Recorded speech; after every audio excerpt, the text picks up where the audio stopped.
One show. One mission.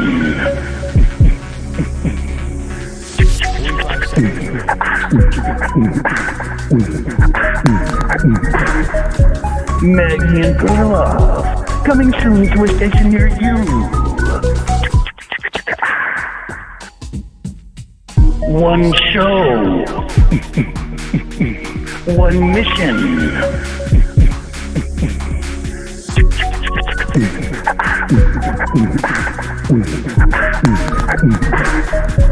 Maggie Perloff, coming soon to a station near you.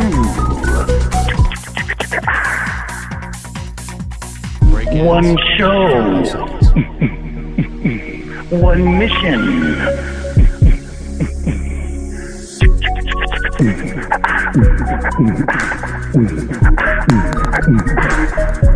Maggie Perloff, coming soon to a station near you. Maggie and Perloff on the Infinity Sports Network. The ball will be inbounded. It comes to Gafford. The ball game is over, and the Wolves have done it. They have forced a Game 5. Thank you, T-Wolves Radio Network. No sweeps for Anthony Edwards and the Minnesota Timberwolves. Karl Anthony Towns comes alive. Perloff, but that's not really the story of what happened last night or why it matters. Maybe is a better way to put that.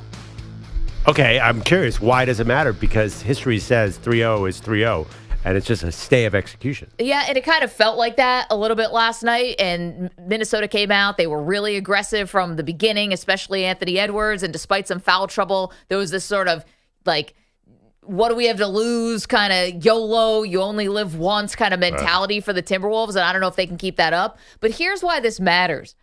It matters because I don't think Minnesota can win 3 straight games here to get to a Game 7. Yep. I don't think they're going to win the series. But if they do even get to a Game 6, the longer this goes, it feels like the worse this could be for Luka Doncic. I don't know what's going on. You and I have talked about, is he injured? Is he not injured? You think this is all just a farce? He doesn't have any injuries. He does at times look a little plodding. I mean, last night, he didn't look like he had tons of energy. Yes, down the stretch, hits a massive three-pointer. Couldn't complete the 4-point play when he got fouled on the three-pointer. He hasn't been great hitting foul shots. Something's going on with his legs, or energy level. And the longer this goes, the more I think you get concerned, and the more this gives an advantage, I think, to the Boston Celtics, who already would be the favorites in the final anyway. So this Luka injury, explain, beside what happened last night, I don't know. Is there been a player who has more strength in him in the last 3 minutes of a game in this series than Luka Doncic? What's it? No. Of course not. He's the only guy standing at the end of every game. He seems like he's just fine when there's 2 minutes left in games 1 through 3. Dominates that period every single time. And last night, it looked like I didn't think he looked winded at the end at all. The guy only runs 50 feet. He hangs out. Yeah. And he's just, and he barely plays any defense because Minnesota just plays such a lazy offense and you don't have to move with the ball. You don't have to move around at all. Watch Luka. He'll just sort of stand, and then his guy goes in the corner. So he's fine. He's getting stronger and stronger statistically as these playoffs go on. He's much better this series than he was last series. So he's playing over 40 minutes a game. He's scoring a ton. He missed some shots last night, but that wasn't the story why they lost. I think everybody else let them down. I think Kyrie was just a little bit off last night. If everybody else around him had a good game, they would have finished the series last night, and they're going to finish the series soon enough. I thought Luka was fine. In 7 for 21. Yeah, but I mean, he's been like kind of around there most of the series. He still came up with 15 boards and 10 assists. Does that feel tired to you? You know, it's just the way it looks. The way it looks, and the fact that Anthony Edwards was guarding him, and I do think that made a little bit of guarding him more often. I think that made a little bit of a difference too. And you just can't tell me that one team who's sitting home, who just swept Indiana Pacers team, who gets Kristaps Porzingis back. Sure, Dallas will get Derek Lively back at some point, but that this is going to drag on. It's going to be more stress. And I think Minnesota can win another game. I mean, frankly, I'm praying for them to win another game because of the bet that you and I have with each other about me eating this disgusting tuna fish jello thing. But that aside, you should just go ahead and eat that. You're not winning this series. No, I don't think they are. But you know let's how eat this the Jello goes. now. No, I don't. I don't want to eat the Jello now. I don't want to eat the Jello ever. I never want to eat the Jello, but I will do it because I always pay my debts. But you can't tell me it's going to have absolutely no effect. I won't believe that. I think it's no effect. In fact, I think if Luka had 8 days off, who knows if he loses a little fitness in that eight games. This is one of those guys you just cannot count out under any situation. I don't care if his knee is bleeding or what's going on. He is always there at the end of the game. And even last night, you're telling me he looked tired? I was surprised that Cat hit a couple lucky shots. Otherwise, we wouldn't even be talking about this. We'd be talking about what are we going to talk about NBA-wise for a week. It'd be over. Well, we always have something to talk about. Luka Doncic, here he is. He's talking about the Game 4 loss. He said it's on him. I think that game is on me. Just didn't give enough energy, so we got to do better. They won one game. We just got to focus on the next one.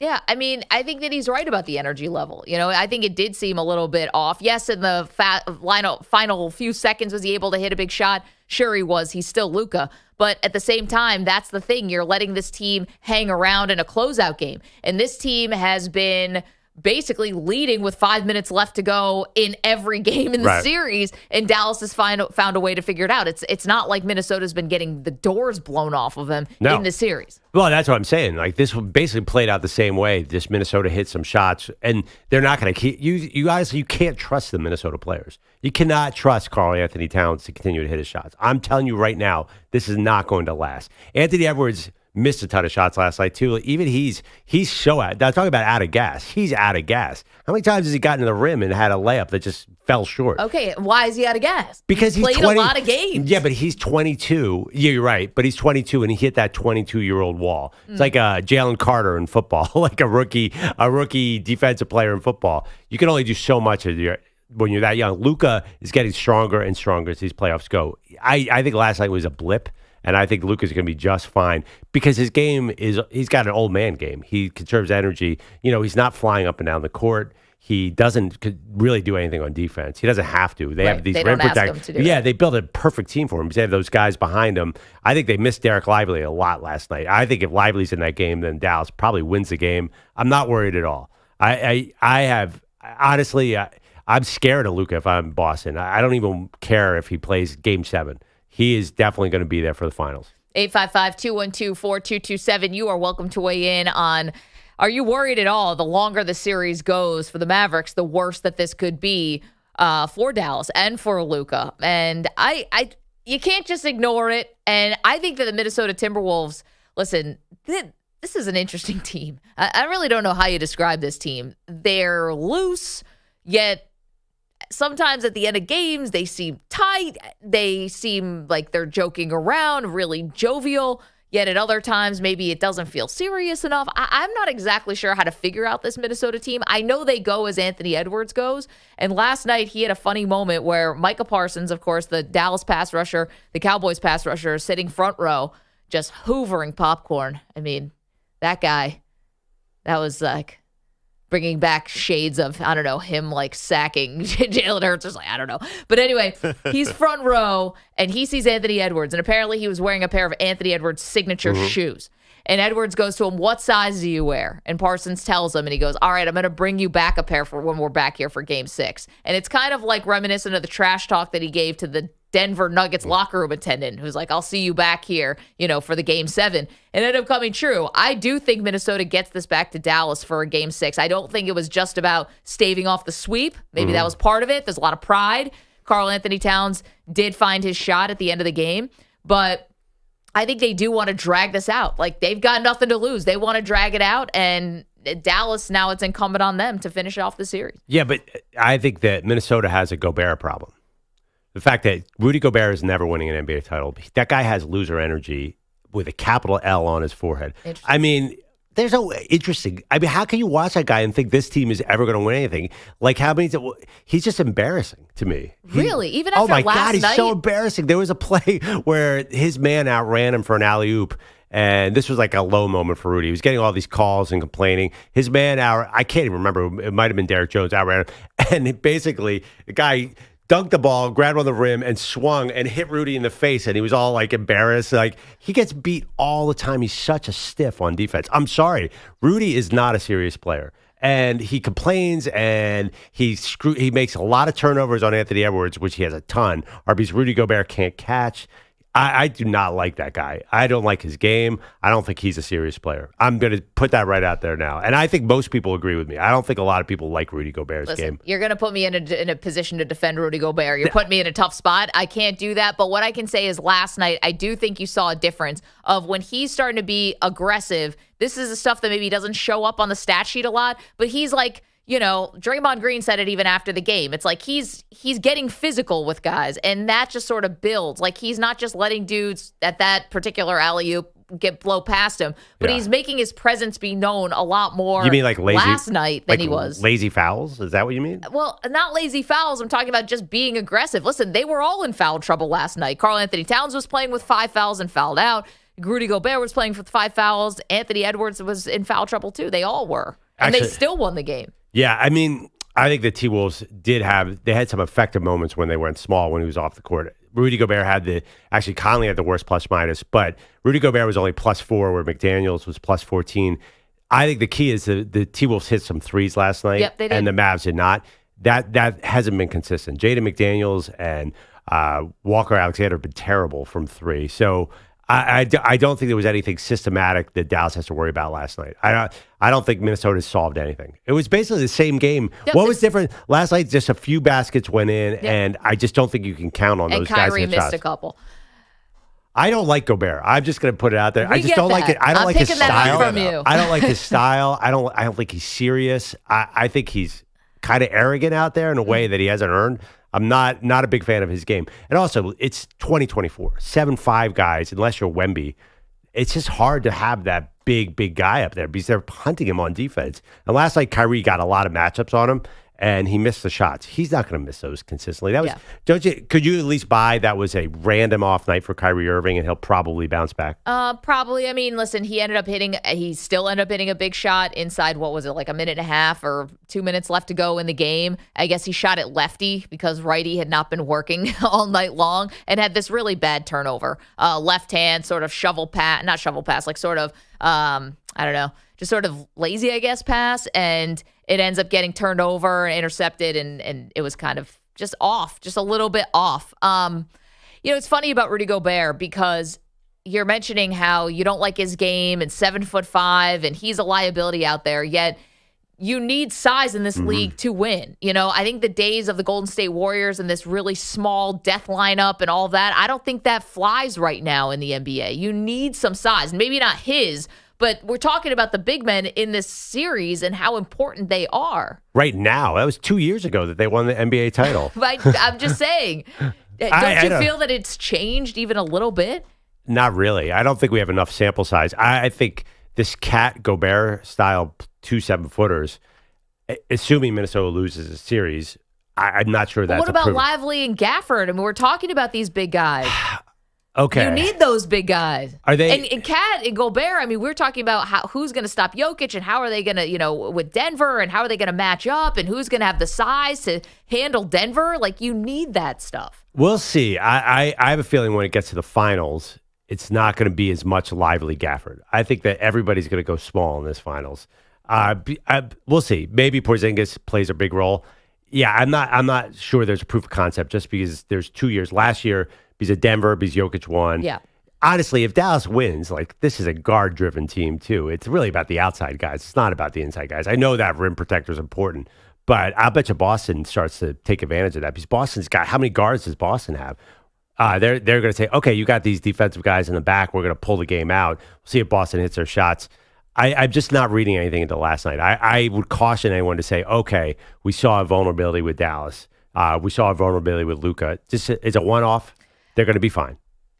As the series, if it drags on, if Minnesota can make this and put a little bit of pressure on Dallas, all that stuff starts to add up, I think. 855-212-4227. Okay, you are welcome to weigh in on basketball if that is your thing, but we have so much to do, including a lot of football for you today. OTAs, wrapping up, basically. We're going to get into some mandatory mini camps that are going to start in a couple weeks, so we got plenty of news for you from all of that. We had tons of people talking to the media yesterday, so we're going to separate a little fact from fiction. Lots to do. And it's Wednesday, which means great debate. This is a good one. I'm excited about today's great debate. That comes your way in just under 2 hours. It's Maggie and Perloff. You want to watch the show, come on in. YouTube.com/InfinitySportsNet, Twitch.tv/InfinitySportsNetwork. We're on the absolutely free to download Odyssey app, crystal clear, Sirius XM channel 158, and on our incredible Infinity Sports stations. Don't move.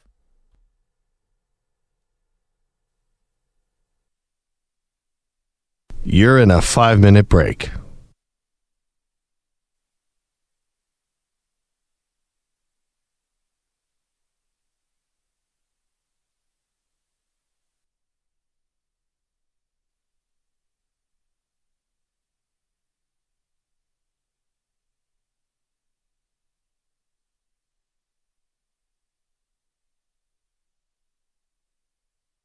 Four minutes, 30 seconds remaining.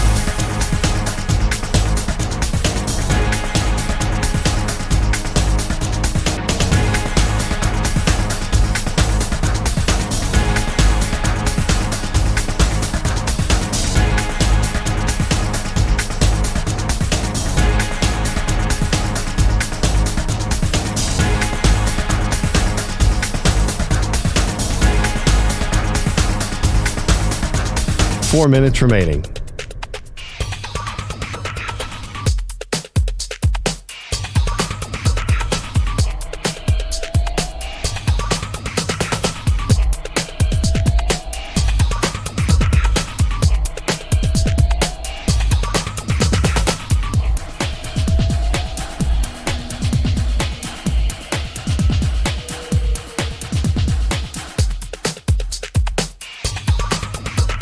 Three minutes, 30 seconds remaining.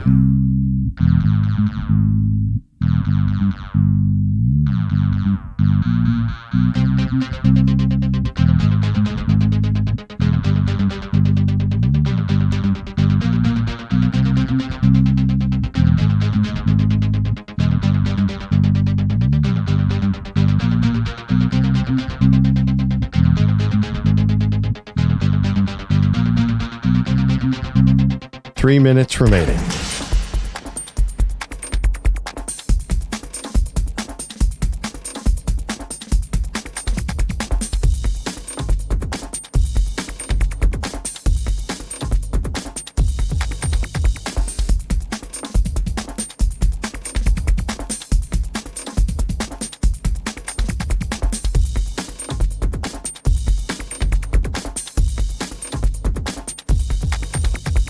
Two minutes, 30 seconds remaining.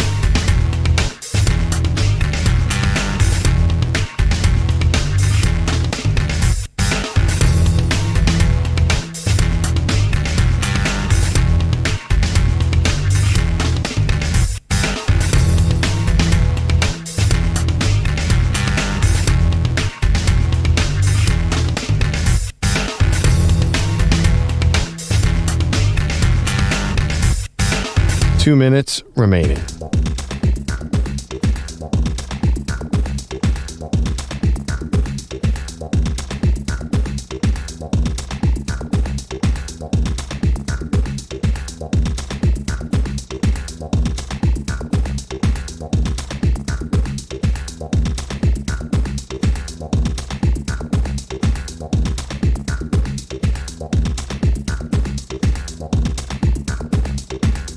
One minute, 30 seconds remaining.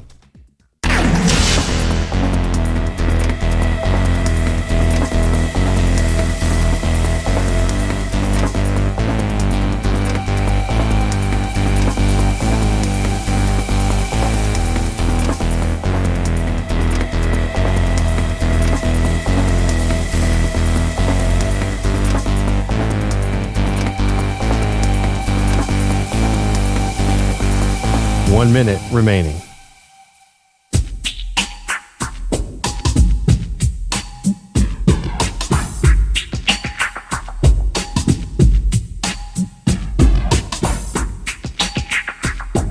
Forty-five seconds remaining.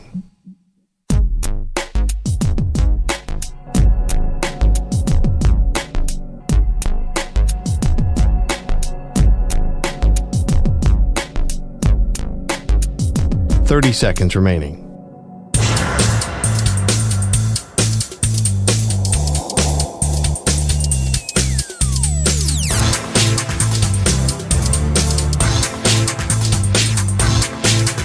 15 seconds.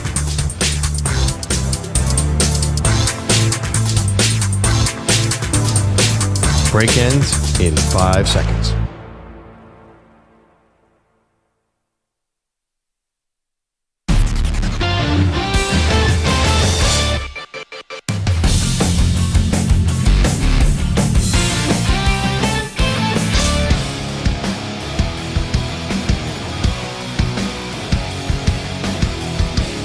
Welcome back to Maggie and Perloff. Do I owe Rudy Gobert an apology? I don't know why I went so into that. The big Frenchman last night. It annoys me. I'll tell you why. Feels personal. It isn't personal. Why does he keep winning Defensive Player in the Year? Oh, that's what this is. Yes, I don't like I don't like the NBA voters. I didn't like when they voted for Russell Westbrook for MVP just because he had triple doubles. I feel like they have random agendas that never ever pan out well. You know what this is? It's groupthink. Yeah, I hate groupthink, but it feels like NBA writers. Here's the problem too: the NBA writers. I'm not naming people I know, but these are people I know. They think they're smarter than everyone else. They have these shot diagrams and like they pull out analytics, and then they vote for the most random guys for awards and first team All NBA, and then it never works out, and then they never admit they were wrong. I mean, your favorite player, Joel Embiid, won MVP. Do you think they were wrong about that one? Joel Embiid's my favorite player. I don't know. Sure. Were they wrong about Jokic this year? They weren't. I mean, sometimes, yeah, could someone else... Listen, Wemby could have won Defensive Player of the Year, but his team stunk. I don't like it. I don't know why. It really rubs me the wrong way when a player wins MVP and then doesn't show up in the playoffs. Now, I think Joker showed up pretty well in the playoffs. Yeah. I think the rest of his team let him down. I think right now Luka is obviously, if they could do it at the end of the season, Luka would get the MVP. Listen, you are probably right about that. Also, you're not alone. In the chat, youtube.com/infinitysportsnet, Daly says, Gobert can't even execute a simple drop step, always jumps off the wrong foot. His release point is lower than a 10-year-old's. He is terrible. Yeah, and why? That's all offense, by the way. Yeah. There. Well, what about what about the pick and roll that he just doesn't seem like he's figured out what to do in a pick and roll? Why do they keep getting him 35 feet away from the basket? Is that on him or is that on the coach? Even last night, I'm telling you, Kyrie is he's gonna torch him in game 5. Yeah. Because there were so many opportunities where he got Rudy Gobert in space. I just don't understand what's happening on the pick and roll. They have no answer. Benny says Pearl doesn't want to see that bozo Gobert on the Paris Olympic basketball team. You France team. I was thinking that you kind of sounded a little bit like Kendrick Lamar in that last segment. You were like, I hate the way that you walk, the way that you talk. I hate the way that you dress.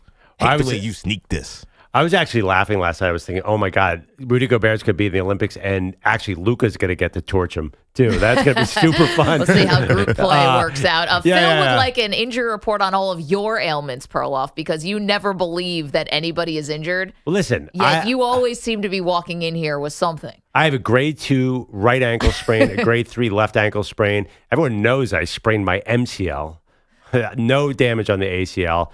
My shoulder has been acting funny. Yeah, but your finger's all mangled, right? My finger, I look like Brian Balding or my hands. But that's because I'm a warrior.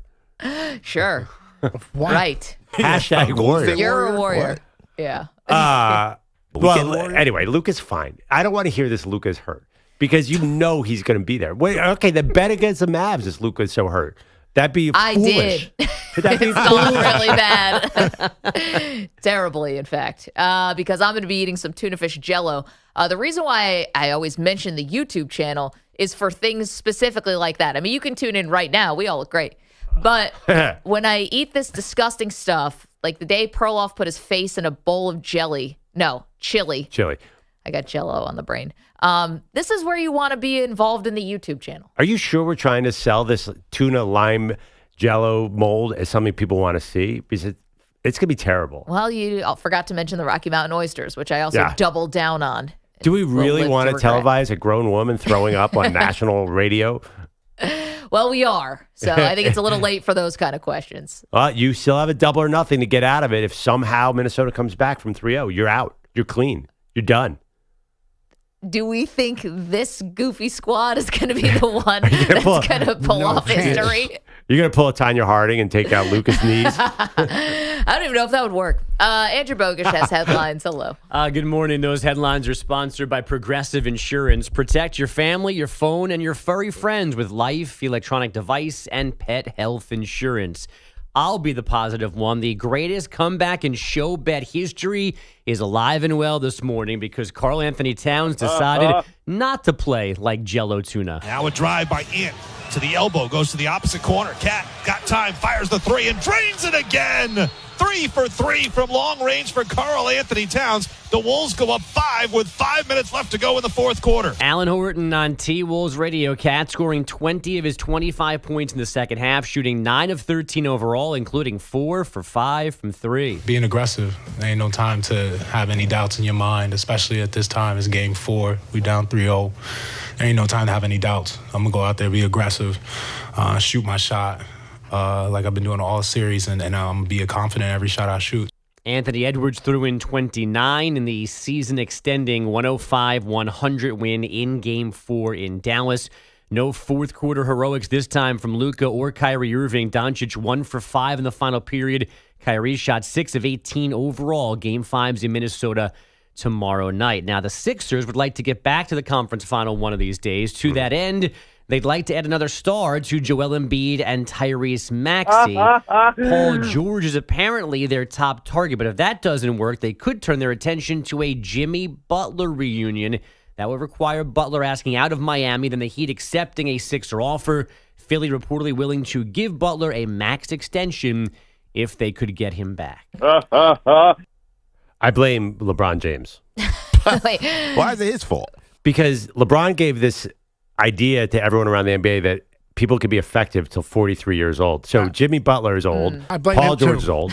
What are we going to do? We're going to sign a guy, we being the Sixers, who's 35 to a 5-year deal. Well, would you rather have Jimmy Butler in his late 30s or Paul George in his late 30s? I don't want either in their late 30s. I'd like And you a don't guy want in his LeBron 20s. either. I know, No, but I that's don't, not I an don't really option. want LeBron. Okay, I think I'd take Jimmy Butler if you gave me a poll. I would if I were you too. Yeah, because of the sort of toughness and the win at all costs mentality, which they've been missing since Jimmy Butler left. I'm going to be honest. I'm surprised that this would actually go down in Philly. I always thought the move was Joel Embiid going to Miami. But yeah, I mean, who knows? Joel Embiid's a hard to read guy. He seems like he just wants to stay in his room and play video games. I don't know what Joel Embiid's thinking. But that being said, Miami's probably, that'd be a waste. you have to be nervous, right? If you're a Sixers fan, Jimmy turns 35 before the season starts. This is going to be a long deal. It feels like it's going to be an albatross. Jimmy or Paul George, both these deals seem like $200 million for a 38-year-old. Like, I know, that's but this is like $65 million. Daryl Morey. Like, he's got to be Right. stopped. I mean, superstar chasing. I know. No, this is gonna be one of those contracts. The moment you sign it, it's gonna be terrible. Yeah. Yep. I mean, looking like, man, when can we get out of this thing? Like, Miami already has a situation. They're gonna pay Jimmy Butler $60 million. I think it will be beautiful. Let's see it happen. It just feels like It'll Daryl be a Morey. tough team for 2 years. What concerned me as a Sixer fan, if I was one, is that it feels like Daryl Morey is being extremely reactionary. I don't feel like he's looking ahead or and this is a guy who's been talked about as being this great planner. It feels like, oh my God, the team now is in a weird position. Let's just give money to some old guy. I don't see the vision here. He's a star, chaser. No, I know, but there was a time though where he was going after stars in their prime. When he went after Dwight Howard, when even though we didn't realize Dwight Howard was out of his prime, but we thought he was in his prime. When he went after some of these other guys, maybe not so much Chris Paul, these were guys who could still play at a high level. Right. Adding Jimmy Butler, where Pat Riley basically wants to fight Jimmy Butler. Well, here's the where problem. he's at right now, and Paul George, I don't really get it. Well, how much time does Daryl Morey really have? I mean, you say he's being short-term here. I don't know that there's a long-term. He's got this cap space right now. He's got to spend it and win right now. Because You're right. I assume the Sixers fans are getting tired. Also, Joel Embiid, you don't want him to start talking about getting out, so you want to do anything you can. I understand the reason that Daryl Morey wants a superstar, because you can't lose Embiid. Honestly, the young guy, who are the young guys that would be on the market? Brandon Ingram? Well, that's why I didn't he plays like he's old. Yeah, that's why I didn't like their plan, though. It seemed to be just clear cap space, and then we'll just sign whoever is left. It's well, you got to know who's left. I mean, it's all 40-year-old guys. It's a process. Yeah, but then if it's not that, it's something else with Morey. It's falling in love with James Harden for too long. Right. It's like there's always going to be a flaw. Yep. And I think he's a good executive, but I don't know. Well, and James the Harden- 76ers go through GMs like it's going out of style. Morey's actually been a little sticky for once, but he stuck with Harden way too long. That's his fatal flaw. That's his guy. We all have a vice in life. It took For Harden- Daryl Morey, it's James Harden. It took Harden going to China and unleashing on an unsuspecting group of teenagers. I hate Daryl Morey. Right, yeah. James Harden would have been on the team this year if that didn't happen. Yeah. Oh, yeah, right. he'd be on the team. Absolutely. Probably be locked up in a mansion somewhere. They don't let him leave. Yeah, maybe the Sixers should try to get Pat Riley, too, while they're at it. Yeah. That might help a little bit. They are a bunch of losers, and they are not going to do anything with anything they sign, anyone they trade for. Who's your team, Pete? The New York Knicks, they're losers, too. Would you rather be a team that celebrates a Game 2 win over the Hawks like they just won the NBA title? Well, I want a team that can sell out their own arena for a big playoff game. How about that? I'd rather have a team that advances into the next round. I want a team where like yours. I want a team where my fans don't start chanting "F my star player" in your home, in your own arena. Well, to be fair, the tickets are much cheaper in Philly. And people still don't want to watch it's them just play. cost effective if you're a Knicks fan to go watch a game in Philadelphia. Wait, is that unusual for a fan base to curse out their best player? Because I grew up that way. It's kind of how it works, right? I mean, It's your meditation, actually. This is a town that booed Mike Schmidt for a good 10 years straight. It was unbelievable to watch. The only guy who ever got, Dr. J's untouchable. Everybody else got booed. Even I think Iverson probably got booed at times. Yeah, that's what you do, right? You hate your best players, Right, no? and stuff your mouth with cheesesteaks. That I like. That I love we can get cheesesteaks. behind. I get behind that. I Wait, support that. Pete, which team do you hate the most? The Eagles, the Sixers, or the Phillies? Or the Flyers? The Phillies, because the Mets are my team, and and the Phillies just reek of suctitude. Speaking of the Phillies, let's not speak about them. Are the Wheels finally falling off? Yes. Here's the pitch. Go. Matos hits a high fly There you go, ball left Matos. field. Marsh going back. Now he'll come in, make the catch. Fitzgerald tags. Here comes the throw. He slides. He's safe. And the Giants have won it in the 10th. The always Raise the Jolly Roger, whatever they say. the always dramatic game-ending sack fly on Giants radio. San Francisco a 1-0 win in 10. Phillies lost 3 in a row for the first time this season. Our Mets, meanwhile, never had wheels to fall off in the first place. They lost twice to the Dodgers yesterday, 5-2 in 10, then 3-0. They've dropped 7 of 8 to fall to a season worst 10 games under 500. Can we start the, this is the Wilpon era all over again. Can we just, this is just the Mets. This is They're just they have the the Mets. worst record Maybe in that's Major fair. League Baseball in May. Let's keep it moving. Wait, can we just all join forces together to complain about the Braves are going to lose Acuna and still be awesome somehow by the end of the season? I'm tired Probably. of them. Yeah, they're like Terminator 2. They just keep reforming an awesome team. Although the Mets could help avert any disaster, anything with the Braves by trading them some bad players. Let's try to do that. Hell of a Do you think they plan. want Jeff McNeil? Yeah, let's go. Like, Yeah, A poison seed right there. Poison pill. Yeah, it's a double agent. I'm sure Atlanta's front office is easy to fool with that, Pete. get on the boat and help it sink. Or because they're the Mets, whoever you trade to them will go there and become an all-star. MVP. Like, So I don't. Travis Darno hitting Yeah, Travis World Series home Darno. runs. Don't need it. This is a callback from yesterday's show where Phil says the Mets are driving one of Jay's Nissans. Jay, who called us from the floor. Jay did a sports talk radio call while making 2 cars at once. That's amazing. Well, then I he got a said- Nissan here and some other car here to the right. And a third Guaranteed one he I'm getting didn't one of know. those cars. What direction was the third car in? Jay was not happy. He's like, you guys are going to get me fired over a couple nuts and bolts. You're the one that called.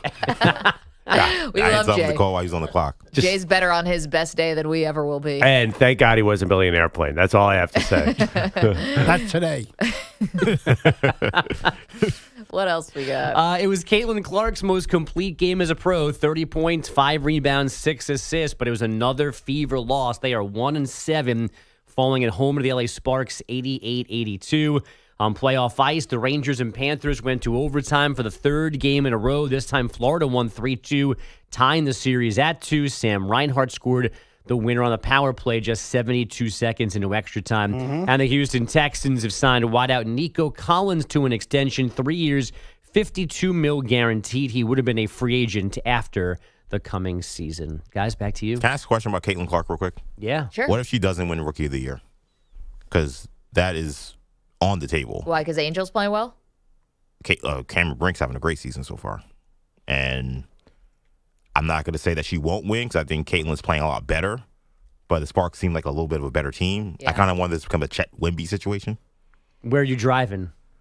I mean, look, I only said she wouldn't average 20 points. I didn't say she wouldn't win Rookie of the Year. The season just started. Yeah, it's 2 weeks old. I'm just saying. It just started. Yeah, they only play 40 games, so they're a quarter of the way in, basically. I know, but I mean, come on. Everyone expect this team to. They picked number one for a reason. Everyone expect them to be WNBA champions. That's not going to happen. I'm just asking about Rookie of the Year. I'm not saying that they got to win a million games. I'm just saying if she doesn't win Rookie of the Year. No, she's going to win Rookie of the Year. Everyone relax. No one's going to beat my Liberty. So let's pipe down. There on you that. go, But Pete. she's going to win Rookie of the Year. Attach yourself to a winner, buddy. I love that. I think we need to all step back and relax, and she will take Rookie of the Year. That's my prediction. Hey, speaking of the WNBA, guess who I saw yesterday on the street? Oh, my God. I'm so annoyed by Rebecca this. Lobo. Close. Sue Bird.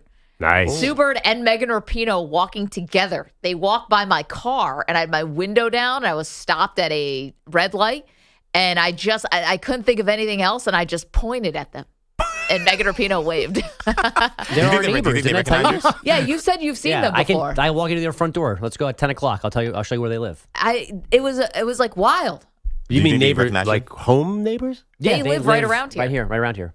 Or work neighbors. Yeah, They're our work neighbors. neighbors. Oh, okay. I'm on a hot streak with celebrity sightings. I know. Was it last week or 2 weeks ago? Last week, I think, I saw Bobby Flay walking in front of the building. Texted EJ immediately because it's his favorite person. I love Food Network, so I was very disappointed I wasn't there for this. And then Rapinoe and Bird. How about that? Who could I see today? There's also a Bridget, Tom Brady's original girlfriend, Moynihan. Yeah. I can't remember. Moynihan. She's been seen around here recently as well. Oh, yeah, really? Yeah. She stands out. All right. Pete will be back. She is. I got to go run an errand. Couple errands. You want coffee? The fact that Tom Brady left that person says a lot about Tom Brady. Like, that guy's doing right. well. But she's one of the most attractive human beings I've ever seen in my life in person. Mm-hmm. I would not. I'd put her number one. No, I'm just kidding. But, Tom Brady's exes? Yeah, I don't know. Megan Rapinoe, Sue Bird, and Bobby Flay is as random of three celebrities as you could run into. I mean, that's pretty good. Isn't Paul Rudd? Yeah, I've seen him outside, too. Yeah. Paul Rudd's my neighbor at home. I see him all the time. There's a long story with Paul Rudd. We'll get into it another time. Yeah, this happened. You had an encounter with Paul Rudd. Yes. No, he didn't.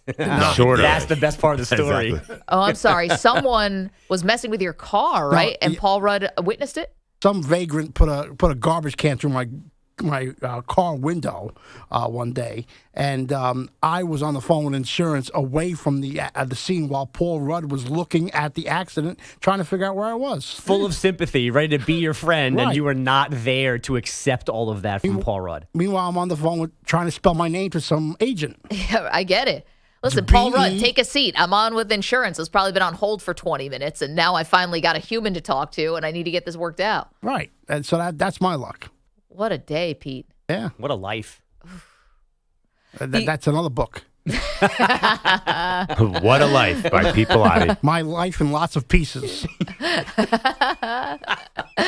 By the way, Maggie and Bridget Moynihan have one thing big in common. I think I know what it is.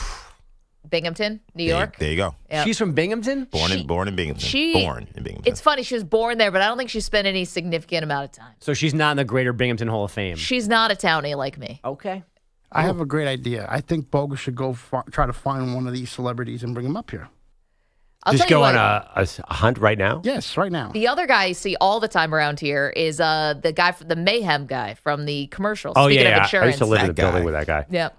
Yeah, where Bradley was he? Cooper sells cheesesteaks 2 blocks from here. Yeah, so- Everybody knows Really? that. Apparently, from my very scientific or lack thereof research, between 7:30 and 8:30 is the time to see a lot of these folks as they're walking their kids to school. People that come in on the kind of the second shift of the morning seem to see Bradley Cooper and John Slattery from like Mad Oh, Men. yeah. I see that guy. He's And downstairs Moynihan all the guy. time. walking kids back and forth to school. So if you really want to stalk somebody, Pete, Yeah, that's not creepy Get at out of all. here in about an hour. We're All on, right, let's their, get Billy out there to do that. we're on their kids' school schedule. This is enough to get us all behind bars. Oh, my gosh. put Billy on the board. You go outside and look for coffee for an hour and I'll see do what that. happens. Yeah. I'll go find a celebrity. Defend your car and maybe you'll It'd see be- Paul Bridget. Rudd. It'd be like a great kind of scavenger hunt. You know, let Pete grab all of these different things, and one has to be a celebrity site. Well, I need a sign then. We need a cronut. croissant donut. We need a celebrity sighting. A McGriddle. Oh, Get all McGriddle. That. But I need a sign for the celebrities. I can't just stand there with my jacket on. Look, hey, come. You need a selfie. I can get a selfie, but look, I need to hold up a sign. A lot of New York Yankees live around here. You can get one of those guys. Don't worry about them. A sign that says what? Celebrity needed? What do you? We need a celebrity. Yeah, celebrity needed. That's Okay. a good. That's It's a like good when you're sign. scalping tickets. It's like, who needs tickets? Okay. Did we get to that?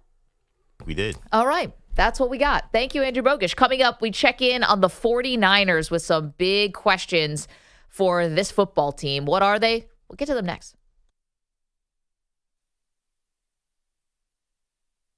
You're in a 5-minute break.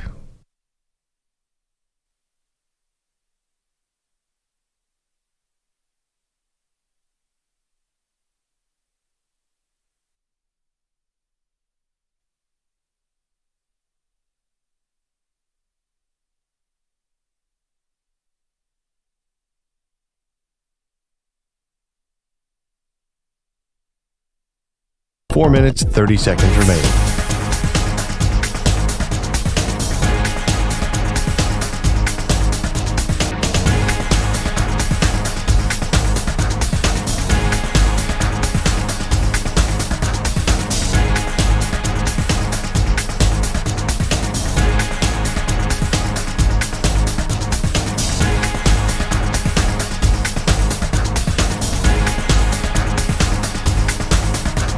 Four minutes remaining.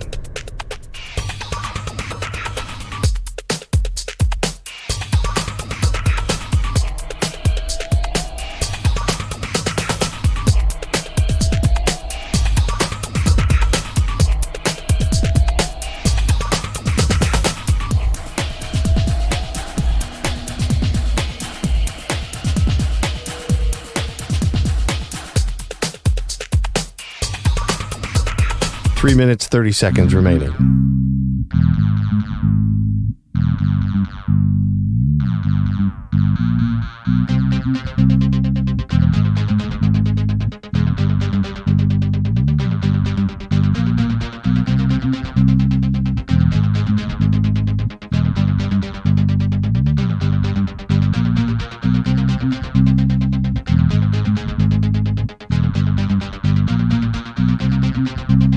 Three minutes remaining.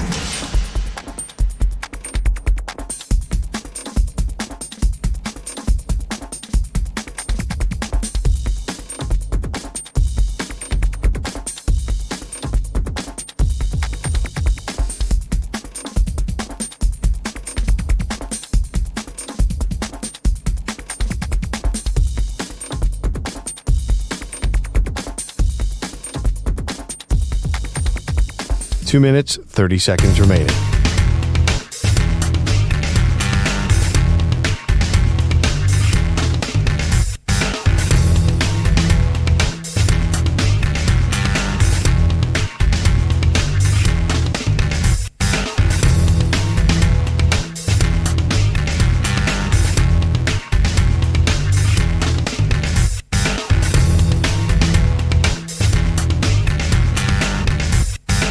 Two minutes remaining.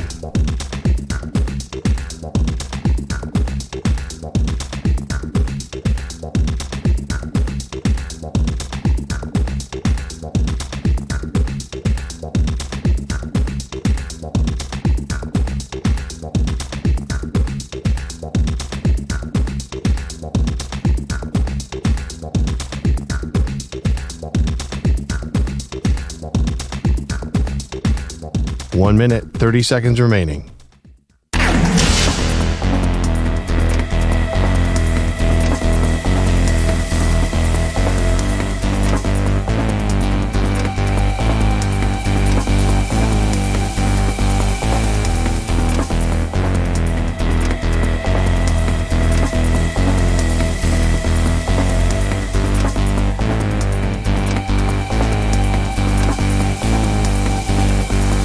One minute remaining.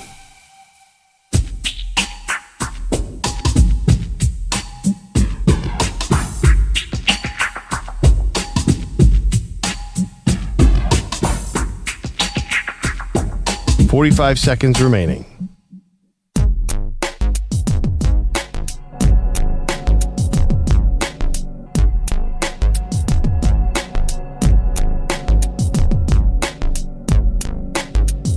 Thirty seconds remaining.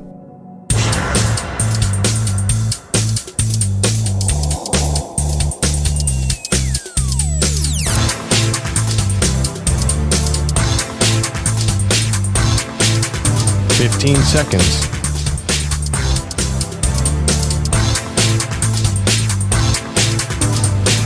Break ends in 5 seconds.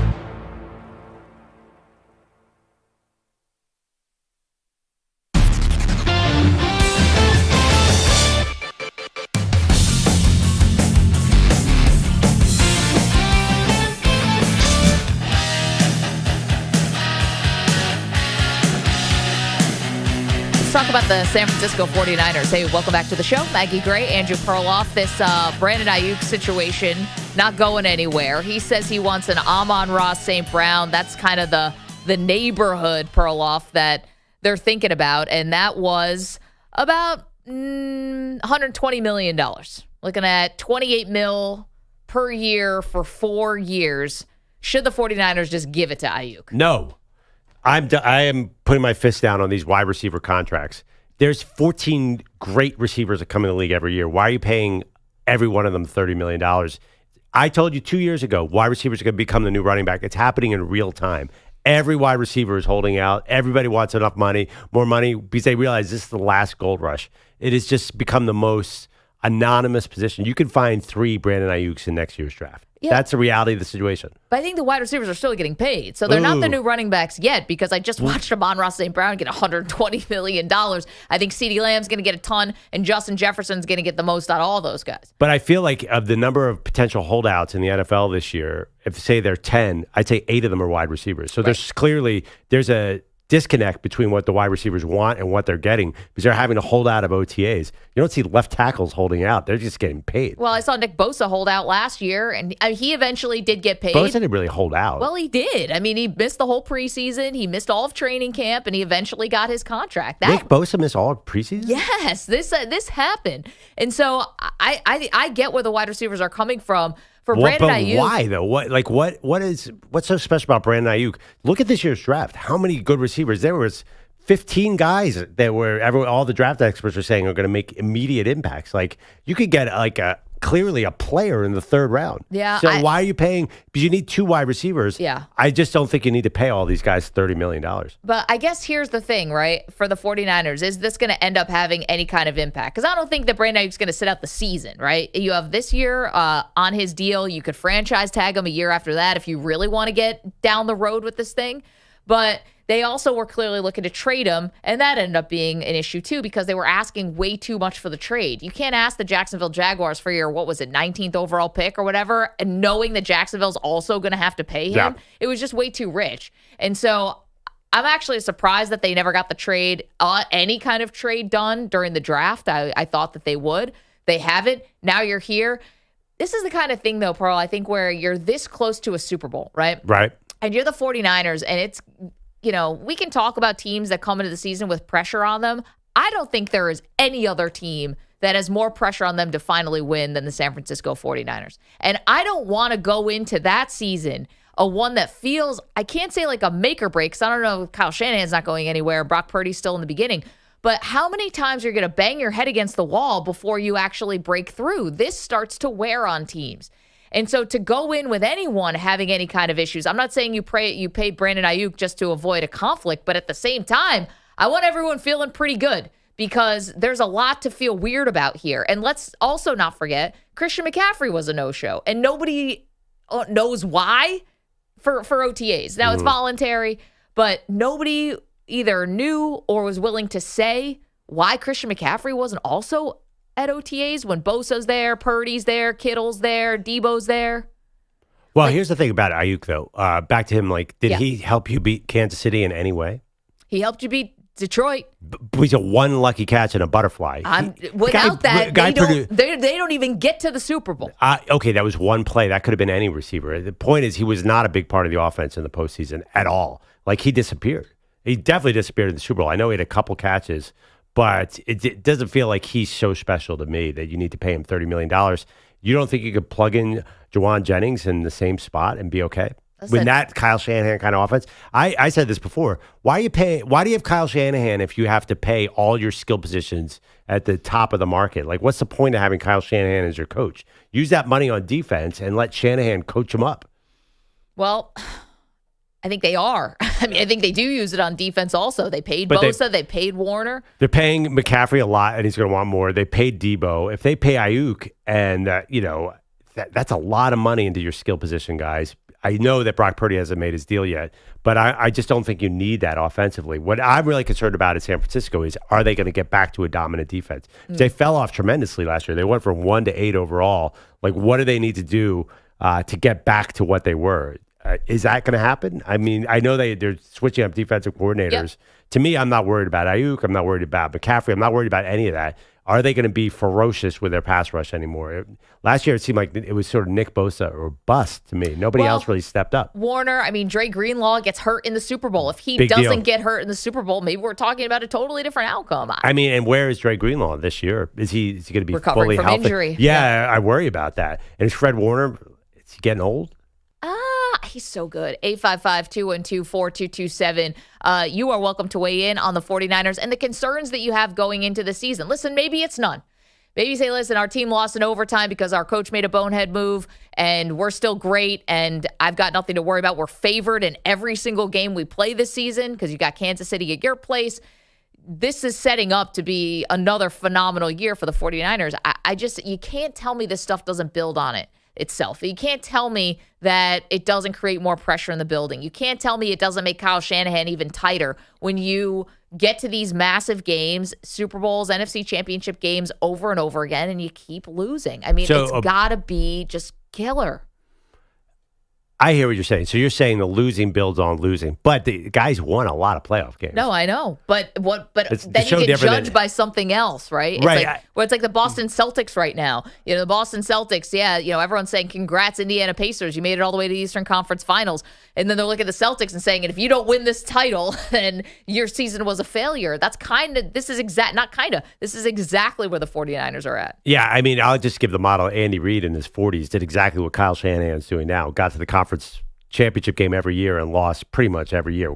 Got through 1 year to the Super Bowl. Okay, well, and then now he's one of the top 3 coaches, arguably, of all time. Okay, and what changed? He got older and he got smarter. I think he got Patrick Mahomes. I think is what changed. He got Patrick Mahomes, and he's a great equalizer. And as good as Purdy is, he's not Mahomes. And even the most staunch Purdyites will tell you he's not in the same category. I hear what you're saying. I think Andy Reid got much better as a coach. I definitely think he did. And also he had a combo of, he got his defensive coordinators, like he had Spagnuolo peaking. I'm not sure that he used to mismanage games so badly in Philadelphia again and again and again. Maybe you're right. Maybe it's as simple as Mahomes, but eventually Shanahan, if he has 20 more years coaching, he'll get a great quarterback at some point. Do you honestly think there's a chance that Kyle Shanahan never wins a Super Bowl? Because I think he will. Yeah, but I'm talking about this year. And will he do it this year? And it's funny, David is in the chat, youtube.com/InfinitySportsNet. He said there's pressure on Baltimore to advance too. I think the 49ers have more. And I get what you're saying about Baltimore, 2-time MVP. Yeah. Definitely a lot personally at stake for Lamar. I just wonder as a team, like Baltimore and San Francisco is one in their past too. So they've got a history and a pedigree. But Baltimore, I don't know. Something about the San Francisco team, I think they're the next up in terms of massive amounts of pressure. Yeah, so you're saying that's a poll question. Who's got more pressure to win a Super Bowl next year, 49ers or Baltimore? So you're saying I don't think Baltimore. I agree. Like Baltimore, because the way they lost last year, I don't think a lot of people are into them right now. They had a tough offseason too. They definitely lost some guys. So I understand what you're saying. Like San Francisco is becoming the new Buffalo Bills, losing 4 Super Bowls in a row, maybe the Broncos of the 80s. But Shanahan's 44. He's even younger than I thought he was. He's got a lot of winning left to do there. If I'm San Francisco, I hear you. There is pressure this year, but they're not the favorites. I think the Chiefs pass them. They do have the Chiefs looming. So if you lose to Michael Jordan, is that a bad deal? Yeah, I do. I think so, because you can't lose to Mahomes 3 times. I mean, I don't know if we're going to get a Super Bowl rematch. It's very unlikely that the Super Bowl loser gets back, and it's been even less likely that someone would three-peat. So on the flip, so both teams are facing their challenges. You can't lose to Mahomes 3 times. Cannot. Especially when you had leads people in lost the fourth, to Brady. You had leads in the fourth quarter, and then you had the ball in overtime and the lead in overtime to lose a 3rd time to Mahomes and Andy Reid. Oh. Well, it's better to lose to Mahomes and Andy Reid than to lose to anybody else in the AFC, right? I mean, that's a much better excuse. Would you rather lose to that guy than lose to, say, Justin Herbert of course, or but C.J. Stroud? You can't lose to C.J. Stroud. You can lose to Mahomes. I mean, listen, Karl Malone and John Stockton went down in NBA lore. They lost to Jordan all the time, and it didn't really kill them. Well, twice, and that's already happened now for the 49ers. A third loss would have killed Karl Malone. I'd rather lose to Mahomes than lose to any other quarterback in the AFC. That's a better excuse. At least you can at least say to your kids, hey, it was Patrick Mahomes there. Coming up, we continue our old school, new school week right here on Maggie and Perloff, for lack of a better term. This time the Lakers are involved. Get to that next. Maggie and Perloff.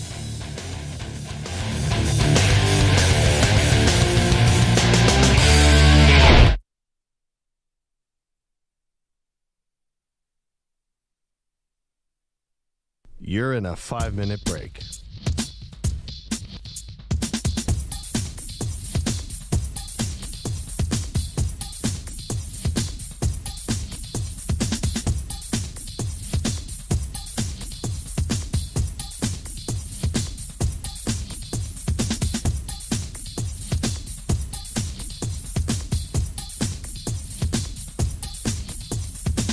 Four minutes, 30 seconds remaining.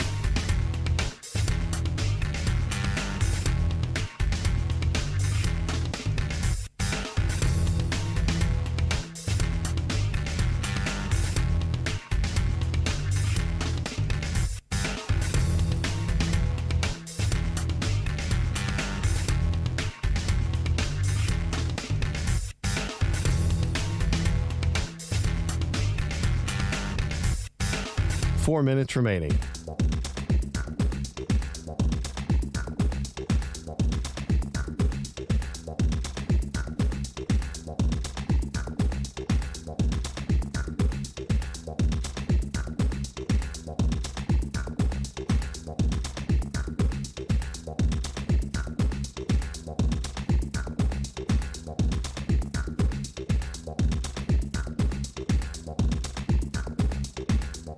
Three minutes, 30 seconds remaining.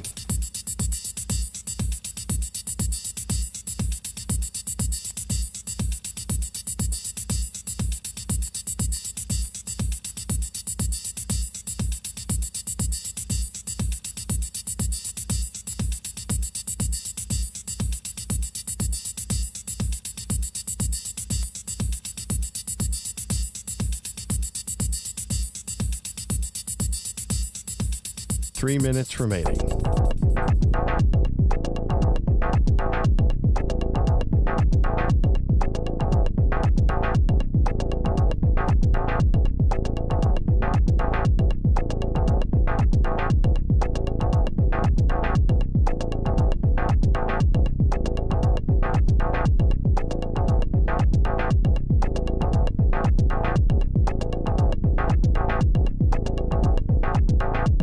Two minutes, 30 seconds remaining.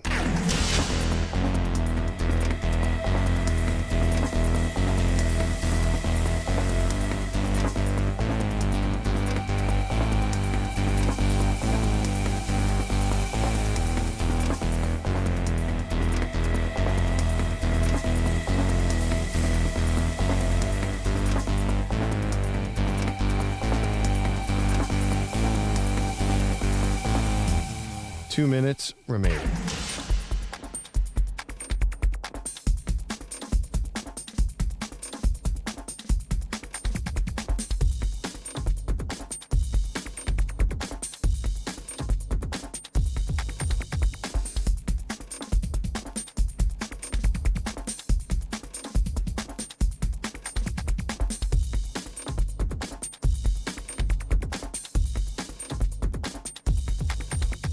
One minute, 30 seconds remaining.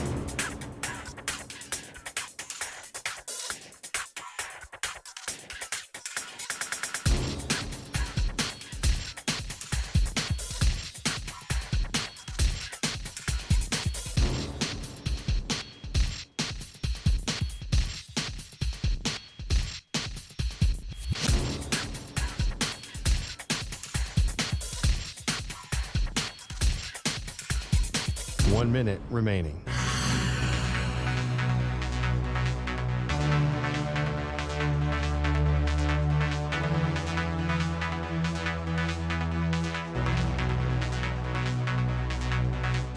.45 seconds remaining.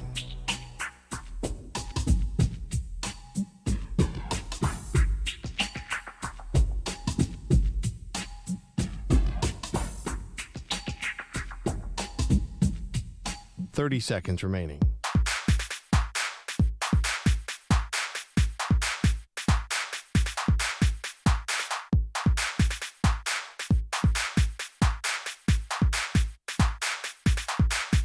.15 seconds.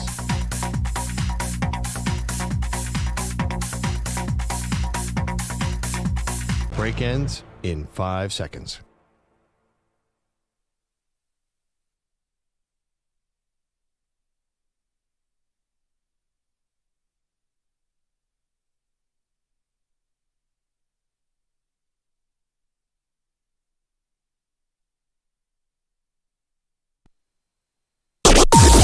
Maggie and Perloff on the Infinity Sports Network.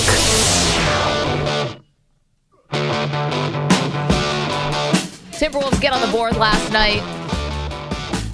Take a game from the Mavericks. Game 5 will be on Thursday. Okay, put that to the side for a second because we've got business to do.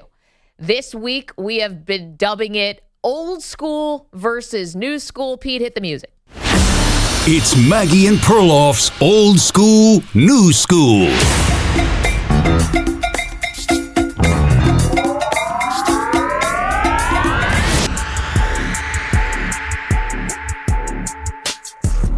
All right, Pearl.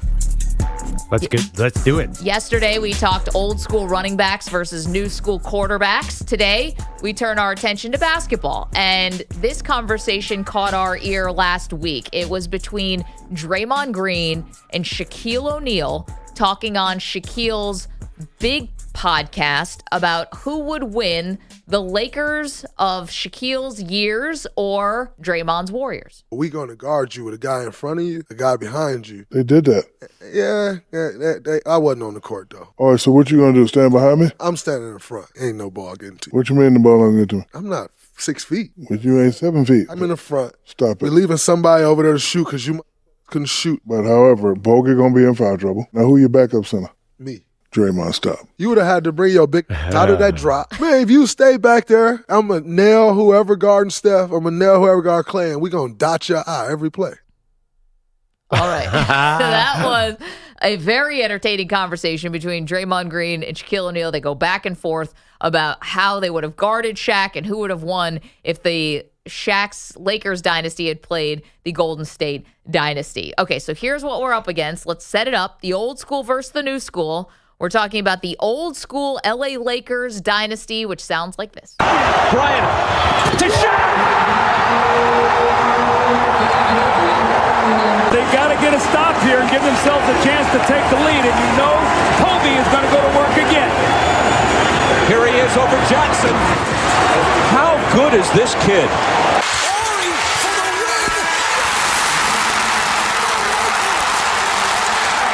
Los Angeles Lakers have made it 3 straight NBA championships. All right, that's the Lakers dynasty. I will be defending the Lakers. Perloff has the Golden State Warriors. They do have a timeout. Decide not to use it. Curry, way downtown. Bang! Bang! Oh, what a shot from Curry! Oh, rebound Durant. Durant for 3. It's good. Kevin Durant from downtown. And Golden State takes the lead. Thompson fires for 3. Yes! Golden State by 3. There's the buzzer. There's a new dynasty in the NBA. The Golden State Warriors champions once again. Back-to-back titles, 3 in 4 years. And the latest with a sweep. All right, Perloff, you've got the Warriors. Why do you think they would beat Shaq's Lakers? I feel like I'm cheating here. But we're playing today, right? Isn't that the whole model? So people discovered, somebody in Golden State's front office crunched the numbers on a computer and said the team that hits all the three-pointers is going to beat the team that hits all the two-pointers. Done. It's over. They are so much better From three-point land, that we're going to say the 2000 title team for the Lakers shot 32% from three and only made 344 on the season, where the Warriors shot 39% and hit over almost 900 threes on the season. 3-pointers more than 2-pointers, Maggie. Simple math. Okay. And you extend that. I would let Shaq get all the 2-pointers he wants. Go ahead. Who cares? It's the modern NBA. The 3-point team is always going to win. Okay. I understand what you're saying about the math would be in your favor, but you are sleeping on the fact that I think what Shaq said is right there. He's going to have everyone in foul trouble, and you're acting like the Lakers don't have anyone who could guard Steph or Clay. And that's just not true. And then on the flip side, who is guarding Kobe? Is it going to be Clay? I don't think anyone was going to be stopping Kobe Bryant. So we're talking old school, new school. Who would win, the Lakers dynasty, late 90s, early 2000s, or the Golden State Warriors? Kobe's a two-guy, too. Let him take his 18-foot jumpers. That's not going to kill me. And you say that Kobe's going to be able to guard Steph or Clay, but the Warriors, the magic about them is they move the ball around so much they find the open guy, and then there's all these other guys. Draymond will hit an open three. He'll pull Shaq out from the basket. Just the style will give the Warriors such an advantage here. They're kind of like NBA 2.0 compared to that. That was the last vestige of a big man dominating with Shaq. And I know this because I've seen the teams do it against Joel Embiid. Yeah. A 2-point shooting center is not going to win an NBA title in today's game. Okay. I still think we're not understanding here because Draymond Green was always on the floor at the end of games for Golden State, right? The death lineup was Draymond Green at the center position, and that was one of the brilliant things that Golden State was able to do when they were able to go small. I agree with Shaq. Draymond Green is not on the court at the end of the game because he is fouled out. The center, whoever is playing, Andrew Bogut, Festus Ezeli, whoever that is, they're gone because Shaq is they fouled out. And then Draymond is not going to have any success against Shaquille O'Neal. Draymond Green is 6'6", 230, something like that, 240. He's the same size as Kobe. It's not going to happen. And and I think Draymond being on the floor in those crunch time moments was actually very important to the Warriors dynasty. And so, and them closing out games. And I think that's a factor. Yeah, but put one of the other guys. I don't use Draymond on him. That's simple. But they'd be fouled out. I'm looking at the other guy. Remember Maurice Spates? Remember that dude? Yeah, David West, whoever it is, they're fouling out. That's fine. But don't put Draymond on him. It's easy enough. There's plenty of other bodies to throw at them. And honestly, back then, too, when Bogut was there, he played a lot of minutes. So Draymond didn't have to be all the center minutes. And honestly, I think the Warriors have enough of a lead with all these 3-point. They're going to just rain 3-pointers on this team because that Lakers team was not built to defend a Warriors-like team. They were built for 2001 NBA. They beat up Rick Smits in the finals. No, you might be right about that. I'll grant it to you. But if you could extend out, and I know that this wasn't the thing at the time, but if you took some of the field goal percentages that guys on the Lakers were able to hit with the limited amount of threes that, granted, they were taking because it was a different era, you're talking about guys who are hitting these high percentages from three. Derek Fisher was a good 3-point shooter. He only attempted 5 3-pointers a game. Extend that out. What do you think Kobe would have been like as a 3-point shooter if he was more of a 3-point shooter? I mean, not great. I don't know. Back then, Kobe took a little time to get his shooting percentages up. Kobe's a high volume shooter. He's not an accurate shooter. Robert Horry was another person who was shooting about 48%. These are not bad. It's just they don't effective field goal percentages and 3-point field goal percentages. These are not bad players. They just were not taking threes to the level that Steph and Clay were because that was a game changing, and sport changing, backcourt. So, I don't know. Derek Fisher and Ron. I'm sorry, who's the other guy? Robert Horry. Yeah. I don't know if those guys were really built for today's NBA. Derek Fisher was a non-lethal shooting point guard. That just doesn't exist anymore. Who's a Derek Fisher? Maybe Mike Conley, but I just see that's a vestige of an old game to me. 855-212-4227. So here is the old school, new school for today, as it's old school, new school week here at the Maggie and Perloff show and beyond. Who do you have? Old school Lakers dynasty, Shaq and Kobe three-peat, or do you have the Golden State Warriors of Draymond, Steph, Clay, throw Kevin Durant in there, whatever team you want? Let's hit the phones. Again, 855-212-4227. Here's Big Easy. Where else? New Orleans. Good morning, Big Easy. Good morning, Maggie and Perloff. Real quick things. Shaq would eat up Draymond. He would eat him up. I mean, especially a healthy Shaq versus the one with the big booty, Shaq. They talk about that. Yes, Shaq said year 1 was small, 2 was medium, and 3, I think he called himself fat. Right. But and I got to watch him in a dome and at LSU over here. He was fantastic. But any decade, 80s, 90s, maybe even early 2000s, I'm going to take the Lakers because they play different basketball there, and they actually play defense. They don't now. So sure, of course you're going to take the 3-point team, Perloff, but because they don't play defense and they shoot three. So yes, if they were playing in now, I probably would have to take the Golden State. But any other decade, I'm going to take the team that's going to play defense and have Kobe and Shaq, arguably two greatest players at their position ever. And the fact is that Kobe was just like Mike. He had that killer instinct. He wants you to die. He don't care. And anyway, that's all I got. Great show. Love you guys, and I'll talk to you later. Thank you, Big Easy. Have a great day. How are Shaq and Kobe arguably the best two at their position? That's a pretty big argument because Kobe's pinned behind Michael and Shaq's pinned behind Kareem and Russell and Wilt. But so anyway, regardless of that, they're a great duo. They're a great duo. But I mean, would Shaq work in today's game? That's a real debate.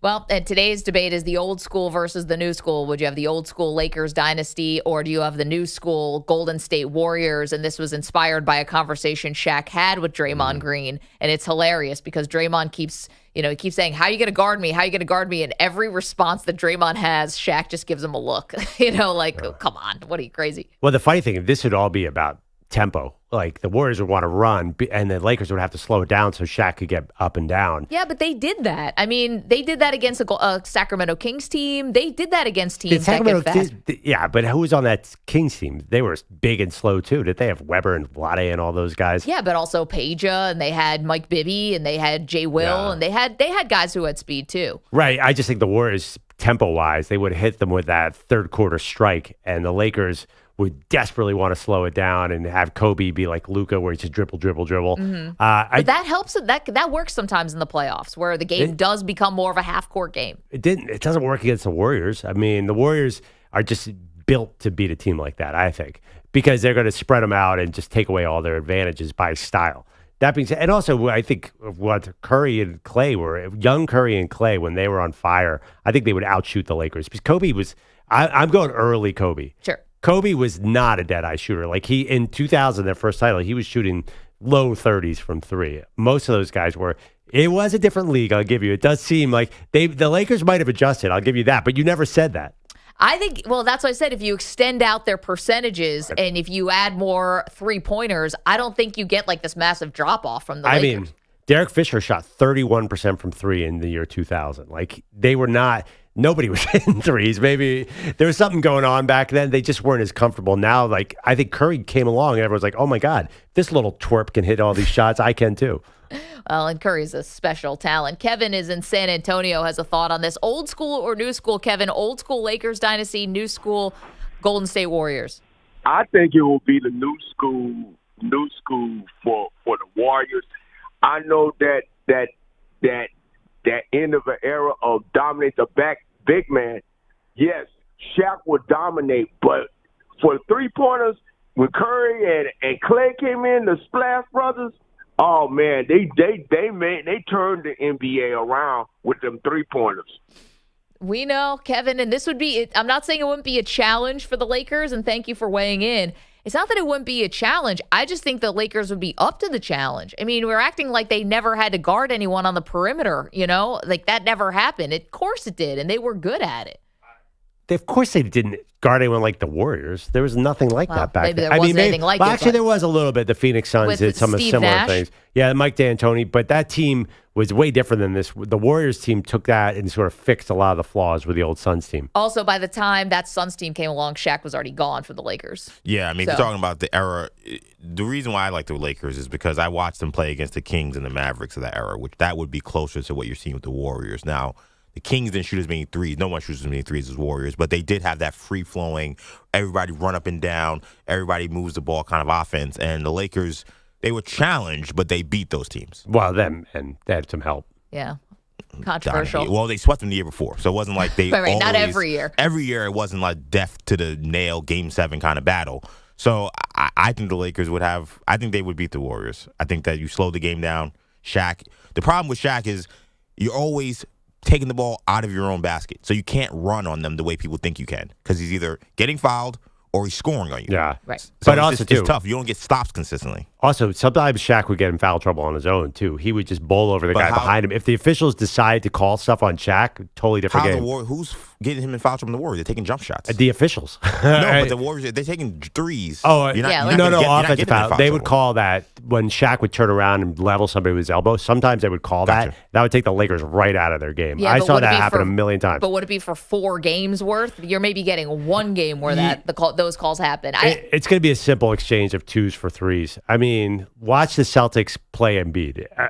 When Brad Stevens was the coach, he's like, all right, here, take your layup. Does not matter. You know we're going to get the 3s. Just the pure volume eventually the math would churn out and the Warriors would win.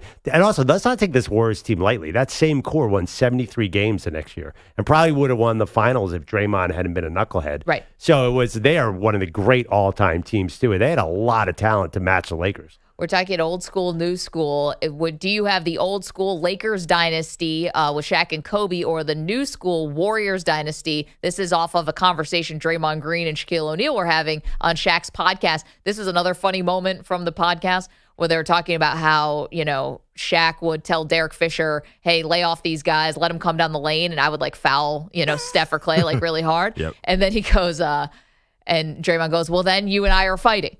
And he goes, and if we're fighting and we both get kicked out of the game, who do you think they're going to miss more? And Shaq goes, all right, we're not fighting. It's a funny moment. Rich is in Chicago. Rich, old school or new school? I can make the argument either way because you guys have made great points, and this is a tremendous match. But what I did was I just took a quick look at head-to-head because Perloff was talking about the records. That's true when you can run it up on marginal teams. But when you look at head-to-head, the Lakers actually have an edge. And I went back all the way to 2004. So if you take a look at head-to-head, the Lakers until late, and I guess we're talking about the Lakers in their prime and Golden State in their prime. The one thing I would point out to really Perloff's point is Shaq is a bricklayer at the free throw line. Mm-hmm.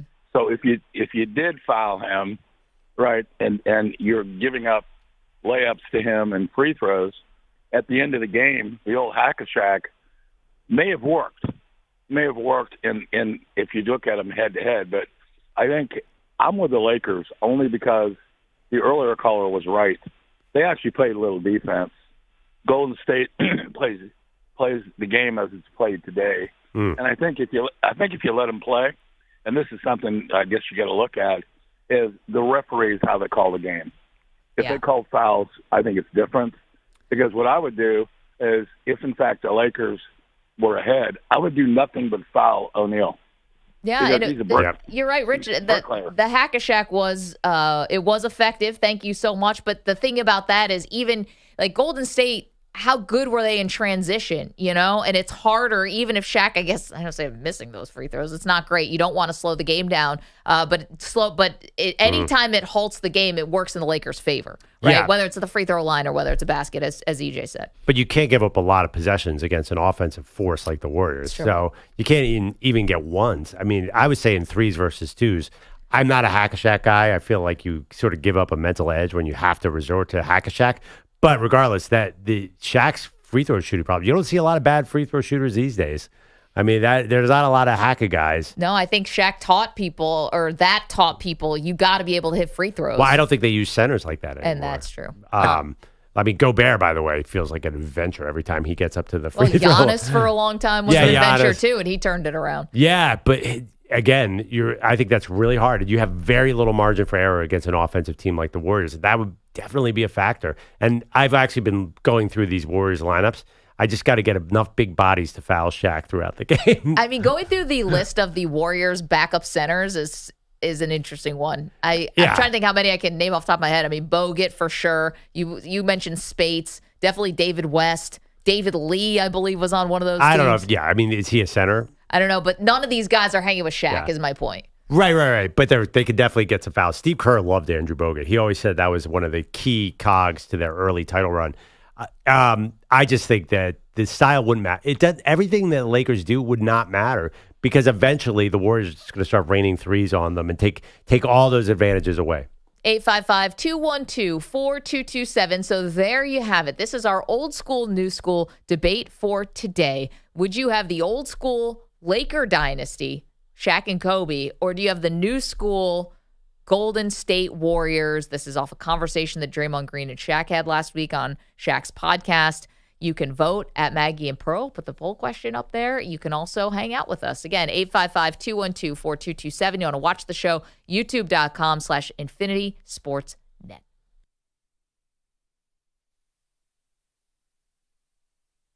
You're in a 5-minute break.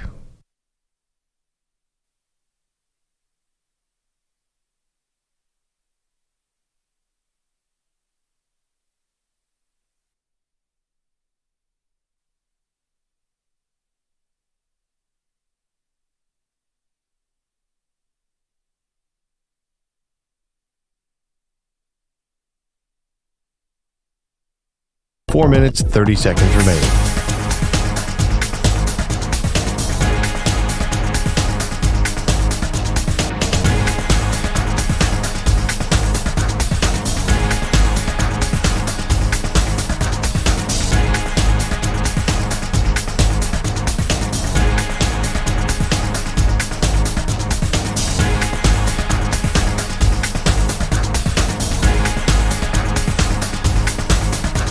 Four minutes remaining.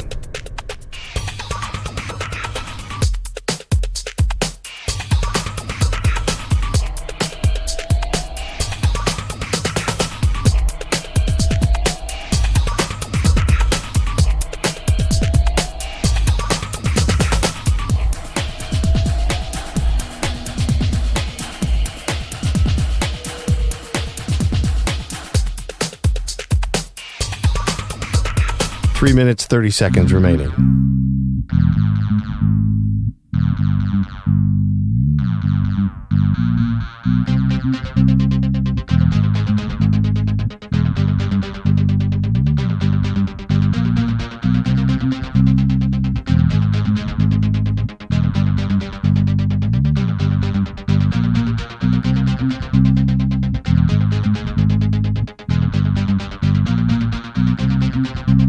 Three minutes remaining.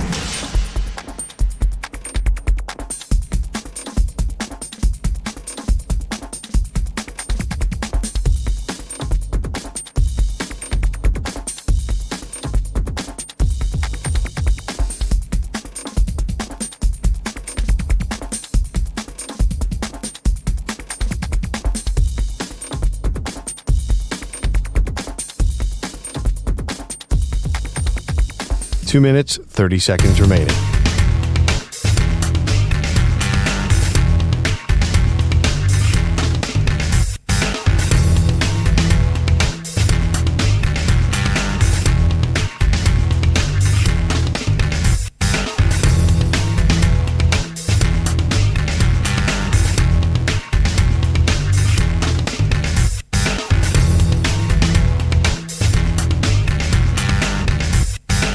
Two minutes remaining.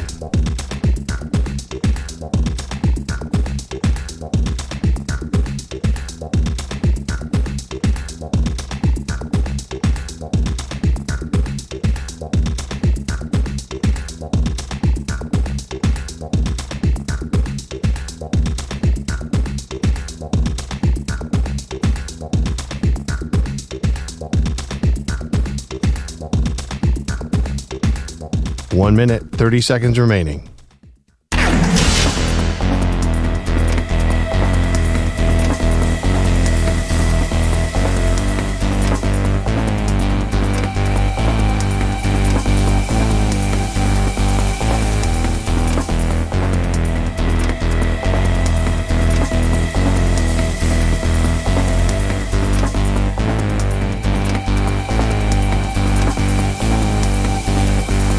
One minute remaining.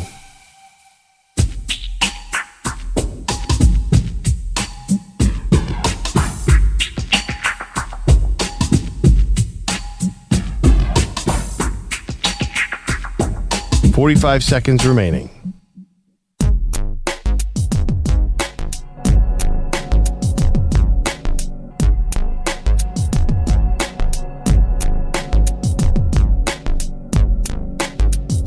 $30 seconds remaining.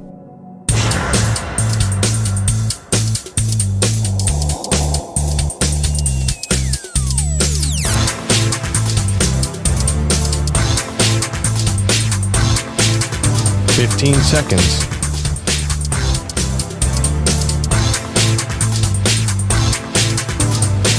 Break ends in 5 seconds.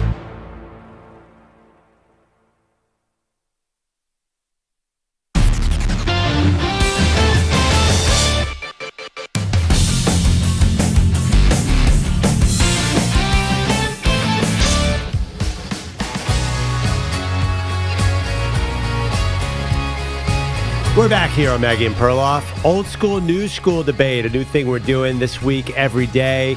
Today's a good one. The Warriors dynasty of the 2010s versus the Lakers dynasty of the 2000s. This is courtesy of Draymond and Shaq going back and forth. I got the 3-point shooting Warriors, and Maggie has 2-point shooting Lakers. 3 is bigger than 2, therefore I win. Do you need an Ivy League degree for that one? And actually, a caller... How many fouls? How about... Rich in Chicago pointed out it's not really 2 because it's maybe 1 when Shaq gets to the foul line, maybe 0. 3 is definitely better than 1 and better than 0. So I really believe this one. I just think the style is a cheat code here. I'm not saying they're a more talented team or a better team in any way. It's just the Lakers would have to adjust really fast. I don't think the Warriors would have to adjust. Yeah, Shaq's going to dunk on them a bunch of times. Yep. But you can live with that if you're the Warriors. You always have.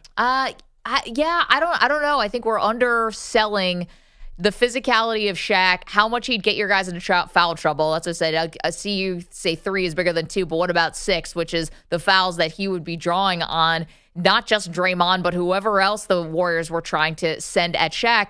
And I think that would disrupt a lot of what the Warriors are trying to do, because Draymond being on the floor in those crunch time minutes was actually very important. And then the other part is the Lakers' defense was really good, and that's not exactly what the Warriors were known for outside of Clay. You know, Lakers, I think the Warriors are actually a much more efficient defensive team than people give them credit for. There's a lot of advanced numbers on the Warriors' defense. They were not a bad defensive team, and they, honestly, I think they would have done fine. You got Clay on Kobe.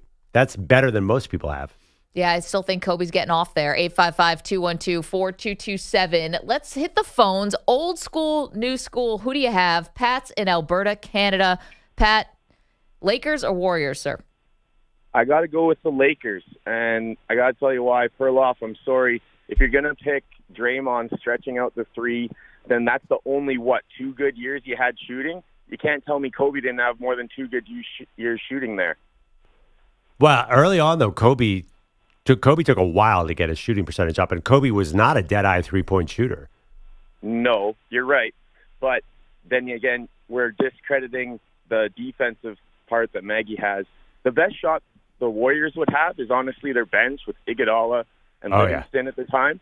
That's the only shot they have there, because the front 5 favor the Lakers for sure. And we're forgetting Phil Jackson. Oh, that's interesting. You would get the Phil Jackson versus Steve Kerr, sort of the master versus the pupil. Well, you're thinking Phil can't see this coming? Do you think a self-help book in the locker is going to help stop the masterful Steve Kerr 3-point shooting plan? How to win friends and influence people? What does Phil have to do with anything? The thing about this is it's just about the system. It's not about the talent. I just think the way that the Warriors ran their offense would be a problem. I think it was all the passing, all the players working as one, where Kobe and Shaq were more one-on-one style guys, and I'm not sure that would work. Well, you're right about that for sure. But that's also their offense was benefited from the new system of everyone else trying to shoot threes. You don't get the long breakout 3 rebounds. How many tip-outs does Kevin Looney and Bogut get? They won't get those rebounds against Ron Harper, Rick Fox. The rebounding game changes completely. That's a fair point about getting going on the fast break and those transition baskets. Pat, thanks so much for weighing in. Let's get to Benny. He is in California. Hey, Benny. Hey, there's no way the Warriors could beat that Lakers team. There's 3 reasons why. Kobe's bigger, faster, stronger than Steph. He would wear him down by the third quarter. Steph's out of breath. Obviously, Shaq would wear everybody down. But nowadays, they play a real zone. Back then, it was man-to-man. You can't have 1 foot in the paint back then. You let Shaq keep a foot in the paint, nobody's ever going to drive. There's nobody going to drive.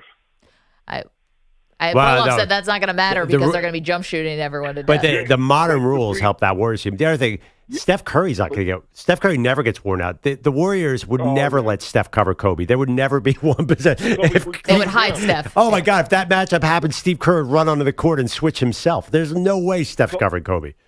Yeah, but Kobe would cover Steph and shut him down. I don't know. I think Fisher would probably cover Steph. I'm not sure Kobe's on Fisher Steph. Would cover Soft Thompson. Clay. Fisher would go cover Clay. I don't know if they're going to have Kobe running around after Steph. That's a lot of energy for Kobe. Kobe's one of the greatest conditioned athletes of all time. Have you ever seen Steph look like he's tired? Ever? Yeah. No way. Steph Curry? Yeah, but who's 6'7", 200 pounds, and lightning fast that can cover Steph other than a Kobe? It'd be a heck of a matchup, Benny. Thank you for weighing in on that. It would not be a heck of a matchup, Maggie, because that would never happen. They were not going to have Kobe running around all over the court. That would be such a waste of Kobe's defensive skills. No, I think the kind of thing that would happen is what you saw sometimes with Michael, which is at the end of the game in the fourth quarter, that's when Kobe's going to switch on to Steph. And for you guys, not the whole game. You guys can correct me here, but did they do a lot of LeBron switching on to Steph? Because Kobe is basically just 2 inches short of LeBron. Different body type. Yeah, totally different. They can't compare LeBron. Well, is there any 6'7" guy who's ever shut down Steph? Has that ever happened? The guy's been playing basketball. Kevin Love on that one very faithful drive. Kevin Love was taller than 6'7", but I mean, Steph's been playing a long time. I don't see a lot of 6'7" wing guards. 6'5". I mean, that's who Cleveland put on him. I mean, it's a similar, not the same, but it's similar. Before we get to Bogusch's update, let's hit Joe, who's in Sacramento. Joe, old school or new school? Are you going with the old school Los Angeles Lakers dynasty or the new school Golden State Warriors? Yeah, I'd like the Lakers in this simply because I think they have a better coach, and I think that they would adapt to, the Warriors a lot better than the Warriors would adapt to the Lakers. Joe, thank you. Perloff I'm sorry to cut you off. Perloff, you think the opposite. You think Warriors get to play their style. They don't have to make any changes, and the Lakers would be the ones who'd have to adapt. What makes you think Phil Jackson could modernize his game? Wasn't he like the triangle guy? He just had great players. I don't think he was an X's and O's guy. Maybe I'm wrong. I know he had Tex Winter's triangle offense, but it doesn't feel like that was what he was masterful at. I feel like his specialty was more kind of zen and getting the most out of players. I'm not sure he was that great of a strategist. See, I think it's probably selling Phil Jackson short. I mean, that's the whole thing with Jackson. He had great players. He was good at keeping egos in check. He kind of understood everybody and, could keep guys sort of all pulling in the same direction. But obviously he was a good X's and O's coach. Right, but was he a masterful X's and O guy who was all of a sudden... Is Steve Kerr? I think Kerr and his team changed the game. I don't think it was just Kerr. I think it was everybody. I think it was their GM. I think that they really took X's and O's and won 3 titles that way. See, I think they changed everything. I get it with the death lineup, but you're also just Steph Curry could hit logo threes, and that changed things. Yeah, no, but Steph Curry could hit logo threes when Mark Jackson was there, and it didn't work. I think that they unlocked this incredible thing in the NBA that everyone's now sort of using elements of that.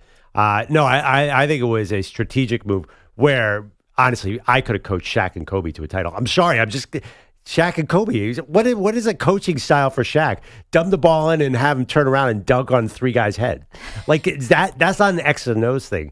I think Phil's brilliance was to keep egos in check. I think he had sort of a spiritual style of coaching, not an X and O. It would have been hard because also This is 10 years later, right? That the Warriors peaked. A lot changed from 2004 to 2014. So the latter team, the newer team, has a big advantage just by definition there. You can go vote at Maggie and Pearl on Twitter. Who do you have if it's between the old school Los Angeles Lakers dynasty and the new school Golden State Warriors dynasty? Well, another thing, too, I'll say the Warriors, like they had advanced analytics in a totally different way than exists in 2000. And you could shake your head at that. I think that helps teams in every sport. Having those numbers and every situation and figuring out if this guy's on this guy, we have a certain percentage of hitting a shot. You shake your head, but that is a big deal in the NBA. This will be a future old school, new school. Are analytics making the game better or worse? Are the teams that use analytics better or worse is a better question. Well, I don't know. I can't find one that doesn't use them. So I don't know who would even. Daryl Morey is like the king of analytics and hasn't won him anything. It wins a lot of regular season games, like a ton of regular season games. Talking about championships. Right, but in the end, he's still a loser. And Pete, make sure to underscore that every chance he possibly gets. Let's try the process.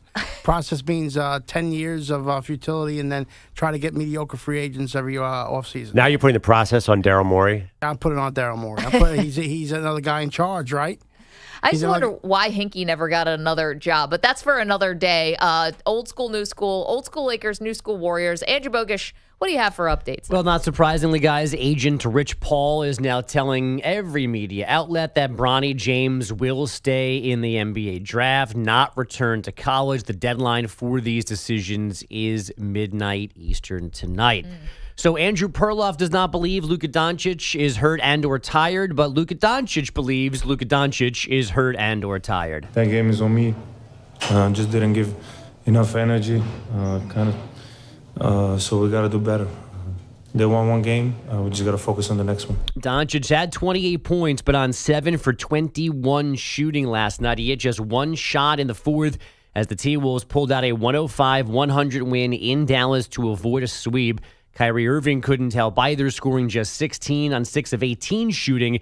Minnesota head coach Chris Finch on creating those struggles. We just got to keep battling them. They're unbelievably great players. Their fingerprints have been all over this series, making so many great plays and tough shots. At some point, maybe they're going to have a little bit of an off night. Anthony Edwards led Minnesota with 29 points, 10 rebounds, and 9 assists, all of them coming in the second half. Karl-Anthony Towns broke his slump with 25 points, including 20 after halftime. Now they get to go home again for Game 5 tomorrow night. Wait, Bogusch, if he's hurt and tired, why did he get so many rebounds and assists yesterday? We got 15 rebounds. Like, that says, I'm physically feeling good. I can get to the ball. So, the general response would be maybe he would have had 40 and 18 and 12 and they would have won if he was at full strength. It's not a zero-sum thing where he sucks or he's perfectly healthy. He could still be limited in what he's able to do. I hear you. I think also the way the T-Wolves double-teamed him and made other guys shoot a lot happened last night too. And but also he was 1 of 5 in the fourth quarter, where he and Kyrie were great in the fourth quarter up until last night. He never said he was hurt. You said Perloff is saying he's not hurt, and then the Mavericks have said he's hurt. He said he's hurt. He looks hurt. You're the only person on the he's not hurt, he's faking it island. I'm not saying. Of course he's hurt. It's the end of the season, but I just can't. Tom Hanks had more company. In Castaway than you do on this island. Will you at least give me he looks better this series than he did last series? He still looks like my dad lumbering around. Yeah, he always. This guy's scoring 32 points a game and has 10 boards a game. If he's hurt, what's he going to be like healthy? Yeah, that's Michael Jordan on steroids? Yeah, we've seen him score 70 when he's healthy. That's the point. Oh, okay, you're right. So he'd probably be averaging 70 points a game if he was healthy. What are we talking about here? He's nearly perfect. He's dominating this series. This is neither here nor there, but I found myself thinking about this. When Luka retires, you know how some athletes, when they retire, it goes one of two ways. Either you get real skinny. Oh, I know you're going. Or you really let yourself go. Yeah. Which way do we think this is going with Luka? Yeah. Greg Maddox territory. He's going to look like Jokic. Yes, exactly. So you know what's funny, though? Another Mavs legend, Dirk Nowitzki, said he couldn't wait to get fat after his career ended. He looks great, though. I know, he's 7 feet tall. You can't get that's going to be so hard to get fat if you're 7 feet tall. I didn't think about that. Okay. Problem I have is an elite with load management. All these guys saying they're tired. I get you're injured. It's a war of attrition in the playoffs. But I mean, come on. If my star players are going out there saying I'm tired, I mean, really, that's hard for me to take as a fan. I mean, Edwards said it. I mean, how many other guys have said it? Luka last night. I'm talking about everybody. I'm talking about everybody. Well, to be fair, they can't really do load management this year. Maybe you're seeing the effects, right? The league was really serious about them playing more games. Well, I think what happened last night was they couldn't take Edwards out of the game. They couldn't really rest Edwards. And you could see Edwards was coming up so short on his shots. He hit enough. When he hit that jumping bank shot, that was crazy. Unreal. But generally, you could see the fatigue in that dude's legs. He is such a different player than he was 2 series ago. But if Luka's hurt, you guys are crazy. You're saying I'm just saying he's scoring 32 points a game and shooting a higher percentage than he did during the season. What can he do if he's healthy? You're telling me he's got another 20% in him? Nobody's scoring 40 points a game and shooting 40% from 3 in a playoff series, in the finals. He's not Jerry West. This is not going to happen. There are guys who have great playoff performances who are playing injured. That happens all the time. What do you mean? I mean, honestly, so if he's healthy, what are his numbers then? Because these are as good as it gets. I mean, he might be playing better, but I also think that Luka's a weird player in that he's a below the rim guy who plays at a very slow pace. Yeah, he might be a guy who can actually play through a knee injury better than maybe another star. Maybe Anthony Edwards, if he's dealing with whatever Luka's dealing with, is not nearly as effective because he needs his legs. Like Luka doesn't need to be jumping over guys and running guys over. Like he plays more of a mental game, and it's all about just getting to his spot. He controls the pace. Right. This actually helps him because he's so slow. He's like taking the air out of the ball. And he doesn't play any defense one way or the other. So I agree with that. Like he is born to play injured in this level of game. He was born to play injured. And you guys say he's injured, like a minute left in the game. No, not us. Them. Like, they. All that being said, we're not doctors. If the Jason Tatum is 1-on-1 with a minute left in the finals, who do you have faith in?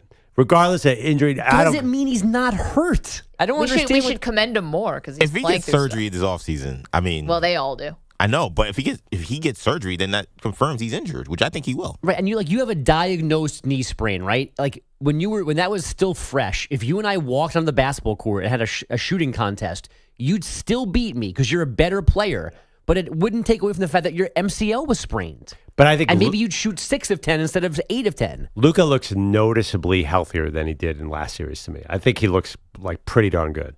That's all I'm saying. I think he looks amazing, and he's dominating the end of games. And this is my point. The longer this series goes, I think it's the worse for him because even if you get time off before you you play the Celtics, you're still putting more wear and tear on your body. I think we have time for one more story. Sure. It's OTA season around the NFL, but maybe the calendar changes soon with the NFLPA reportedly preparing a proposal to move most of these spring workouts into the summer, leading directly into training camp. So players would basically be off from the end of the season until at least mid-June, then do a slow build-up for camp in July. For this to happen, there didn't need to be a trade. Maybe it's the players agreeing to an 18-game schedule. Oh, man. That's diabolical. That really is. To get an 18th game off of this, I wouldn't do. But I get why teams want to do this because it's a story when people don't show up to the voluntary OTAs. They probably want to just take out that. Do you think that's why? And give them more time off. I'm not sure. So but again, this is coming from the union. This is starting from the union. Okay. It is kind of weird that the offseason, they kind of ruined the offseason with all these OTAs. Like, I don't remember that when I was a kid, that the team used to end the season, just go away until the summer. Right. And now they just keep on popping back up in April and May. It's weird. You see them in 3 days in July and August. That's it. Yeah, I think this is by design by the NFL. They want to have the conversation going forever. Yep. So you're right. There was a time when, we just didn't hear about NFL teams and stuff until a certain part in the summer. But I think they want to have that conversation in March, getting ready for the draft, April in the draft, May during OTAs, June during OTAs, and then you lead right into training camp. So that's why I don't know if the NFL is going to want this. No, I mean, I think the teams want the players there as much as possible in the offseason, right? Like, they would have the guys just work all year long. So, but it does strike me, a lot of people pointing out on Twitter, like the coaches now, that's a tough, to go from the end of June through August. That's hard on families and stuff. That might be tough. Well, but you don't get to practice as much. Like 2-a-days are gone. padded practices have to be very monitored. So even if you're there a lot, it's not like taxing, grueling like it was back when we were kids. I was thinking it's awfully hot, though. That's a lot of hot practice. Fair. Like Thank training you, camp, 2 weeks at that. It is hot. 2 weeks at that small college. That's a lot to do 2 months of that. Oof. A lot of bucket hats. A lot of bucket hats. Yeah. A lot of dehydration. Yes. 855-212-4227. Thank you, Andrew Bogusch. Coming up, we do dive more into some NFL topics and telling you whether a few people are right or wrong. We'll do that next. Coming soon to a station near you. One show. Andrew Perloff's got a tale to tell. Thinks he's an Aussie, but you can never tell. Tries to talk like he's from down under, but his accent's thunder. Oh, what a wonder. Andrew makes you belong at the Outback. Not living in the bush, but serving up a snack. Your cheat day sounds more like G9 at the Outback Steakhouse. You'd be just right. Crikey says, but it sounds all wrong.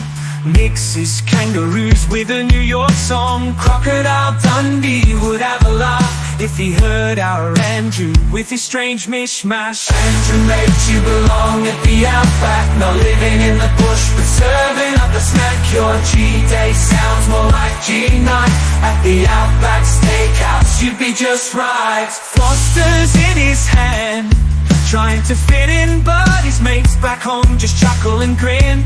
He should be slinging steaks, not slinging slang. In the kitchen's where he can really hang. Andrew makes you belong at the Outback. Not living in the bush, but serving up a snack. Your cheat day sounds more like G9 at the Outback Steakhouse. In a kitchen dark with shadows long, Andrew Perloff sings his eerie song with a cauldron bubbling and a wicked gleam. He's cooking up a devilish dream. Andrew Perloff, the spooky chef king, with devilish ideas that make nightmares sing. Both testicles, a sinister feast. In his haunted kitchen, he's the culinary beast. He starts with a flame, burning so bright, casting spooky shadows in the dead of night, slicing and dicing with a sinister flair. Bull's testicles, he's preparing with care.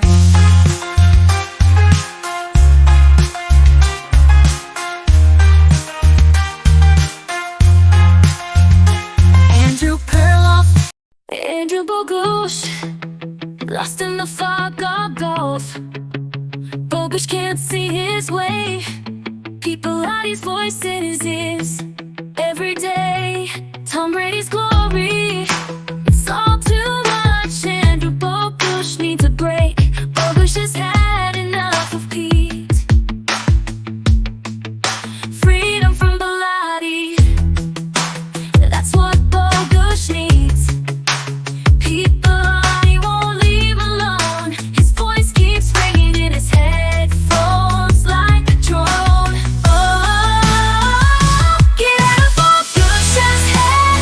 People can't you see? Bogusch trying to be free in the sea of noise. Let Bogusch find his peace. Oh, get out of Bogusch's head. People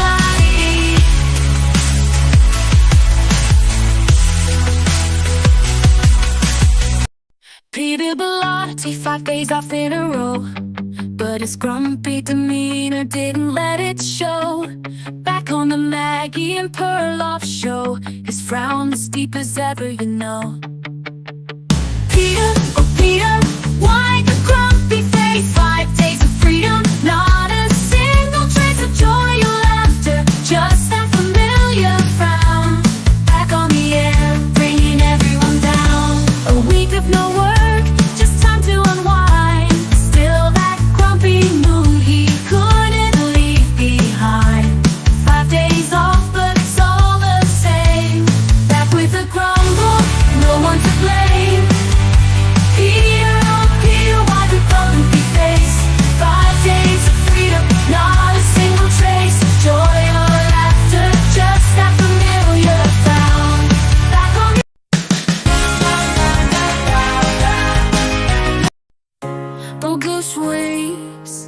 got the road reason. Why is this remarkable? left behind, feeling like he's bound to lose. Perloff's off to San Antonio, can't believe his eyes. But Bogusch stuck at home, his heartache amplifies. Betting against Wembyama, Perloff took the fall, but it's Bogusch left behind, feeling 10 feet tall, a loser in his own right. Can't catch a break, road trip dream shattered. For goodness sake, for goodness sake. Thank you, great Andrew Perloff. All right, let's hit a little NFL OTA stories, Pearl, and we're going to play a little game called Right or Wrong. Right or I like it. Simple, to the point. Yep, we'll tell you whether this is right or wrong, what a player said. Let's start off with Kayvon Thibodeau. He says that he's going for the all-time sack record. Michael Strahan, TJ Watt both have it, 22 and a half. Right or wrong that Kayvon is putting out these personal goals? Wrong. Because there's no way he's getting a sack record. Because who needs to pass against the Giants? They're going to be losing every game.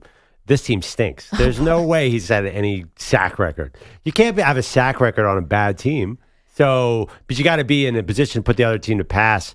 And I know that they got some help for Kayvon. He's a really good player, but there's no way he's getting to 22. I'd be shocked. Also, he's not TJ Watt. Not yet, anyway. TJ Watt's a force. He's not Michael Strahan at his peak. I like that he's saying this, but there's just no. This is completely unrealistic. I don't love this just because it's like you're putting out your personal goals there when the goal should really be for the team to get better. And if by extension the team is good and you are going for the sack title, which is going to be hard, you're right, because I don't know how many games the Giants are going to win and how many close games they're going to be in. But it's not about you yet. You know, let's get a little more. How about a little more, success before we make it about you? Oh, I disagree on that part. I mean, you're the New York Giants. What else you got going? I don't mind that individual goal in this sense because, like you said, it does help the team. Okay, let's move on. This one, let's hear from Patrick Queen here. Can we, Pete? In cut 5, Patrick Queen, of course, from the Ravens, now with the Steelers, said he took less money to go to the Steelers. For me, the difference was like $4 or $5 million.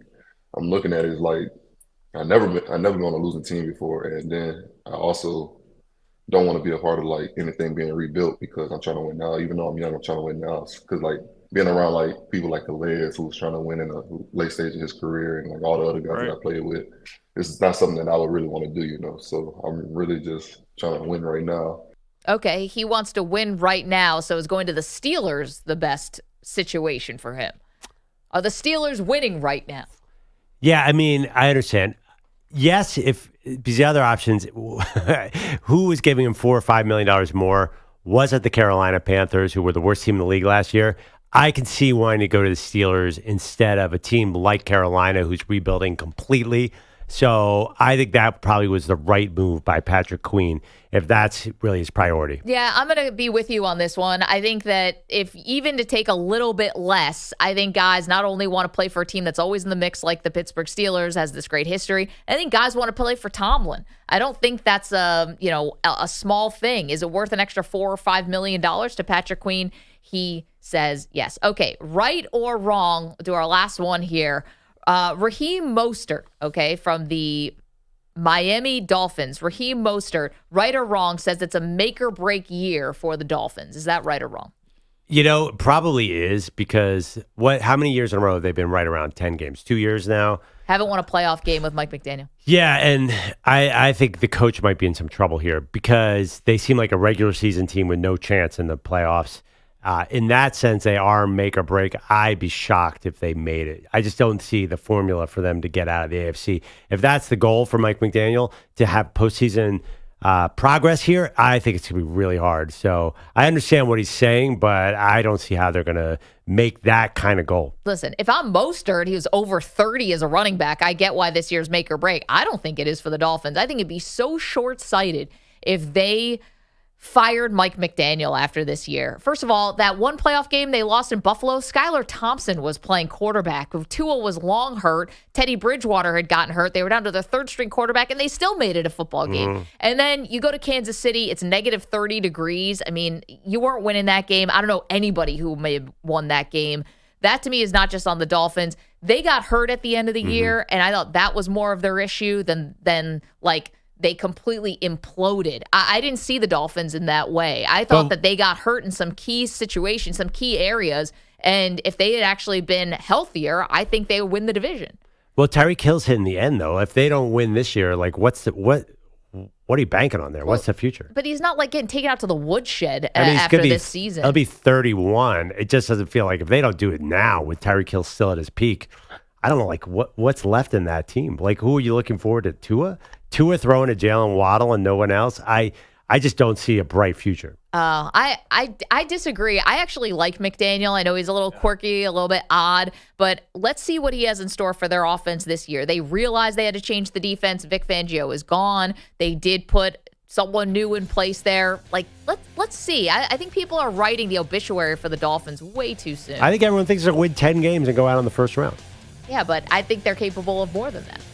Okay, coming up, Wednesdays around here, we do something called The Great Debate. This is a fun one inspired by the late Bill Walton. Get to that next.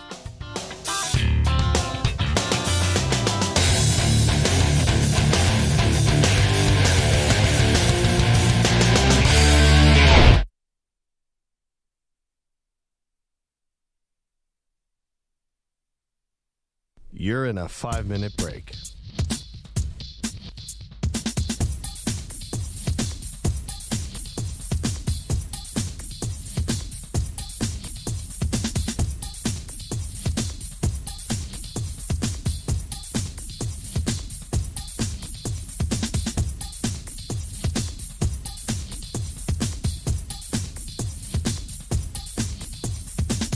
Four minutes, 30 seconds remaining.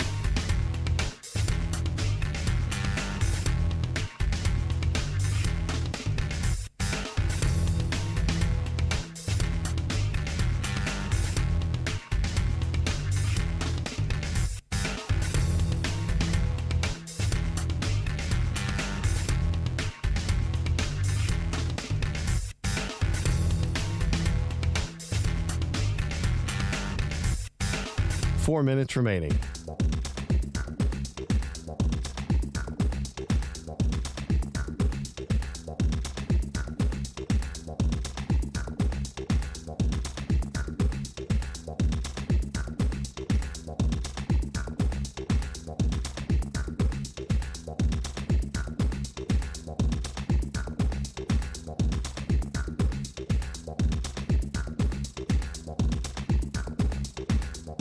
Three minutes, 30 seconds remaining.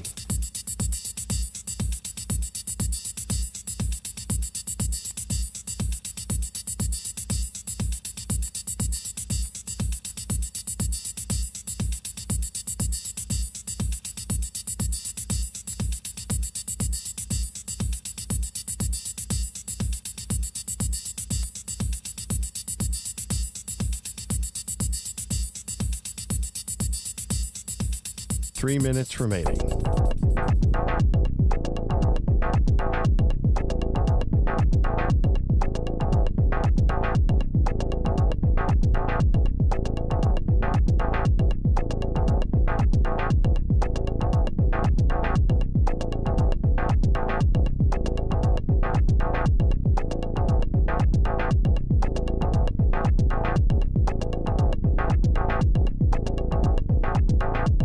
Two minutes, 30 seconds remaining.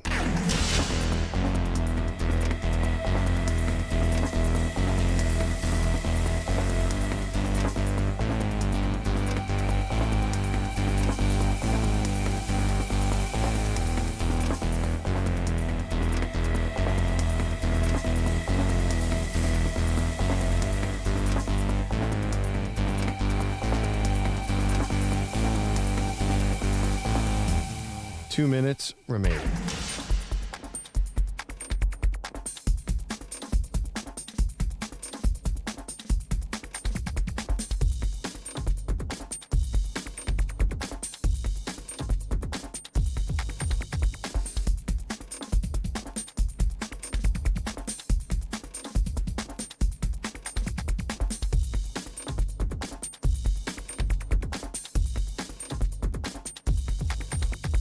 1 minute, 30 seconds remaining.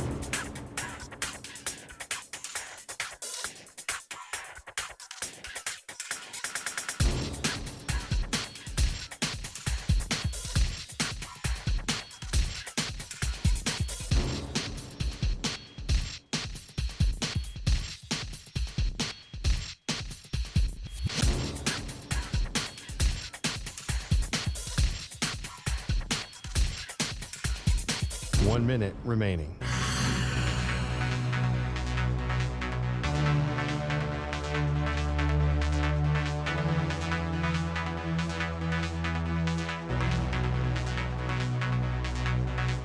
Forty-five seconds remaining.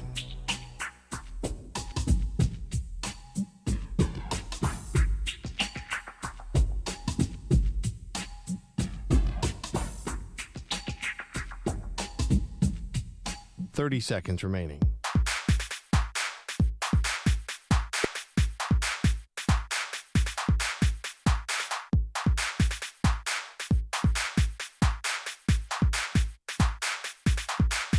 Fifteen seconds.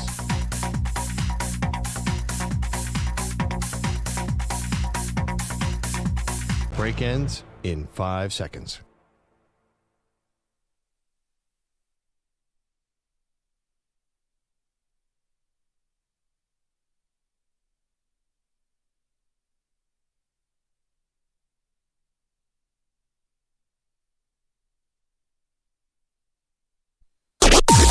Maggie and Perloff on the Infinity Sports Network.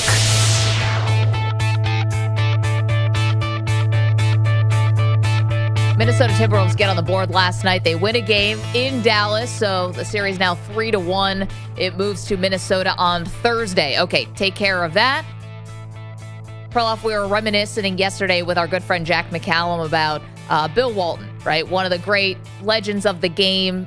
And we were talking about what a character Bill Walton was, like truly unique. Kind of when you say one of a kind, he was in every sense of the word. And it got us thinking about this week's great debate.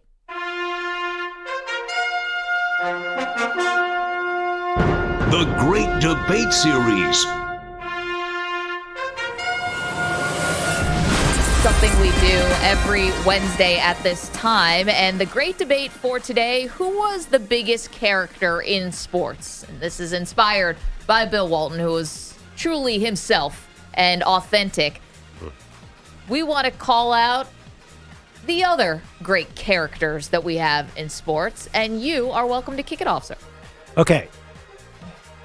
So, remember Josh Duhamel, the hunky actor? Sure. He used to come around Dan Patrick's show all the time. Okay. He would always talk about this one player, Bill Spaceman Lee, famous pitcher. So eventually he did a movie about him in 2016. It got a 0% on Rotten Tomatoes. Oh my gosh, I didn't know that was possible. Does that mean no one watched it? It got critically 8 reviews, 0%, 41% audience score. So I feel bad for Josh. Josh had some hits and misses when he produced his own movies. Great guy, by the way. Minnesota nice. Also easy on the eyes. But it has nothing to do with Bill Spaceman Lee. Yes. You wonder, why was this guy worth making a movie about? Because he's the weirdest athlete that ever lived in the history of athletes. He threw an ephus pitch. You know, that small, that kind of overhead. It kind of went way up and way down, which is weird enough. But the dude was a weirdo. He said that smoking pot before games helped protect him from the fumes of Boston on his way to Fenway Park. He left a game when he was in Montreal to go drink beers because he was mad at management. Then he was in the bar and saw that they needed another relief pitcher and ran back to the stadium while drunk and pitched the game. He then became this weird libertarian political candidate who ran on a no guns, no butter campaign, meaning that people should not eat butter because it's bad for them. Actually, in 2016, got 3% of the Vermont governor vote based on that theory. He is the weirdest dude of all time. Bill Spaceman Lee, very famous, has 4 books, including his first book was about him. It's called The Wrong Stuff, How to Not Be a Major League Baseball Pitcher. This guy was awesome, totally weird. I know that there are better athletes who are bigger characters, but there is nobody who is stranger than Spaceman Lee. Yeah, is he associated with the beer? Isn't there a Spaceman Lee beer? Is that him? It might be. I don't know. Gotta I've be. seen it before. He did enjoy his beer. In bars, especially a Boston bar that I worked at once upon a time.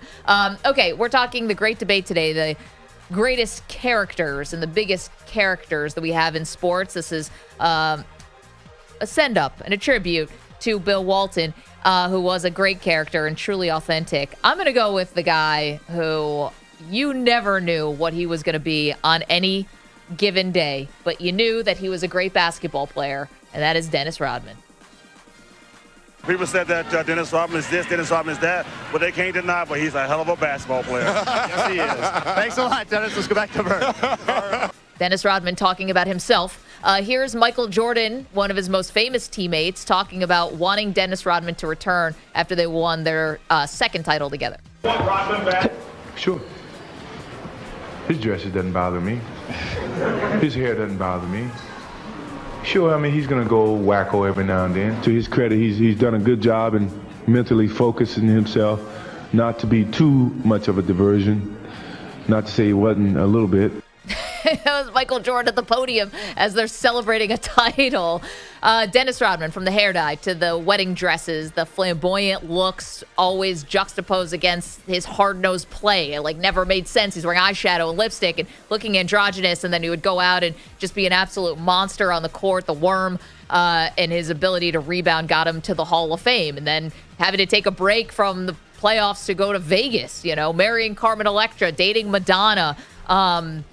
Beyond that, eventually go to North Korea, which got a little weird and much more odd after his playing days were done. But you just never knew what you were getting with Dennis Rodman. And I probably left out 25 things there. I know that I love that you're just throwing in North Korea. It was odd. If you watch that documentary, it's very weird that Dennis Rodman and Kim Jong-un ended up becoming fast friends. That is not one I had on my bingo card. But quite frankly, for Rodman, it's a little par for the course. So if we're talking about the biggest characters in sports, give me Dennis Rodman. And I don't know if there's a close second. EJ, who do you have?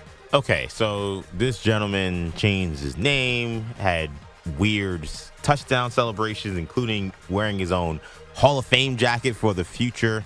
I'm going with this man. 3 things in life that's certain: death, taxes, and 85 will always be open. The rest of the competition or field might as well kiss the baby, because this is over. I got a trivia question.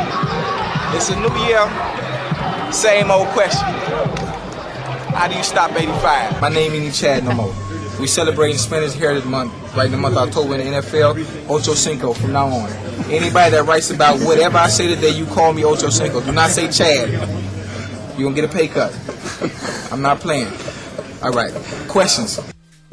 There you go. And history was made right there. So Chad Johnson, a.k.a. Chad Ocho Cinco, is my pick. And what made Chad so fun was week to week, you didn't know what was going to happen, right? You didn't know what he was going to say in the press conferences going to the game, whether he was going to have a checklist of DBs he was going against all year, or during the game, whether he was going to bring out, again, a Hall of Fame jacket, do a Tiger Woods putt with the goal, whatever thing is called. He was just so much fun. Just a character in itself, one of the best trash talkers you hear there in NFL history. So I had to go with Chad Ocho Cinco as my biggest character in sports history. You know what the best part? He made the NFL offices so mad back then. He must have Tagliabue. I don't know if it's Tagliabue or Goodell, but he did something that you could never. I was watching clips of him last night. Yeah. There was a time where they were doing a review, and he's walking around with a $20 bill trying to give it to a referee. It's caught on camera. Imagine now all the stuff we hear about with the betting and stuff. If he did that today, the NFL, he'd be kicked out of the league. Roger Goodell, he would lose all the blonde hair he has on his head if that happened. Chad Johnson was just on another planet. Fair. We're doing the sports biggest characters as our great debate this week, and a bit of a nod to Bill Walton, who was such a character. Pete, who's your biggest character? There's only one person that has talked to a baseball and won 19 games, and that's Mark Fidrich. He is one of the biggest characters ever in sports history. Won 19 games, Rookie of the Year, and spoke to a baseball. The Bird. The Bird is my wildest character. He was one of a kind. Bogusch, your biggest sports character as our great debate this week is who? I'm going baseball as well. One of the best players of all time, as he will tell you himself. Luke Brock was the symbol of great base stealing.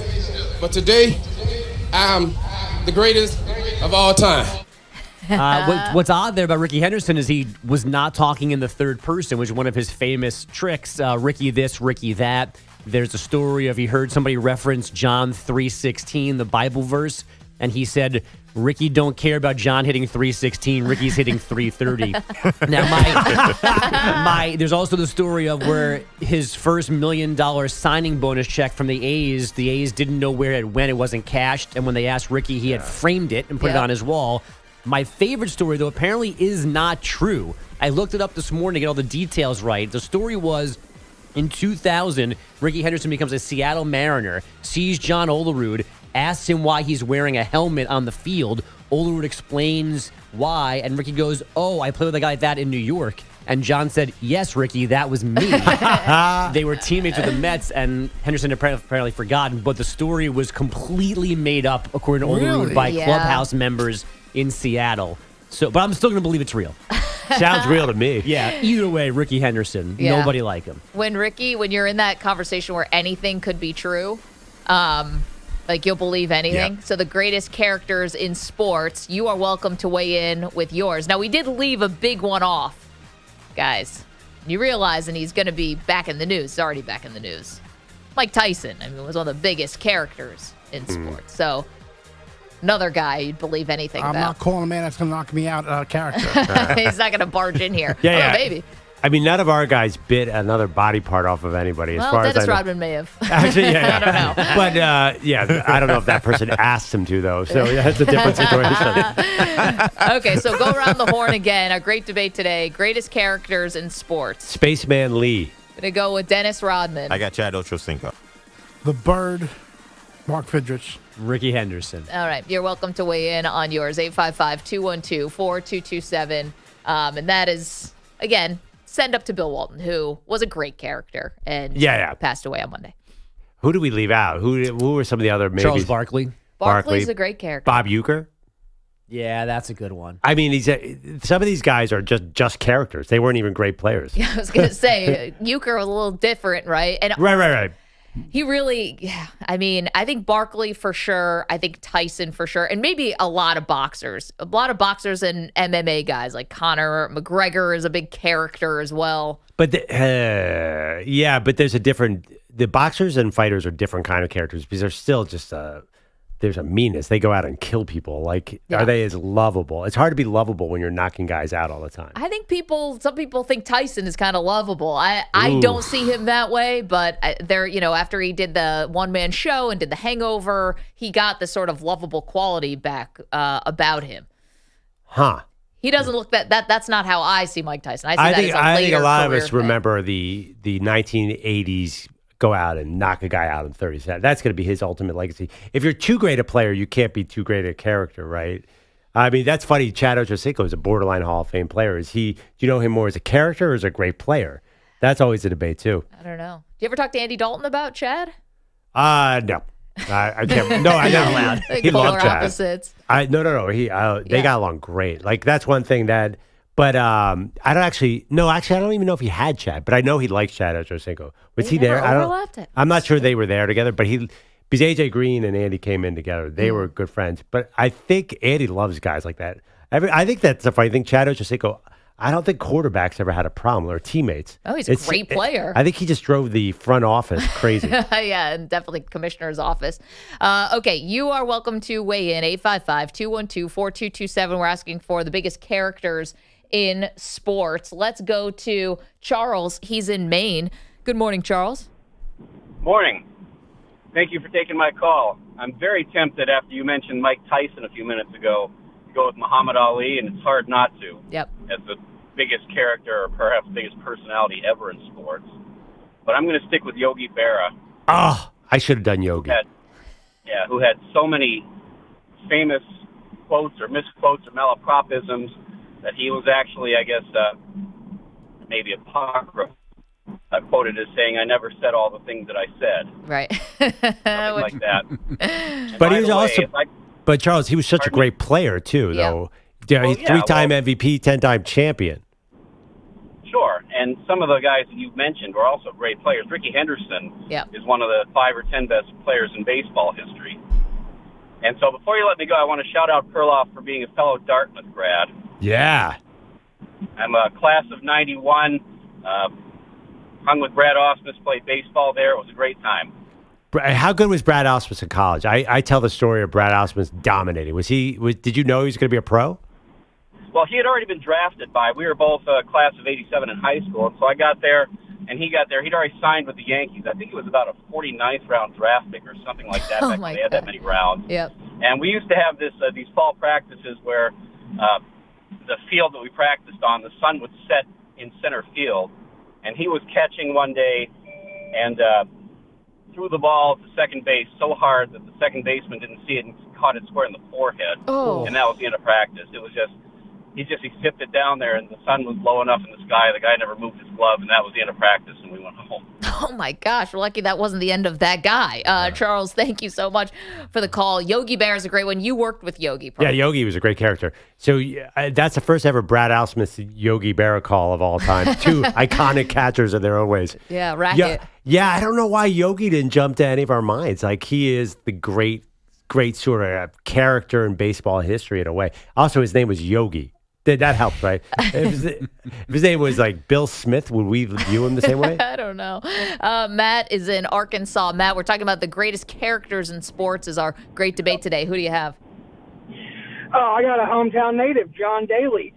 Has a beer in hand, cigarette in hand, walks up, where's the first tee, what's the course record? I'm smashing it. You're right. Then where's the nearest Hooters?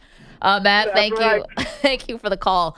John Daly. Certainly a great one. We see you guys on the phones. Keep them coming. The great debate today, the greatest characters in sports. Again, it's a send up to the late Bill Walton.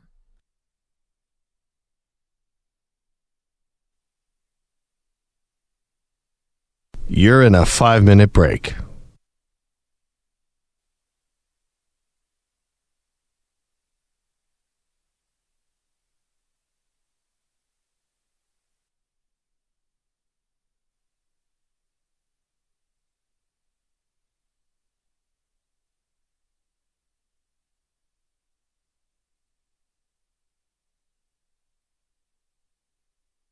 Four minutes, 30 seconds remaining.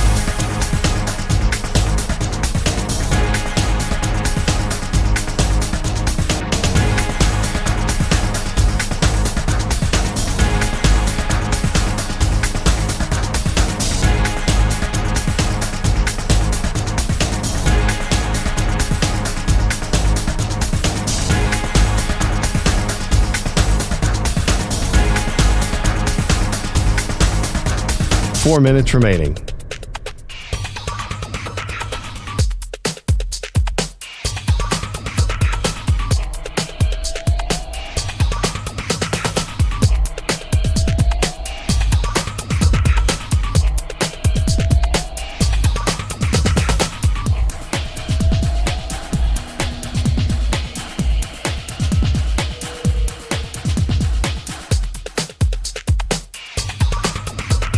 Three minutes, 30 seconds remaining.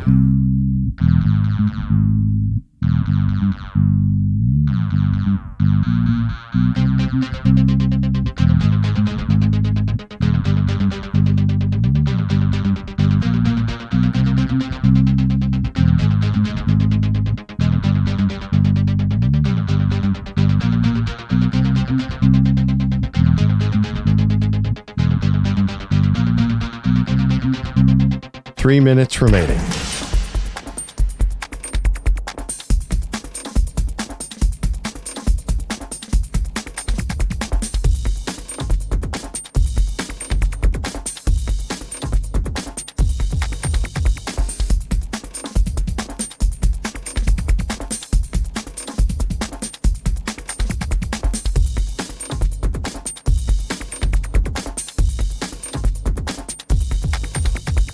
Two minutes, 30 seconds remaining.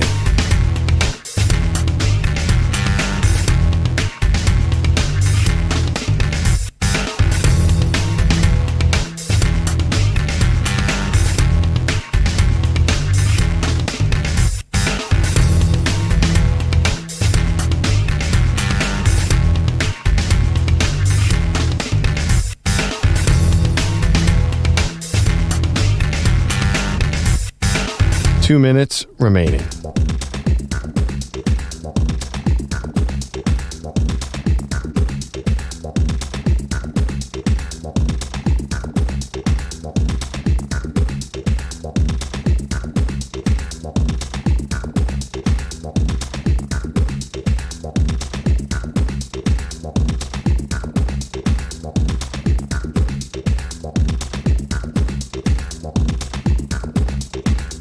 One minute, 30 seconds remaining.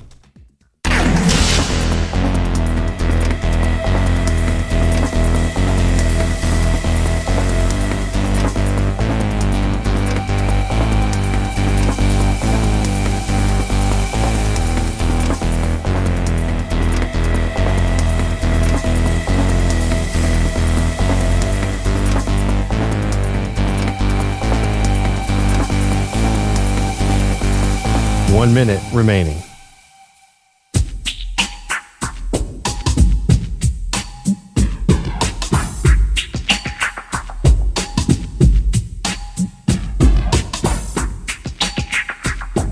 .45 seconds remaining.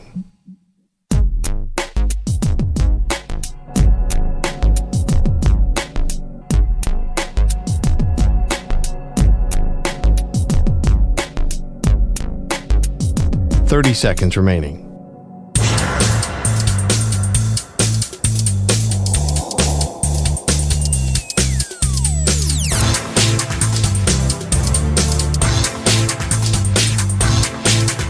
.15 seconds.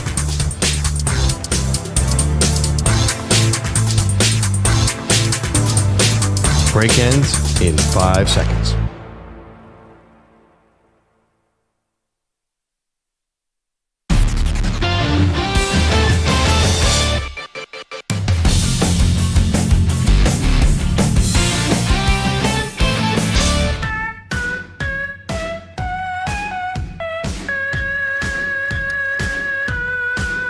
Welcome back to Maggie and Perloff. Fun, great debate today. Every Wednesday we do the great debate here on the Maggie and Perloff show. We're doing the greatest sports characters of all time, loosely based on Bill Walton sort of becoming a character, a very lovable character. The tributes keep pouring in for Bill Walton, who died at 71. I think a lot of that, if we had a great interview with Jack McCallum yesterday, it seemed like early Bill Walton was not the lovable Bill Walton. He seemed like he was kind of an angry, disappointed injury player. Then something changed and he just became like America's favorite basketball guy. And he also was a character. I mean, I just think of him as an announcer. There's just watching him do a Pac-12 game, you tuned in just to see what is this dude going to say. He was so darn funny, and I think that's the kind of athlete we're trying to celebrate here. Yeah, I mean, the people who, you know it when you see it, right? Where we have so many athletes who are just sort of buttoned up, vanilla, really just trying to stay middle of the road. These are not the people we're talking about. We're talking about the people who colored outside the lines, did their own thing, and whether for better or for worse at times, just became sort of bigger than even their play. And a lot of these athletes are really, really good. Like I went with Dennis Rodman, who's a Hall of Famer. You know, BOGUSCH went with Ricky Henderson, one of the great baseball players, but also these great characters. So I went with this quirky baseball player, Bill Spaceman Lee. Oh, yeah. Growing up, I only knew the nickname Spaceman. He threw an eephus, but he actually started Game 2 and Game 7 of that famous World Series against the Reds. So he was a high-quality pitcher. So all these guys were good. Then there's the Bob Uecker, the guys who weren't good but were still characters. They should also should be celebrated. Let's go to the phones, 855-212-4227. We want you to get in on this as well. The great sports characters of all time. I'm not talking about movie characters. We're talking about actual people who played sports. How about William, who's in California? Hey, William. Good morning, Maggie and Perloff. Dig your show. In my life, the one athlete that I put at the vanguard, slam dunk, is Muhammad Ali. Mm-hmm. His incredible interviews with Howard Cosell and those chaotic weigh-ins where he got into it with Joe Frazier, and I mean, it was just nuts. It was like you were watching a TV show, but I mean, this was in real time. Mm-hmm. And there was no better self-promoter in my mind than Muhammad Ali. No doubt. One of the great characters. Did you have another one for us, William? Yes, I do, actually. In my extended life, I wanted to also submit the name Joe Willie Namath. Mm-hmm. Joe, he was incredible. I mean, the way he held, he held court there at the pool at the Super Bowl. I mean, he did Hanes commercials. He did Noxzema commercials with Farrah Fawcett. He had a notorious nightclub in New York that he was forced to give up, and he almost retired, but decided football was more important. Those are the two. And I mean, even Howard Cosell in his own right was a heck of a character, albeit he wasn't an athlete, but he was involved in sports. No doubt. William, we mentioned Muhammad Ali before, no doubt. I mean, one of the great characters, talking about Mike Tyson, another boxer in a different sort of way, was famous, infamous. Ali was a, hero to so many and such a character. The Joe Namath one is also a great call. Yeah. The Bachelors 2, I think, was the name of the infamous nightclub that he had on the East Side in New York. And then he was on Broadway at one point, Joe. Like, they call him Broadway Joe. He actually was in a Broadway show. Isn't there a Sports Illustrated cover where he's the fur coat? There's also one where he's wearing like a pirate shirt. I think it's part of his play. Really weird. I'll get it for you. It's fun. That is fun. How about Miguel, who's in Boise? Miguel, who do you have? Who's the biggest character in sports? Good morning. The biggest character is one that dressed up as characters, Clinton Portis. Man, you're so right about that, Miguel. I was in Washington, D.C. when Clinton Portis was like at his peak. And every post game, you didn't know what kind of wig he was going to wear, glasses. I mean, he was all over the map. He's the best. Miguel, thank you for the call. There was a funny story about Clinton Portis. I never know if it was true. He got pulled over once on his way home from practice, and they asked him, "What's your address?" And he didn't know. And never could confirm whether that was a true story or not. Kevin is in Oregon, has got one, he and Pete Bellotti on the same page. Kevin, who's the biggest character in sports? I had that one, but everybody keeps trumping me. So I've got two. One is John Madden, and the second is what I think is the biggest character in sports or in the sports realm right now is Pete Bellotti. Absolutely. Pete, you should be up there. This is the one category where Bruce Bochy really just doesn't apply. Well, he tried, though. Pete tries to shoehorn Bruce Bochy into all these great debates in such a fun way. My choice, Bill Spaceman Lee, has 4 books. Pete already has 12 book titles. That's right. America's best-selling No author. one has more ideas than me. Okay, keep them coming. We see you guys on the phone. John Madden is a great one, too. We don't want to just gloss over that. John Madden, a great character. I mean, one of America's greatest broadcasters. Who have we mentioned so far in terms of broadcasters? Howard Cosell. Me. John Madden, Pete Bellotti, of course. Stephen A. Smith will probably go down historically. Stephen A. is a really great character. He's kind of like the modern Howard Cosell, a little less quirky. Marv Albert. Yeah. There's some details about Marv that would make him quite a character. That's one way to put it. I'd say Gus Johnson's a bit of a character in a Gus sense. is a great character. But he's not. These guys really aren't off the field. Gus calling a game has a lot of character to it. Yeah. I don't want to say that he's out there doing weird things. No. We only know this about Marv. Okay. See you guys. Keep them coming. The great debate today, biggest sports characters of all time. And it's a bit of a nod to Bill Walton, who is such a great character. Bogusch has headlines for us. And it is a crushing morning for Duquesne men's basketball. Dreams of Bronny James and maybe even LeBron playing for the Dukes have now gone away. Bronny, not surprisingly, is staying in the NBA draft.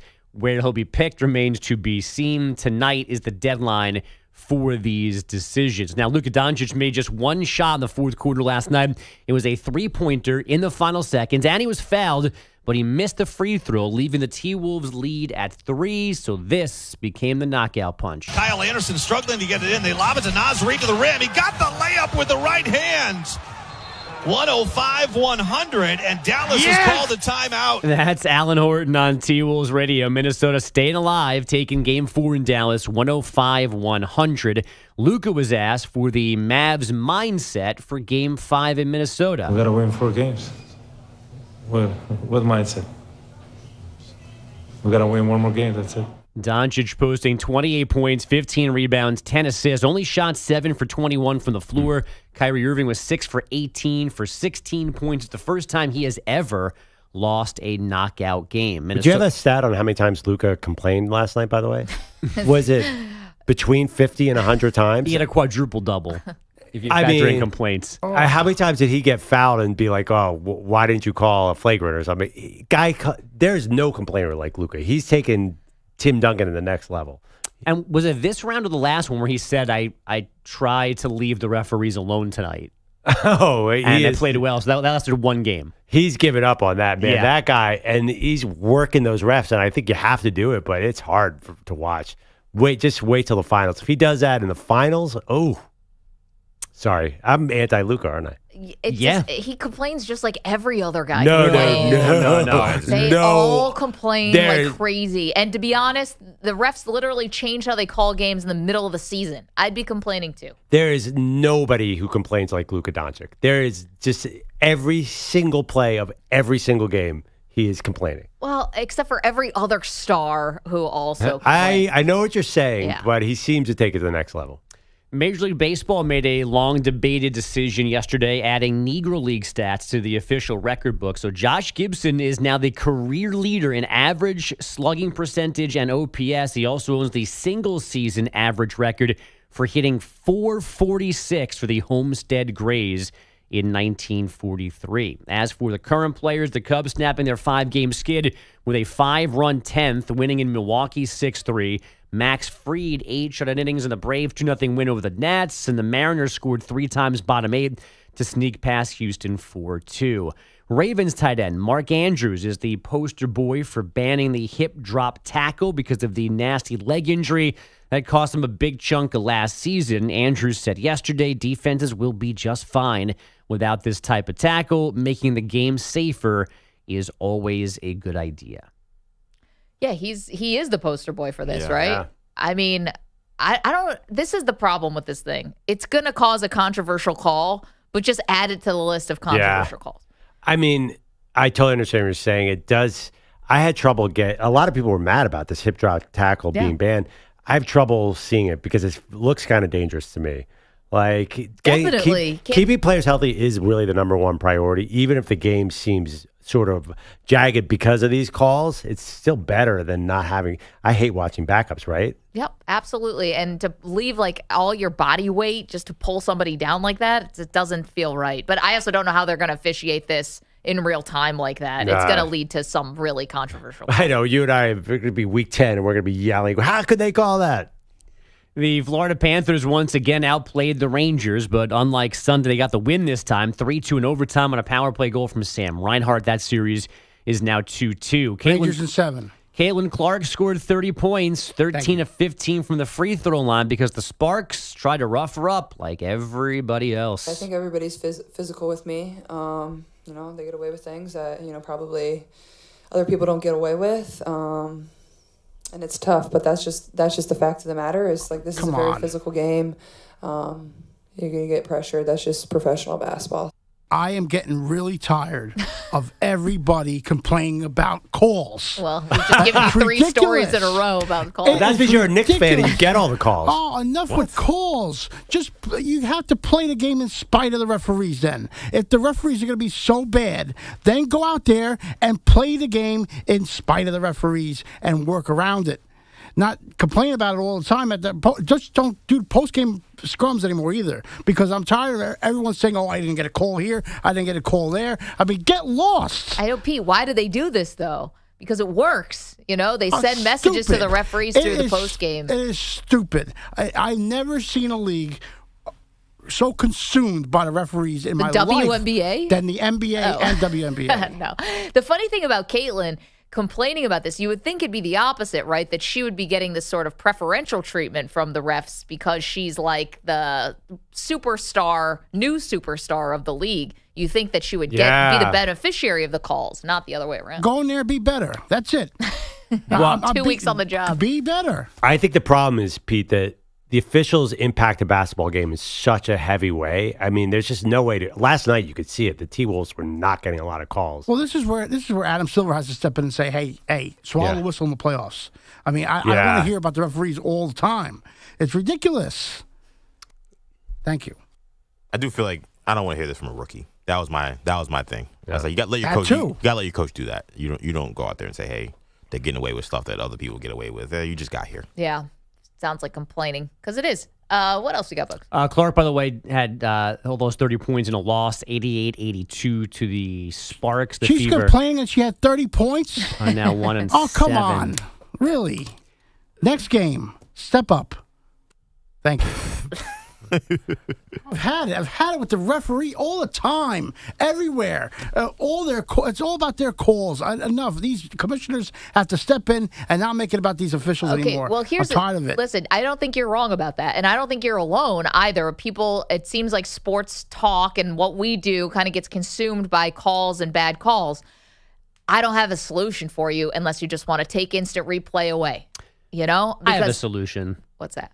I would say don't waste your emotions on a basketball game in the regular season on May 29th. How dare you? Yeah, I would say that's clearly not a solution. I would say, Pete, you could do yourself a huge favor by not caring that much about what Caitlin Clark says about the officiating she shouldn't say it then, in if it game doesn't matter. 9 of her career. She shouldn't say it Just then. from friend to friend. She scored 30 points. Listen, for the shows, for the sake of the show, let's keep it coming. Okay? I love your show, but I also love Pete. Our show. And when he can only work 4 days a week because he's upset about the WNBA officiating. It's ridiculous. It's enough. Enough with all the referees. And then we're going to get to the NFL season, and we're going to be constantly on rules. Constantly talking about, is this a catch or is that a catch? Or is this a tackle? Is this a legal tackle? Can he tackle up here? Can he tackle down there? Enough with all this. I never heard of so much us being consumed about rules and literally just explode. I want to worry about the play on the field. That's it. Book 13. I hate rules. That's anarchy. Pete, you haven't been screwed by an official paradise. in an important game in years because you haven't had a team that's played in the playoffs in a decade. That's fine. But you know what, though?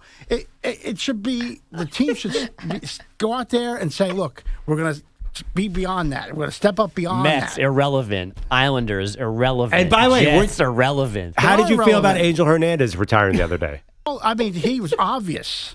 Okay. So if they're obviously bad calls, it's okay to complain about them. He was calling balls in the other batter's box strikes. So there's a degree. If they're that bad, then we can complain about them. There's an obvious degree. There's an obvious degree. But every time, every game, I got to hear about, why are the officials doing this? Or why are the officials doing that? Why are the officials doing this? I mean, come on. Why am I the only one screaming about this right now? Because that's a loaded question. It's totally ridiculous. None of us have the degrees to answer that. Come on. I'm with Pete. Everything he says. Cosign. Thank you. You are with Pete, but you're sitting there nice and calm. You're not red in the face. Your head's not going to pop off. This is like when, the famous Key and Peele sketch where one of the characters played Obama and then the other played the Obama translator, Angry Obama. I get to be calm me, and Pete gets to be like my proxy. It's ridiculous. It's total garbage, and it has to stop. I'm just go back in all our rundowns in the last month, and let's. How many segments are about referees? We're about officials and bad calls. That's not what sports is. I mean, get lost. If you can't have proper officials, then go hire more officials. I mean, I don't know why we're so attached to these unions and these leagues. Pete, now this turned into a stump speech. All right. I'll tell you right now. Right. If the local 409 just got the boot. Your season's coming up. Just wait till the fall. If I was the NBA, I'm clearing all those officials out of there. Drain the swamp. Yep. Let's go. Okay. Well, we don't just talk about referees around here. We do talk about the biggest characters in sports. That's our great debate question for today. We've been seeing you guys on the phones. We want to get back to your calls. I do want to acknowledge the chat who has come up with some phenomenal suggestions for us. Again, the biggest characters in sports, sort of a nod to the late Bill Walton, who was so authentically himself. How about some more here? Get a little Chichi Rodriguez. Ken, very upset nobody picked Deion Sanders. Considering he was my second choice. We do have a daily segment dedicated to Deion Sanders. Yeah, Deion's another one. He's such a great player, though, that his great play might have balanced his characterness. Does that make sense? He might be the best cover cornerback of all time. Well, we have a lot of great athletes who are part of our greatest character. Yeah. No, that's the only thing I would say. Like, no, Deion definitely fits. I'm just saying, like, I don't think of do you think of him primarily as a character or primarily as a great player? You could make that argument maybe where Yogi Berra, same thing. But my guy, nobody ever thinks of Spaceman Lee if they think of him as a great player.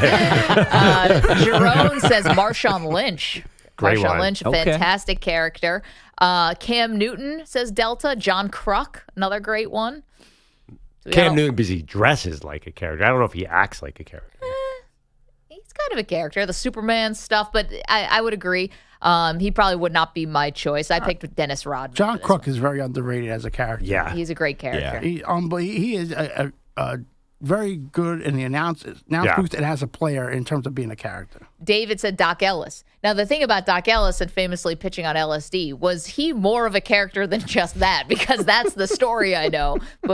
You got to be a character for that to happen. But I don't think that's a one-off for Was it a the guy like 70s? that. Like- You don't just have all of a sudden drop acid and pitch unless you're doing a lot of different things. Right, in the 70s, he's the only one that admitted to pitching on acid, on yeah. acid. I mean, there probably was a lot more. In the 80s, probably switched to something else, which we know about too. Keep them coming. The greatest characters in sports. Ric Flair, says Jim. Not sports. If we go to wrestlers, it's a little tougher. Shut up, bogus.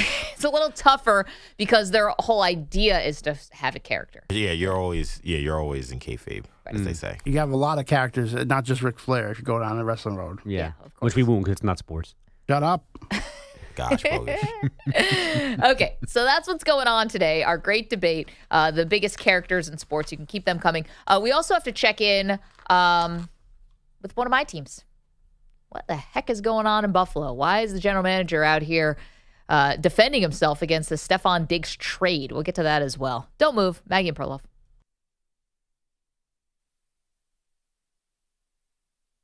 You're in a 5-minute break.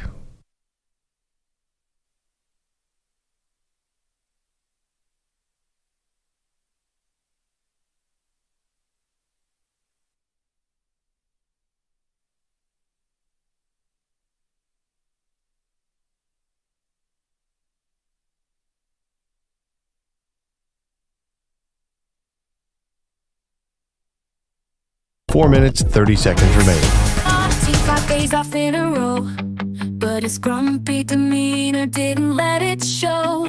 Back on the Maggie and Perloff show, his frown as deep as ever, you know. Peter, oh Peter, why the grumpy face? 5 days of freedom, not a single trace of joy or laughter, just that familiar frown. Back on the air, bringing everyone down. A week of no work, just time to unwind. Still that grumpy mood he couldn't leave behind. 5 days off, but it's all the same. Back with a grumble, no one to blame. Peter, oh Peter, why the grumpy face? 5 days of freedom, not a single trace of joy or laughter, just that familiar sound. Back on the air, bringing everyone down. So here's to Bronny with days off of plenty. Grumpy as ever, his mood's never empty. 5 days off didn't change a thing. Back with a grunt, let's hear the show. Peter Bellotti.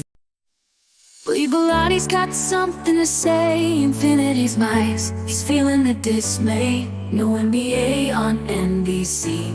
What a shame. Just JJ Redick's wine ain't the same. Peter Bellotti is getting upset. Maggie Perloff, can you hear his plea? Bring back the NBA on NBC. Set his spirit free. He misses Costas and the crew. Those were the days. Pete cries out boo, boo. Bring it back, oh can't you see? Bring back the NBA on NBC. Let it be. Oh Maggie Gray on the radio waves, talking sports and scores and the games we crave. But when she's done with touchdowns and three-point shots, she dives into conspiracies and connects the dots. Oh, Maggie Gray, with your wild theories, you make history sound like a daytime series. From grassy knolls to the CIA, what will you dream of today? JFK wasn't just a simple case. I got the scoop right here on my plate. She's got a playbook full of suspects, from mob bosses to alien insects. Oh, Maggie Gray, with your wild theories, you make history sound like a daytime series. From grassy knolls to the CIA, what will you dream of today? Oh, Maggie Gray, with your wild theories, you make his day plot. Maybe it's something that we all forgot. She breaks it down like a post-game review, analyzing every clue. Oh, Mel, you're true. Oh, Maggie Gray, with your wild theories, you make history sound like a daytime series. From grassy knolls to the CIA, what will you dream of today?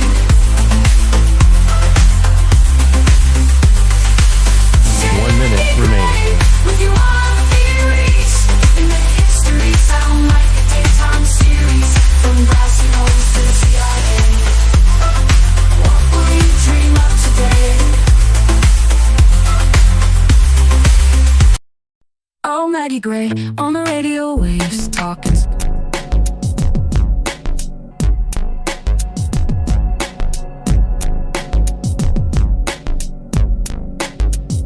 30 seconds remaining.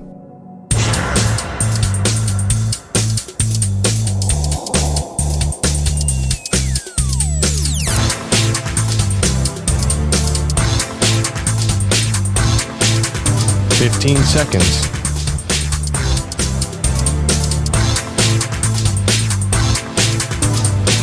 Break ends in 5 seconds.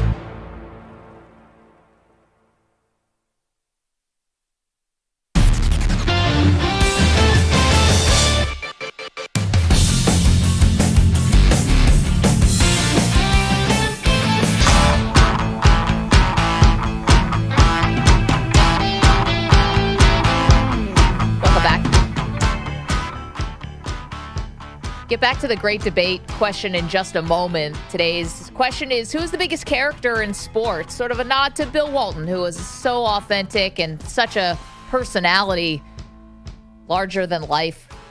Talk about other great characters, people like Dennis Rodman and Spaceman Lee and Ricky Henderson and Chad Ochocinco and Mark Fidrich. That's just who the people on this show picked. Got more. Muhammad Ali, Joe Namath, Deion Sanders, so many great ones. So keep them coming at 855-212-4227. Quickly, though, can we get to the Buffalo Bills general manager? I'd like to hear from him. So here's Brandon Beane, who was talking to the Athletic Football Show on why they made the Stefon Diggs trade. It was all about finances. From a cap standpoint, we decided just to go ahead and eat it now, and we think we can compete and do what we need to do by eating it now, and then not walk into next year and go, all right, because if we didn't, if we tried to come up with some way and split it up too many different ways, then now it's just like that albatross. You're just hanging on your neck all year. You look at your cap and you're going, oh man, look at how much money we still have dead. Yeah, so this was why they got rid of him before and traded him before June 1st, is because this is the largest dead cap hit that for a non-quarterback in the history of the NFL. And to call Stefon Diggs' contract an albatross, a contract you gave him, does certainly sound like admitting defeat, Perloff. I mean, admitting that things went poorly. And the thing about this is it all just falls back on Josh Allen. Any way you slice it, they'll say, Brandon Beane also said, our wide receiver room's like Baskin Robbins right now. Yeah. We've got 100 different flavors. Okay, but you don't have a number one.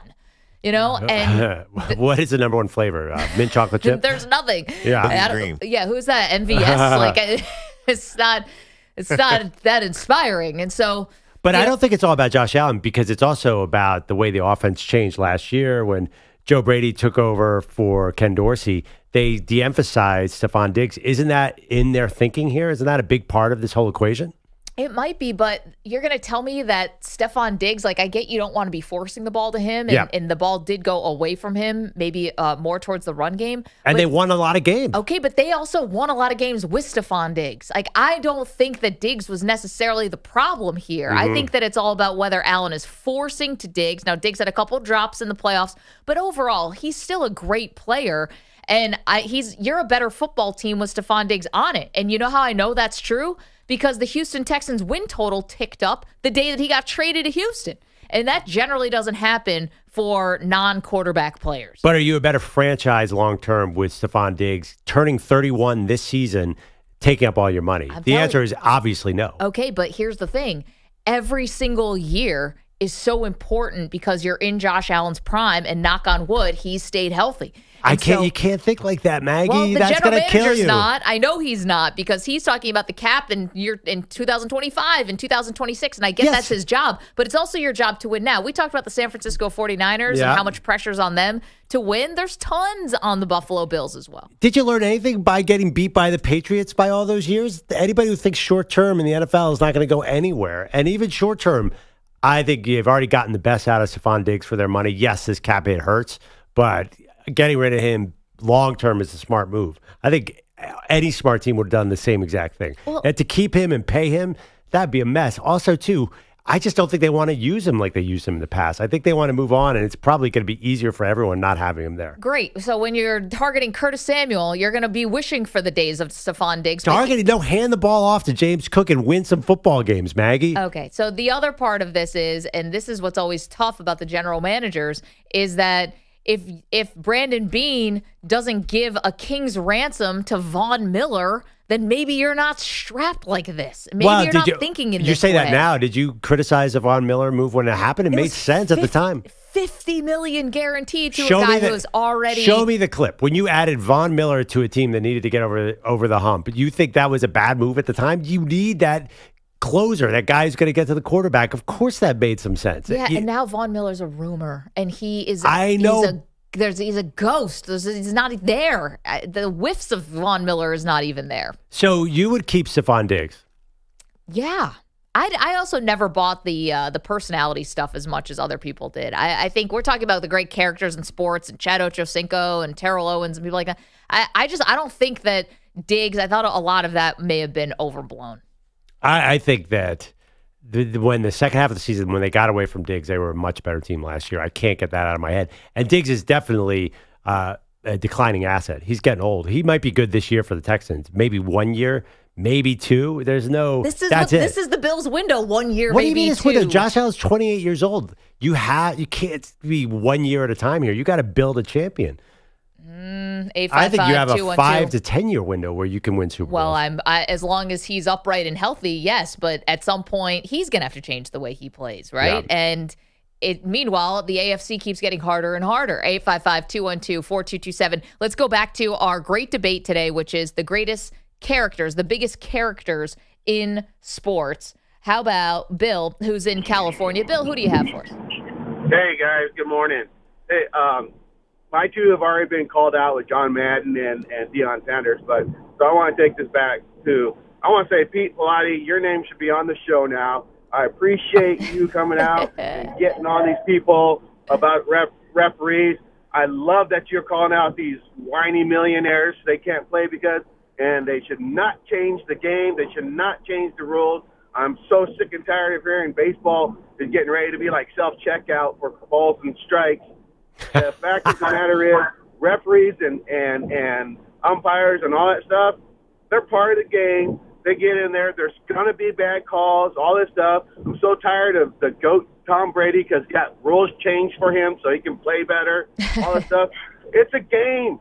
Play the game. If you're that great and you're making millions of dollars, who cares what that guy's calling or what that guy's doing? Play around it. Angel Hernandez, you knew what he was. Play around him. For crying out loud. You're supposed to be the best in the world. Stop bitching about the referees. I know, but Bill, if you try to play around Angel Hernandez, you'll be swinging like Casey at the bat. I mean, how are you supposed to? You'll be flailing, waving at everything because you have no idea where strike zone is.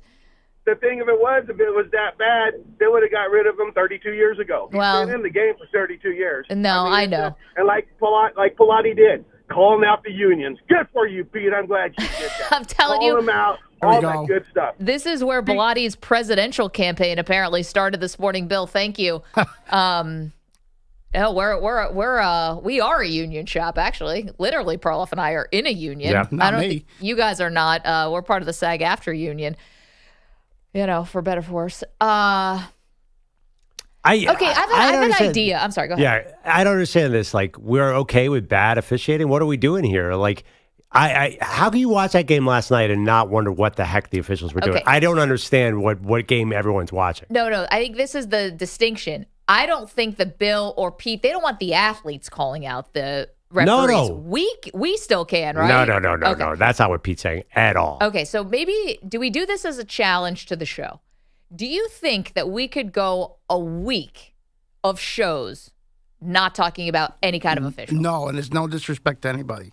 No.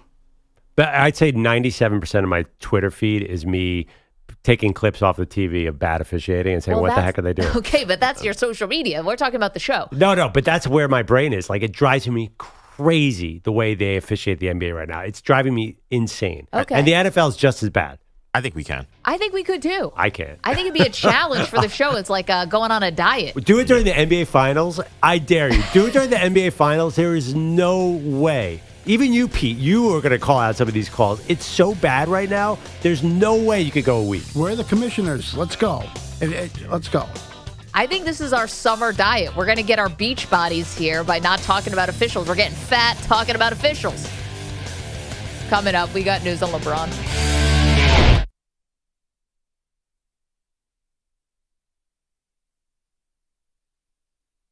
You're in a 5-minute break.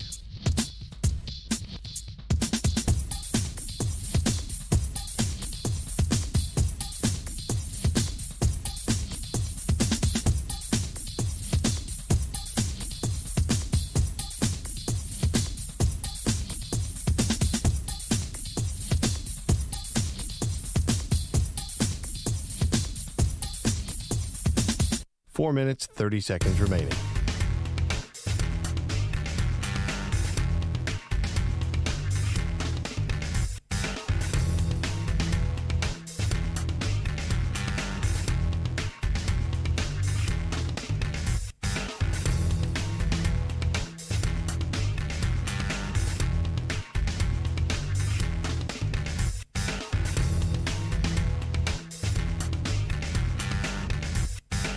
Four minutes remaining.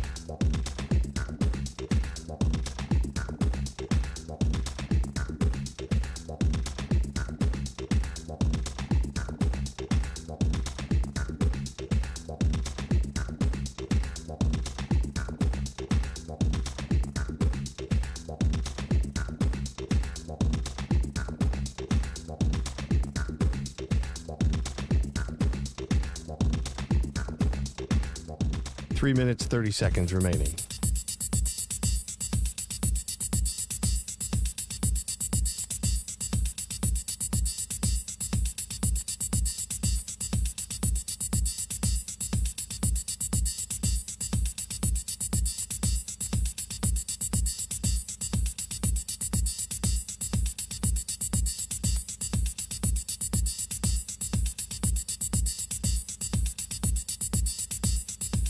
Three minutes remaining.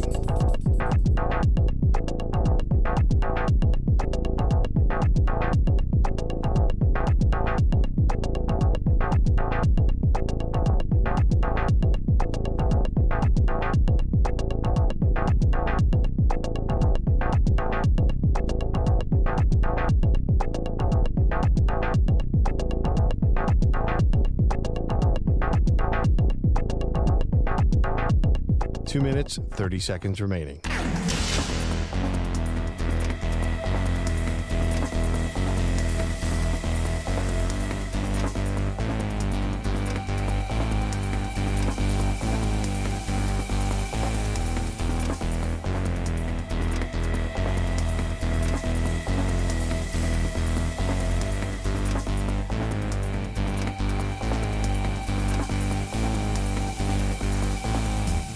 2 minutes remaining.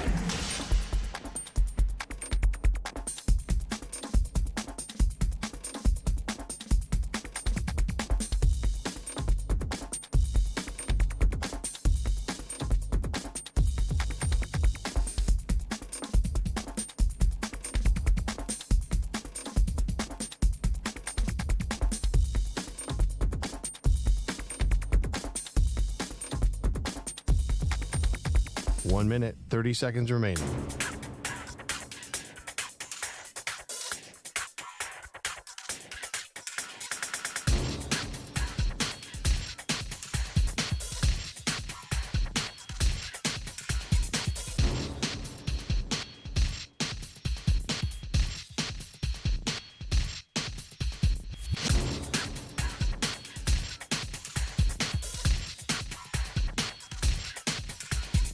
One minute remaining.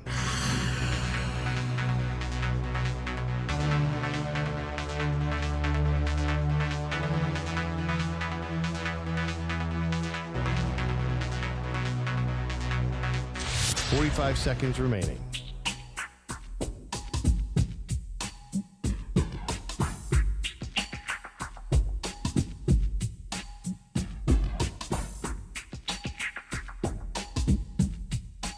Seconds remaining.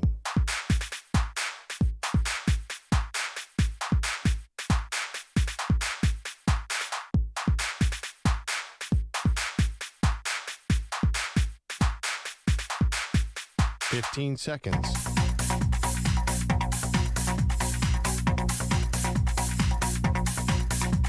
Break ends in 5 seconds.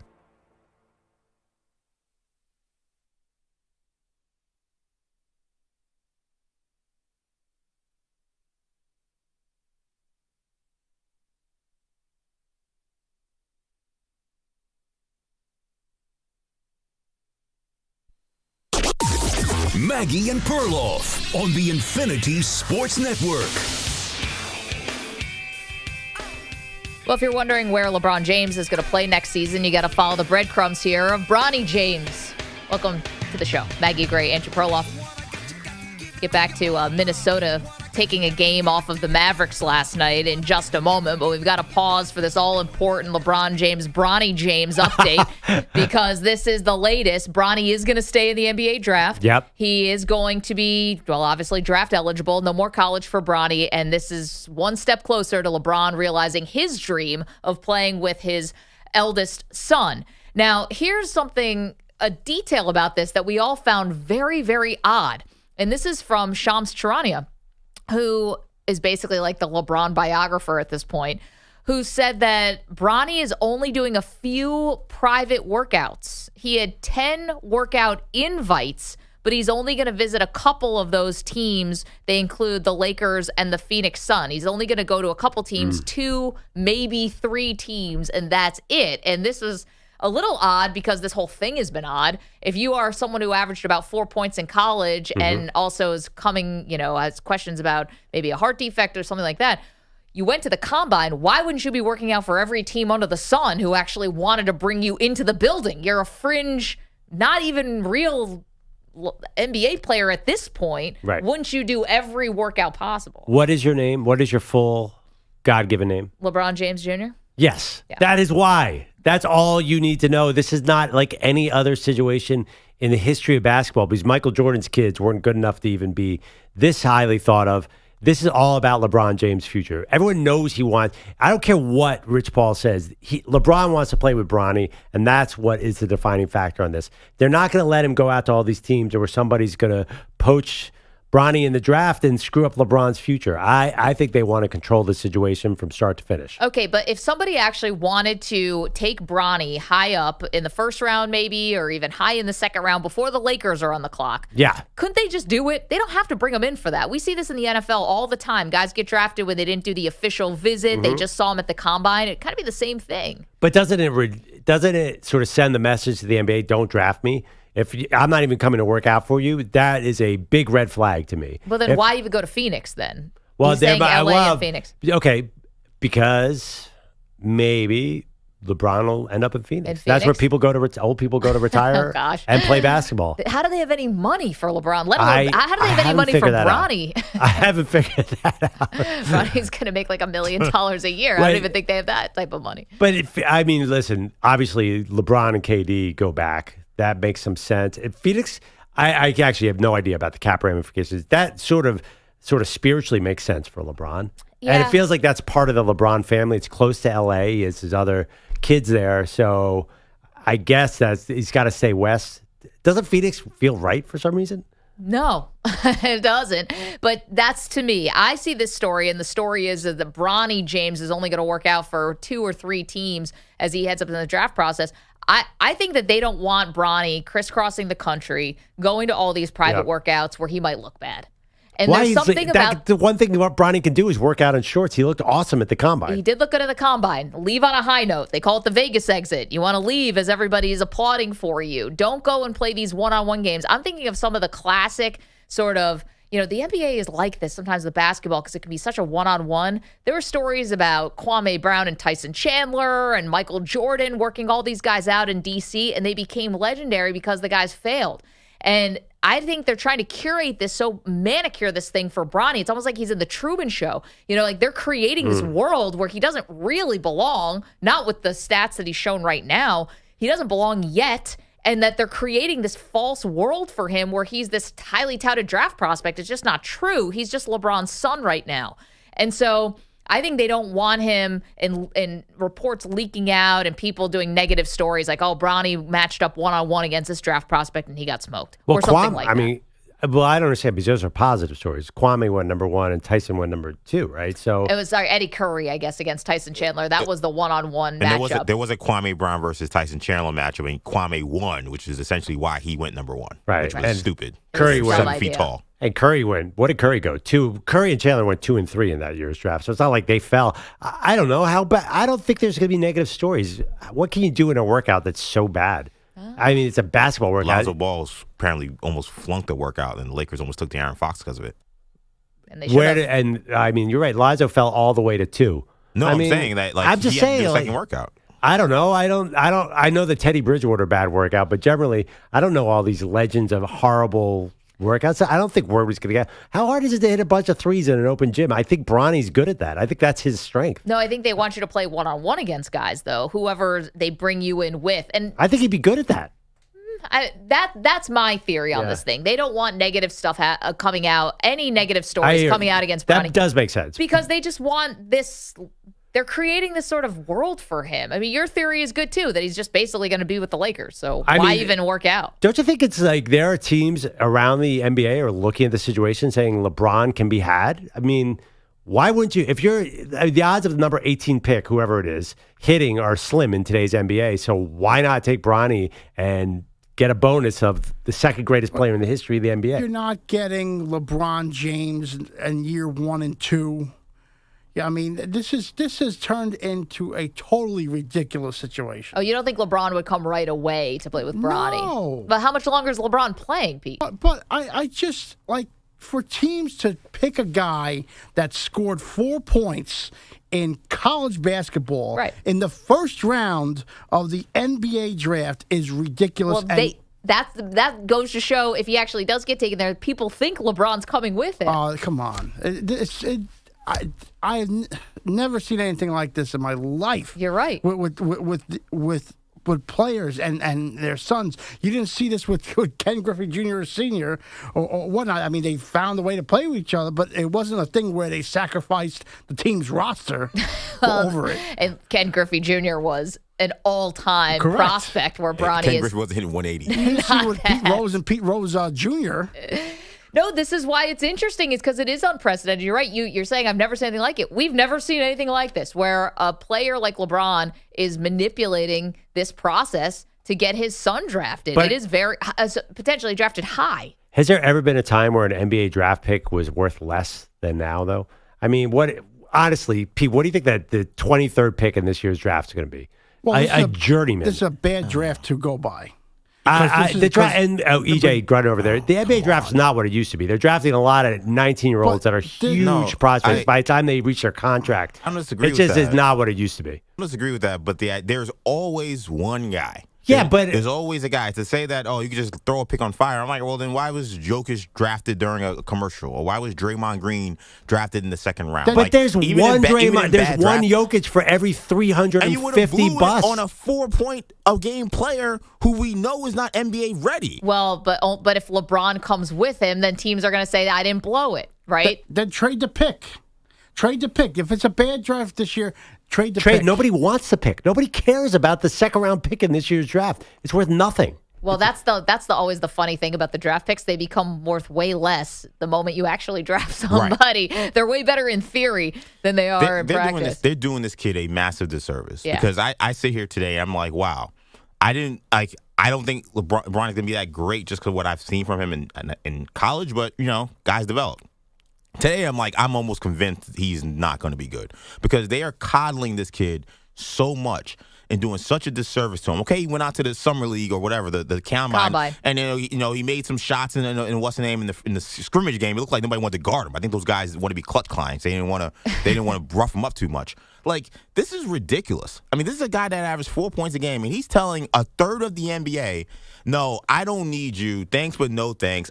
Don't give me a medical. I don't need to go through your stupid workout. I'm good. Yeah, I'm good. I'm going to go to only these two teams, the Lakers and the Suns. I want to be in warm weather next to my daddy. Okay. And that's going to, and it makes him look crazy. Okay. I don't think he wants to do this. I think this is LeBron and Rich Paul doing this. You can't pin this on. I'm not trying to make Bronny out to be like a child here, even though he is very young.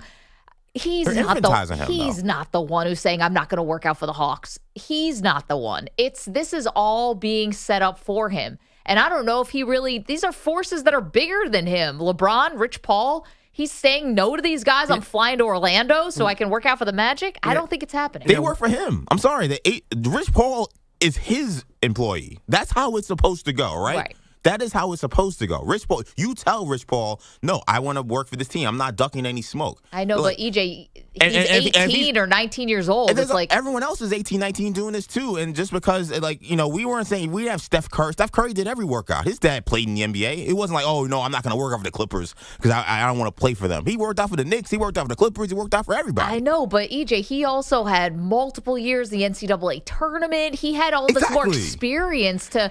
He had the most reason to be like, no, I don't got to do anything. Look at my college resume. Bronny has showed us zero. I know, but again, I think I'm not trying to infantilize Bronny, but I'm just calling it how I see it here, which is this is a domineering dad with a powerful agent who is determining how this process is going to go. It's very Eli Manning. Do you think Eli really didn't want to go to San Diego? Archie didn't want him to go to San Diego.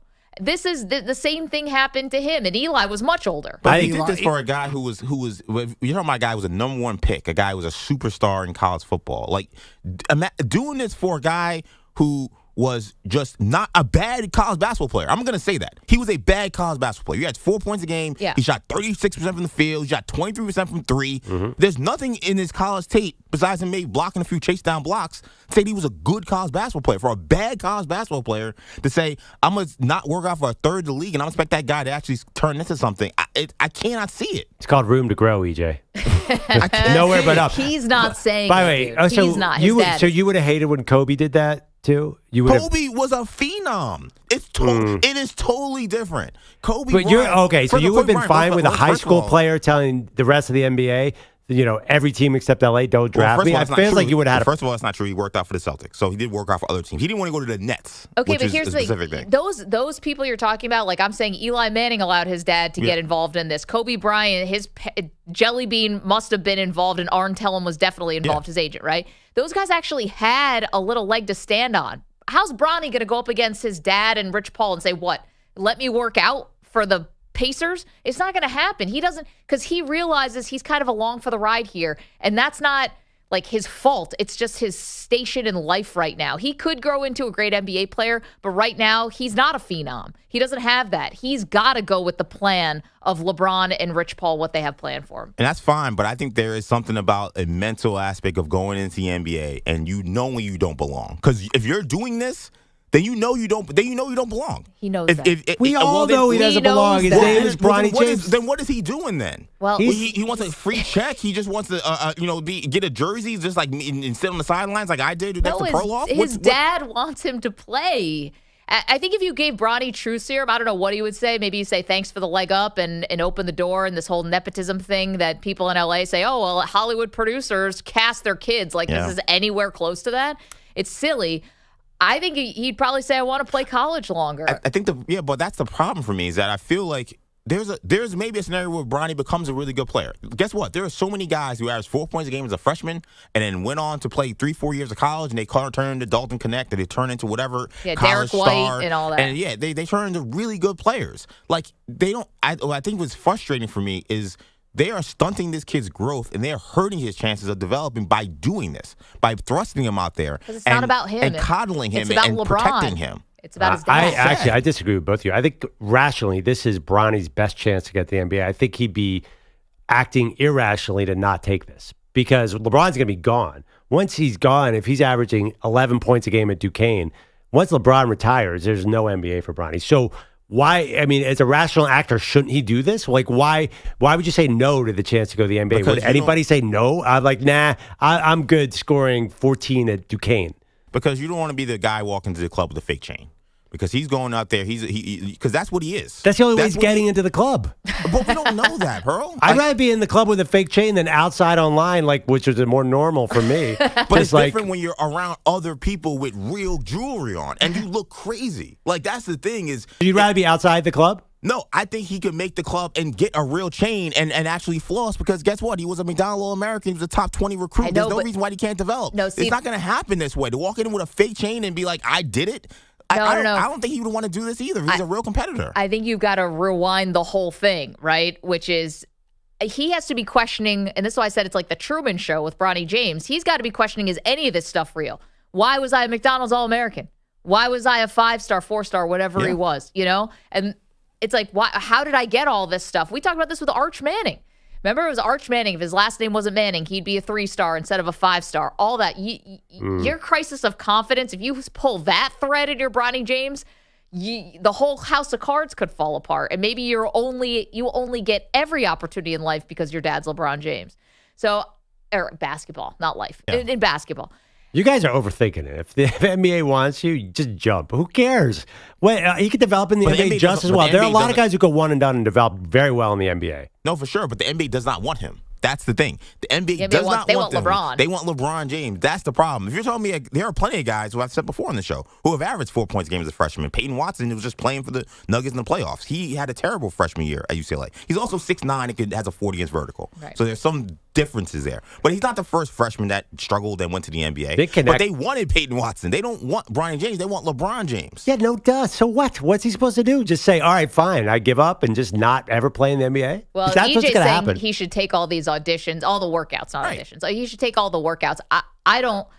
I think that's an oversimplification. How do you tell me you want to play for the NBA and then tell the third of the league, I don't want to play for you? Well, that doesn't make any sense. Because I think, again, I don't think he's the one who's saying it. I don't think he's calling up, I think the Celtics and saying, I'm sorry, I can't come. The worst thing to be is if he gets drafted by a team who, like Charlotte, and they say, we're drafting you, but you got to bring your dad. And then his dad doesn't come, and then you are a guy there that nobody wants to be there. That's the guy with the fake chain. This is the issue. It's not Bronny himself. It's the GM that picks him in the first round, and LeBron either doesn't come or there's an issue. Look at his health. We haven't really talked about his health too much. I mean, it's not. There's some rocky road there. So this is totally ridiculous. And the fact that any GM that is going to pick him in the first round it's a ridiculous thing to do. How about this? Is we have not thought about the other side of the coin here. As we're talking about Bronny James is going to stay in the NBA draft. That's the news. And then Shams Charania said he's only going to work out for 2 or 3 different teams, even though 10 teams did ask him to come for a private workout or whatever. What if he sits there and doesn't get drafted? I mean, if he sits there all night. I mean, then this would be a colossal failure by LeBron James and Rich Paul. Colossal. They would have ruined this kid. Maybe they know that the Lakers are going to take him no matter what. They think they have the second round 55th pick or whatever. I would assume that he would get signed also as like an unrestricted, we don't know, a UDFA. Fine, but if you're talking about trying to save him from like any kind of embarrassment, Right. we do this in the NFL and every single draft. The guy and I'm not saying Bronny's going to be at the actual draft to sit in a green room like Aaron Rodgers and just wait and wait and wait. But that wouldn't be good. Because it'd be the story of the draft if he doesn't get drafted. I wouldn't be embarrassed. It would be the best case scenario for him to not be drafted. So if you want to go play with your father, you can pick your course. Right. And there's low Signed pressure. as a G League player. Right. Can you do that? Yeah. Yeah, you can sign a 2-way deal. Yep. And there's low pressure. Yeah, I mean, also, it's not a great draft. I feel like someone's going to burn a second-round pick here anyway. It doesn't feel like, to me, it's not like Aaron Rodgers sitting in the green room. Because we all know, that's the thing, like, there's no mystery about what Bronny James is. Everyone knows he scored 4 points a game at USC. No one's trying to pretend like he's some super stud, right? Like, no one's saying that he's doing on his own. Is anyone out there saying that? No. 855-212-4227. You are welcome to weigh in here. Bronny James. Like Perloff says, do you just do this because you have the opportunity in front of you? Or is this something that really is kind of stunting his growth a little bit? It's just not right. 855-212-4227. Okay, we get back to the great debate. Today we are talking about the biggest characters in sports, the people who are truly, authentically one of a kind. Don't move. Maggie and Perloff. You're in a 5-minute break.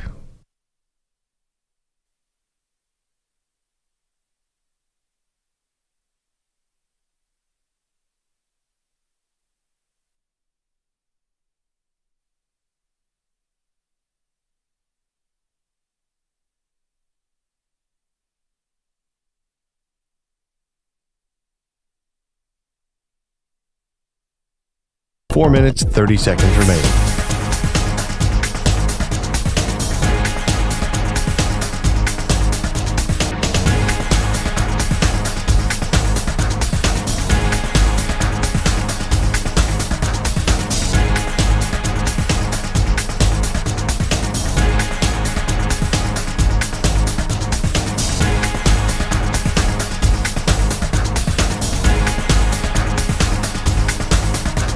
Four minutes remaining.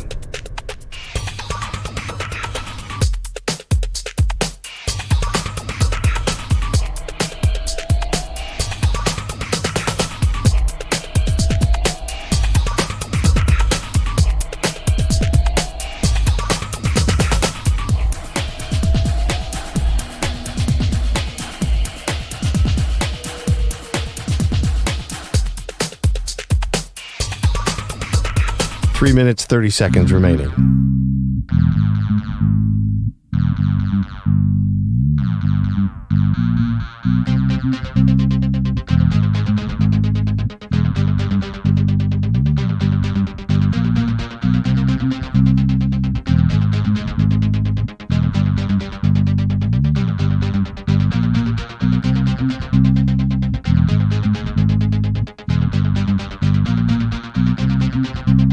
Three minutes remaining.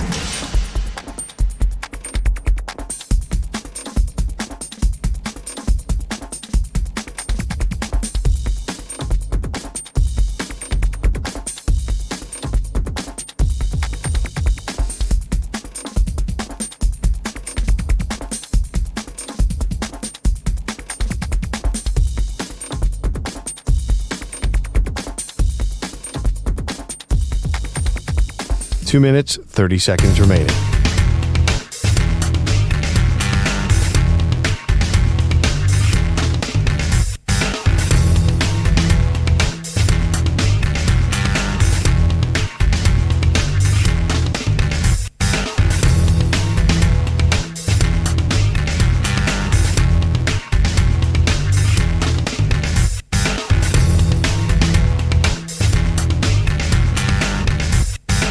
Two minutes remaining.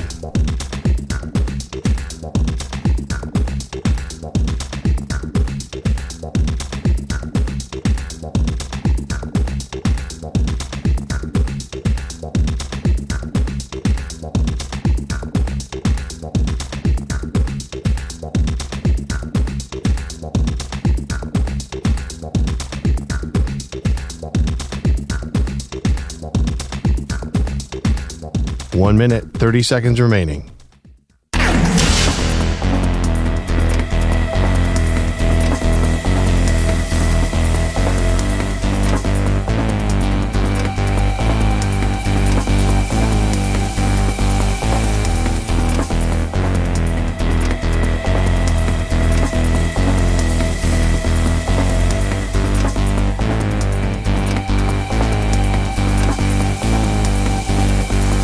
One minute remaining.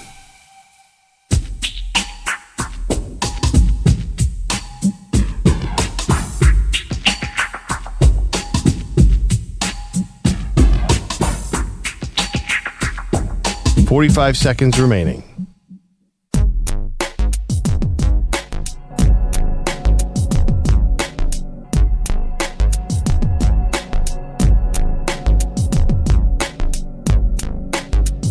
"30 seconds remaining.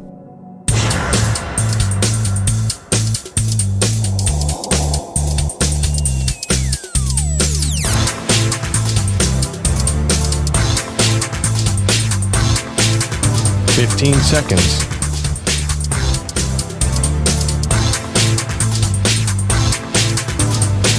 Break ends in 5 seconds.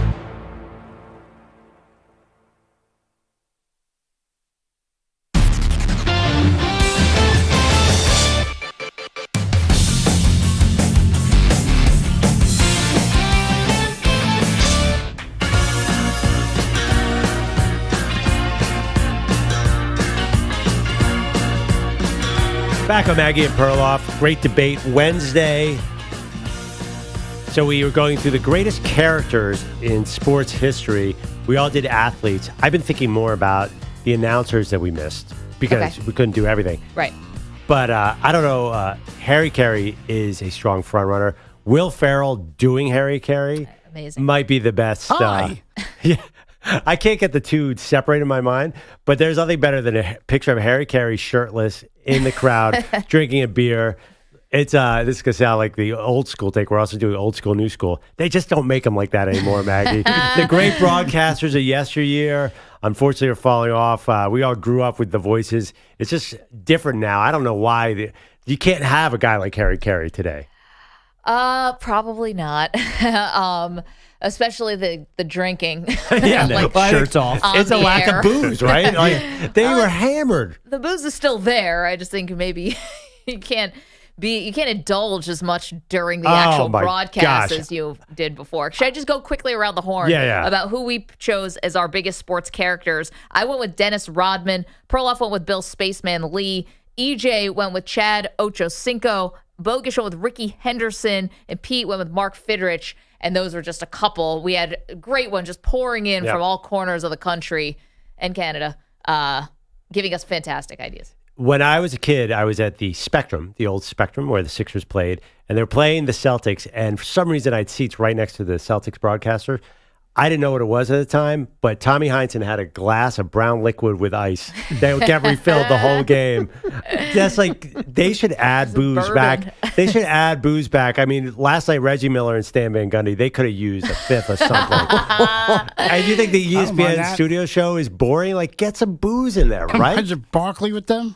Oh, they don't need any booze. That's they don't need any more booze. It's a great idea. Maybe people have been wondering, how do you fix that ESPN halftime show for decades? The answer is Jack Daniels. Absolutely. Isn't the rumor? The fifth member of the crew. I know we talked a little bit about Sue Bird this morning, but hasn't there been kind of an expectation that during those second cast that they are drinking?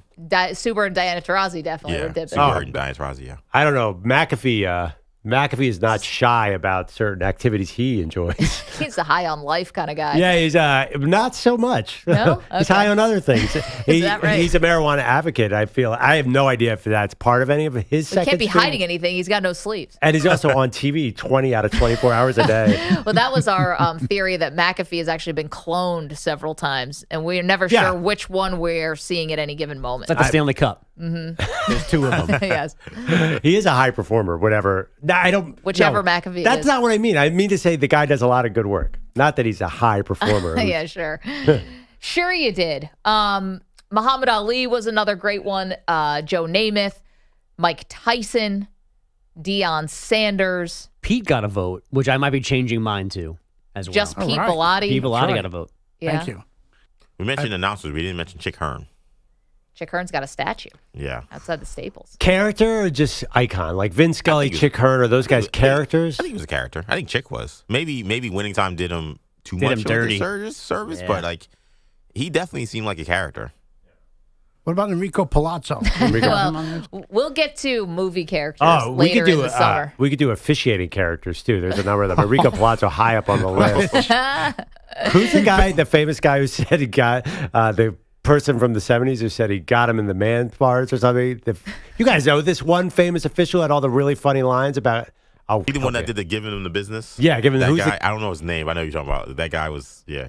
He's the GOAT. That's another summer. We have all these lists for greatest sports movie character guys too. Oh, there's so many. We're Enrico Palazzo was better than Angel Hernandez. More accurate. Yeah. Okay, let's go to Mike in Syracuse has got one for us. Mike, who's the biggest character in sports? Well, since you guys were bringing up alcohol and Stanley Cups, I figured I'd throw out Bob Probert. Detroit tough guy, became the actual living image of Ogie Oglethorpe with a country that didn't want him and another that refused to take him. And my secondary was the guy that shook up the entire stiff-collared golf world, and that's John Daly. Yep. Oh, yeah. Yeah, John Daly had several vices. Alcohol, one of them, once upon a time. Definitely chocolate was another. John Daly was addicted to chocolate. Could never found a Hooters he didn't like. John Daly is certainly a character. Not afraid of lighting up a heater on the golf course. Well, it improves your accuracy. Mike in Harrisburg. Mike, who's your biggest character in sports? I gotta go with Weapon X, Brian Dawkins. Dawkins was incredible player. Was he a character though? He seemed so like the juxtaposition. He was mild mannered off the field, and then on the field he was amazing. Well, I was thinking like very much like the entrances he had, like, and like how fired up he would be on like the sideline. No doubt, Mike. Thank you so much for that. He could get that stadium totally fired up. Character because he had Wolverine figurines all over his locker. A little bit of that. You're right. He's a little too normal for this list. He was one of the best mic'd up NFL players when he was playing, though. Whenever they put a mic on him and you would just hear how he was on the field, he sounded like a crazy person. Definitely. I mean, he was, yelling. What I love about Brian Dawkins, too, is he found a way to yell and go crazy and never curse. Like, he always say, gosh, dong. Like, and he's very religious, and people forget that. But you listen to him, they never have to bleep him out because he doesn't curse. But compared to other NFL characters like Marshawn Lynch and Clinton Portis, and who would out then John Randall. John Randall was a wild man. Yeah, I mean your average diva wide receiver is generally a character. Owens. Yeah, T.O. I thought about him. He also almost was my pick. Someone else in the chat had put that as well. So keep them coming. You could also vote on our submissions and who had the best one at Maggie and Pearl. Bogusch has headlines. What do we miss? Not much. Bronny James, you mentioned this last segment. He is staying in the NBA draft. The deadline for underclassmen to return to school is 11:59 p.m. Eastern today.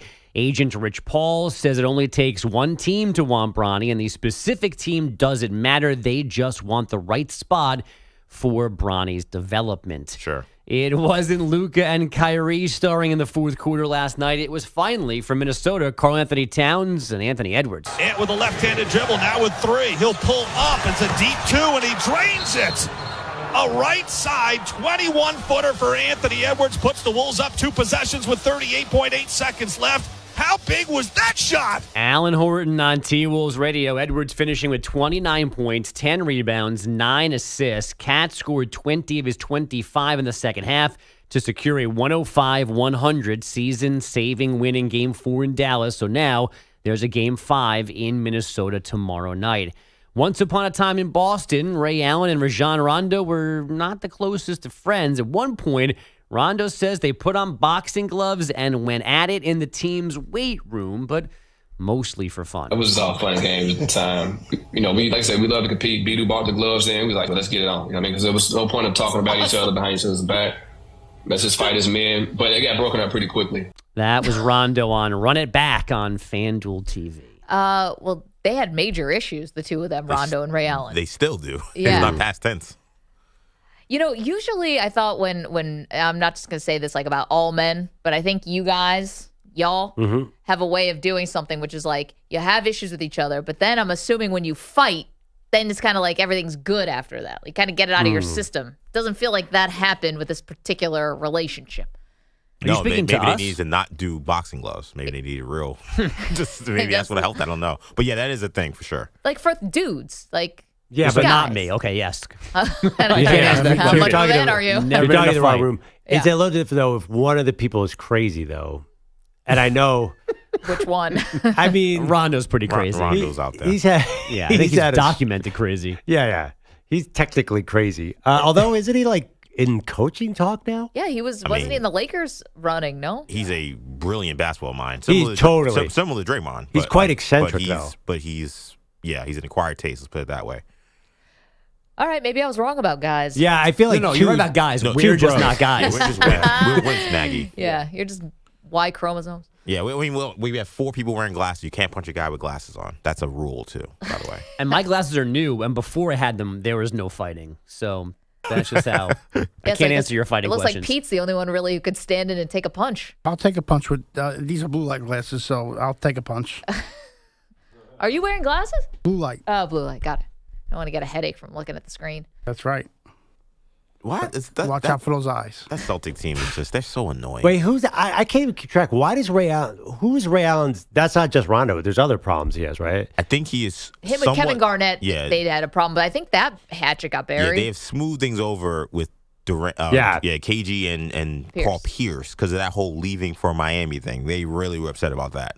Okay. And Rondo hated him before he even left Miami, so that's just never getting fixed, it sounds like. It always struck me as funny, though, because Ray Allen seems like the nicest guy, and he has these grudges. Like, he doesn't look like a grudge guy, but... And Rondo kind of in this video, he kind of alludes to, like, Ray Allen kind of being, like, a jerk behind the scenes. He's sneaky jerk. Like a sneaky jerk, right? Yeah, It's the kind of way he made the notion, like, let's stop talking behind each other's back, let's just fight.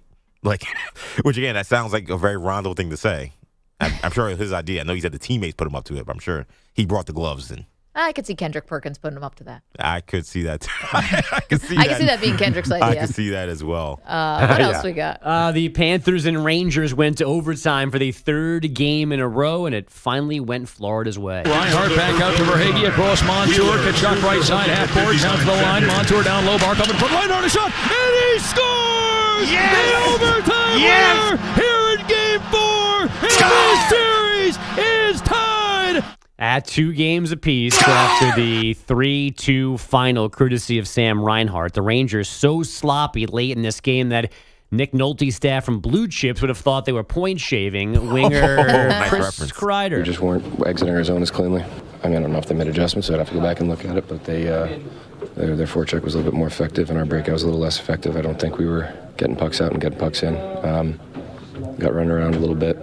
They were able to have some riding time. It could have been 1,000-2 in that game last night, except for the Ranger goalie, Igor Shesterkin, being very good. Game 5 back at MSG tomorrow night. The Indiana Fever are 1-7 after an 88-82 home loss to the LA Sparks. Caitlin Clark did have her best game so far, 30 points, 5 rebounds, and 6 assists. The Connecticut Sun are 6-0 for the first time ever after a 70-47 rout of the Mercury. 47 points, the fewest a WNBA team has scored in 9 years. The Padres blanked the Marlins last night 4-0. San Diego reliever Jeremiah Estrada struck out the final 3 batters of the night, extending his punch-out streak to 13 consecutive batters, the longest since at least 1961.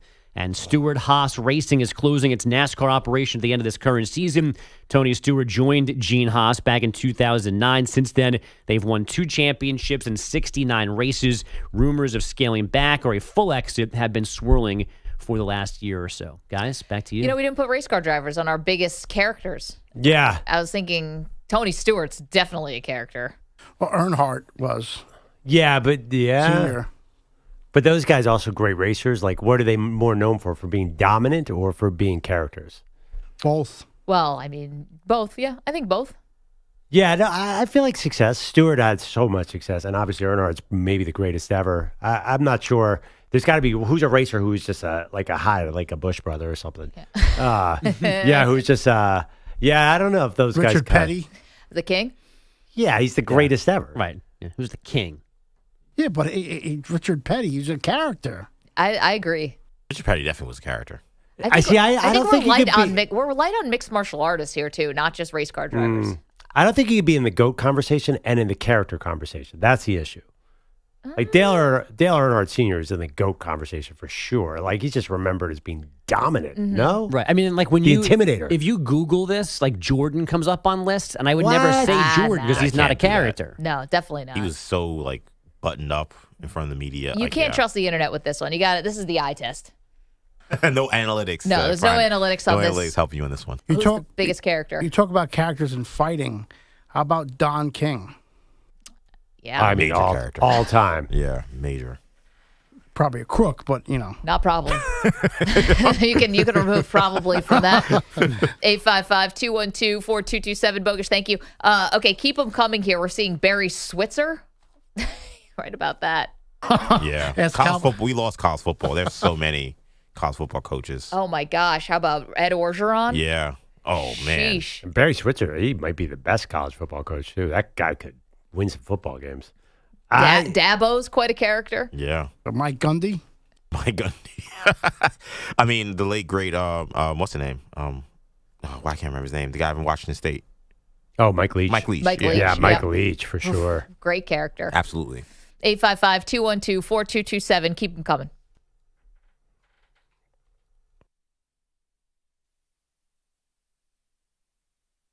You're in a 5-minute break.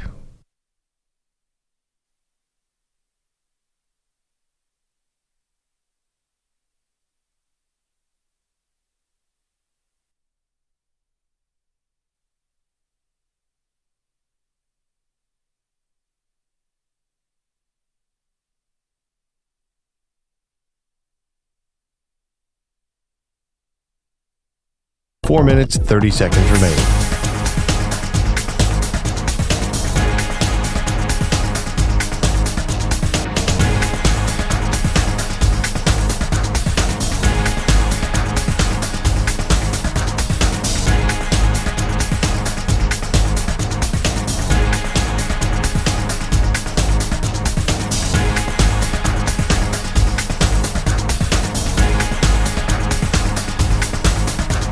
Four minutes remaining.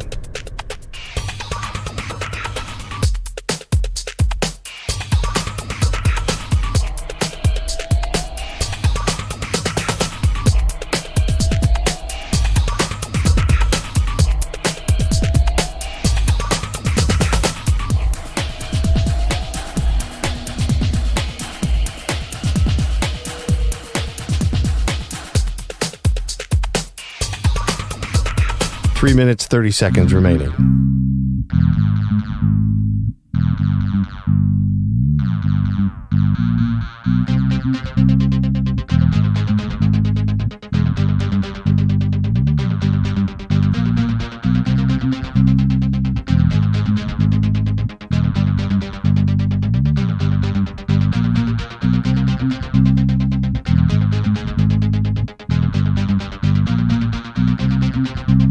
Three minutes remaining.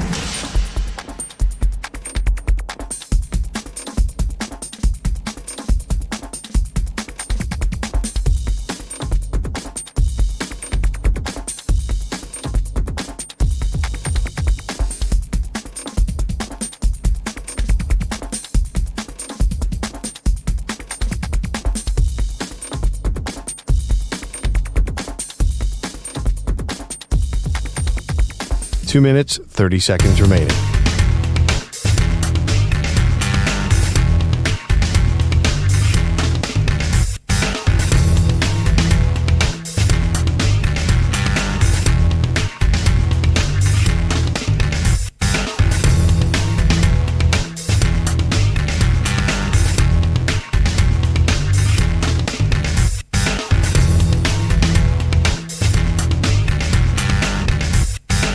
Two minutes remaining.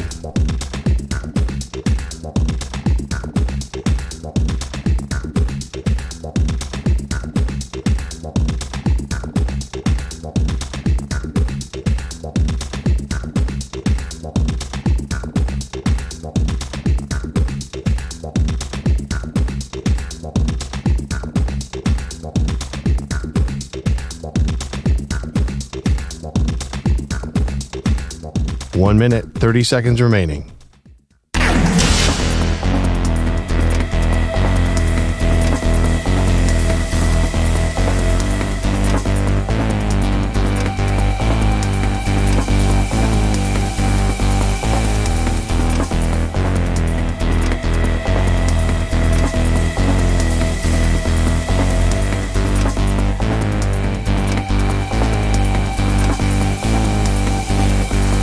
One minute remaining.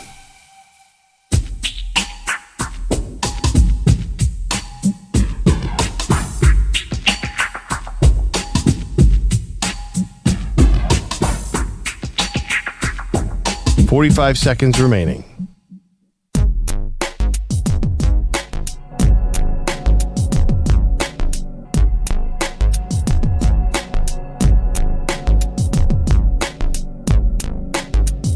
"30 seconds remaining.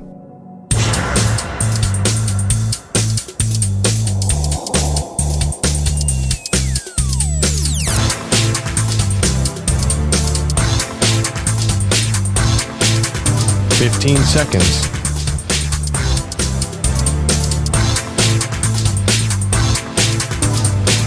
Break ends in 5 seconds.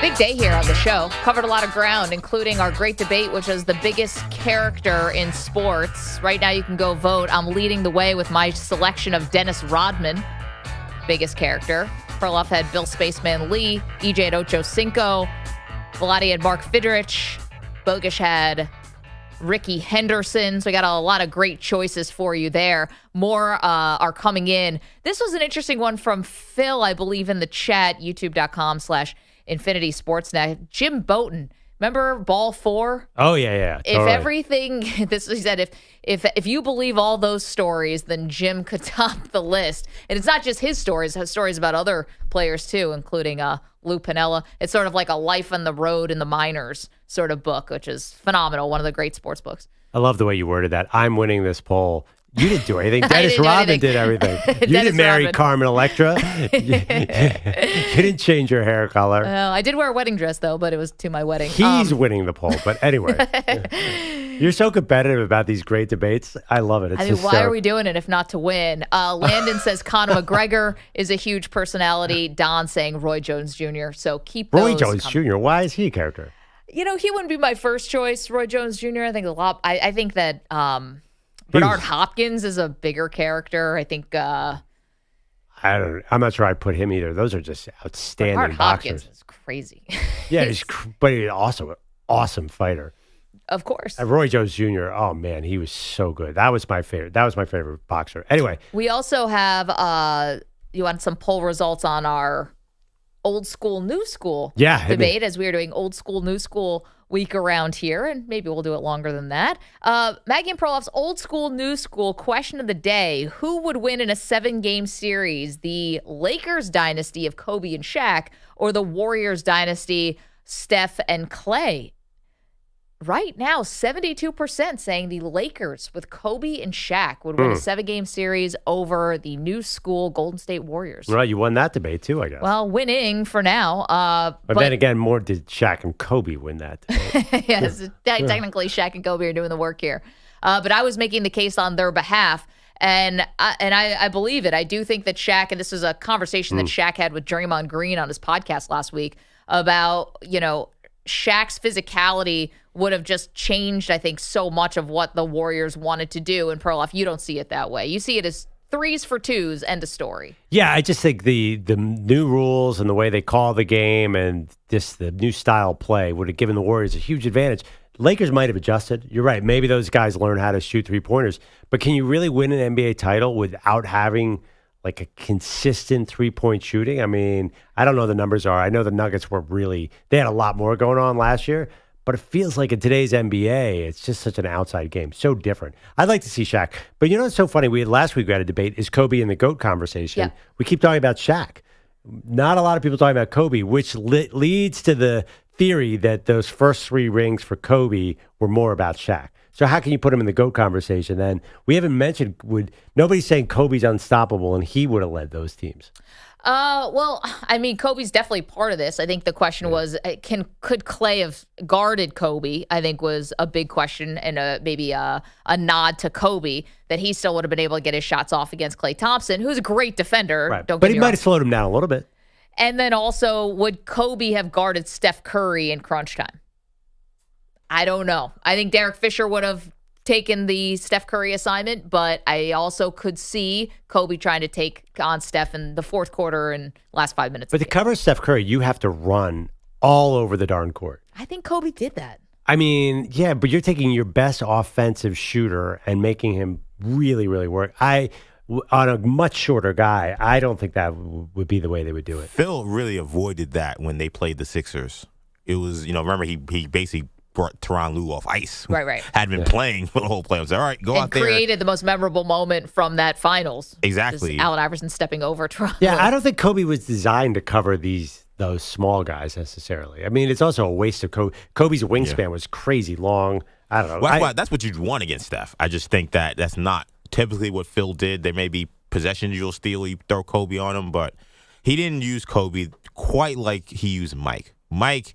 It was, or even Pippen. He would, whoever, both of them. Either of them, they can guard a point guard. Who is the the Steph Curry stopper? Like, who's had success against Steph Curry? It doesn't feel like that's a guy you match up one-on-one with because the Warriors. It's more of a team effort, I think. Yeah, the Warriors start passing the ball everywhere. You don't even know who's covering who. They get you confused. But I think there's always a question about if you took Draymond Green off of the Warriors and what would have happened, right? I mean, listen, with Durant there, maybe it's a little bit different because they had so much firepower, but if you, without Draymond was always like the piece of that puzzle. And I think we're talking old school, new school, old school Lakers, Kobe and Shaq versus new school Warriors. I think Draymond has a lot of trouble because he's talking about, we're going to front you, Shaq, and then we're going to have Andrew Bogut behind you. It's like, that's not going to work. I heard a podcast with Rasheed Wallace and Bonzi Wells. Like, it's not going to happen.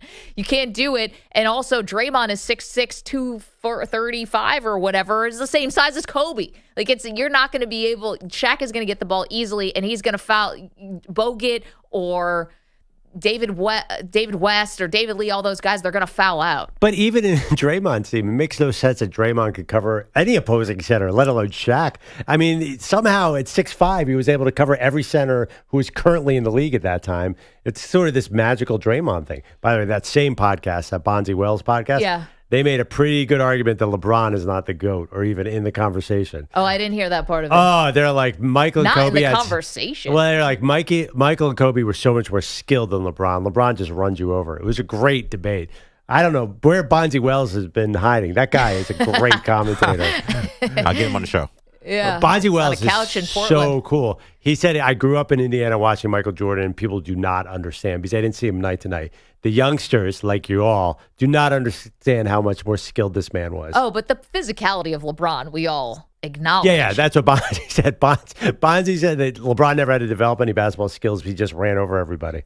Oh, that's a little harsh. Yeah. No. He said he was. I know that comes off way harsh. Yeah, actually, that's what he said. He said I don't think you're harsh. I think he's harsh. Yeah. He said. Bonzi said when you're on the court with LeBron, you run into LeBron. You're like, whoa, what was that? It's funny because LeBron can be like a bowling ball in that way, but also someone with a high basketball IQ. Even if he's not maybe has the skill, doesn't have the skill of Michael. Yeah, he didn't need. Right. Actually, Bonzi also said he doesn't need the skill of Michael. He said Kobe was very skilled. He said Michael and Kobe weren't physically big enough to dominate, but they just had all these crazy skills that they developed. And LeBron never had to do that because he was 6'10" and ran a 4.40. 855-212-4227. More characters, the biggest characters in sports. That's a question for today. Andy B says Tim Tebow.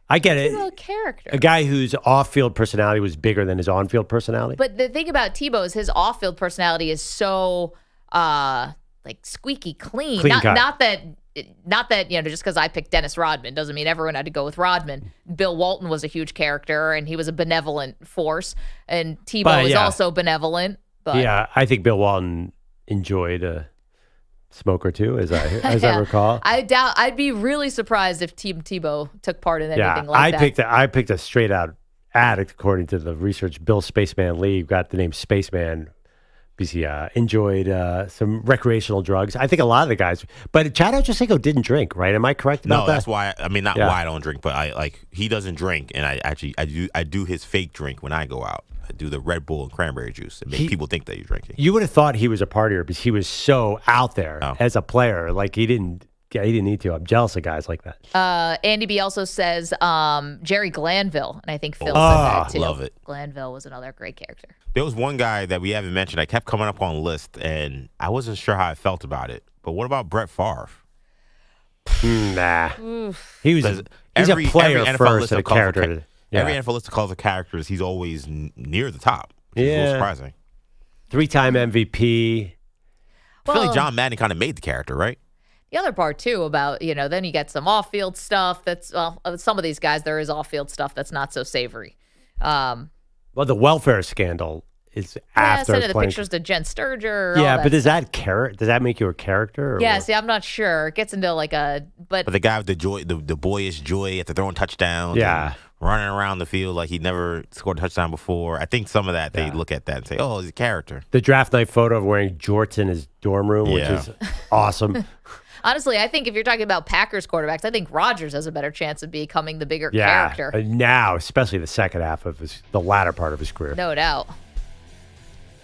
Well, thank you, everyone. Thank you, EJ Stewart, Pete Pilati, Andrew Bogusch, Andrew Kaplan, Weedo's Coffee Drinkers. You guys are phenomenal. So we did two. We did great debate today, and we did old school, new school. Pack show for you. We never mail it in around here. That's just the truth. Tomorrow we're back with a whole new set of topics. Enjoy your day.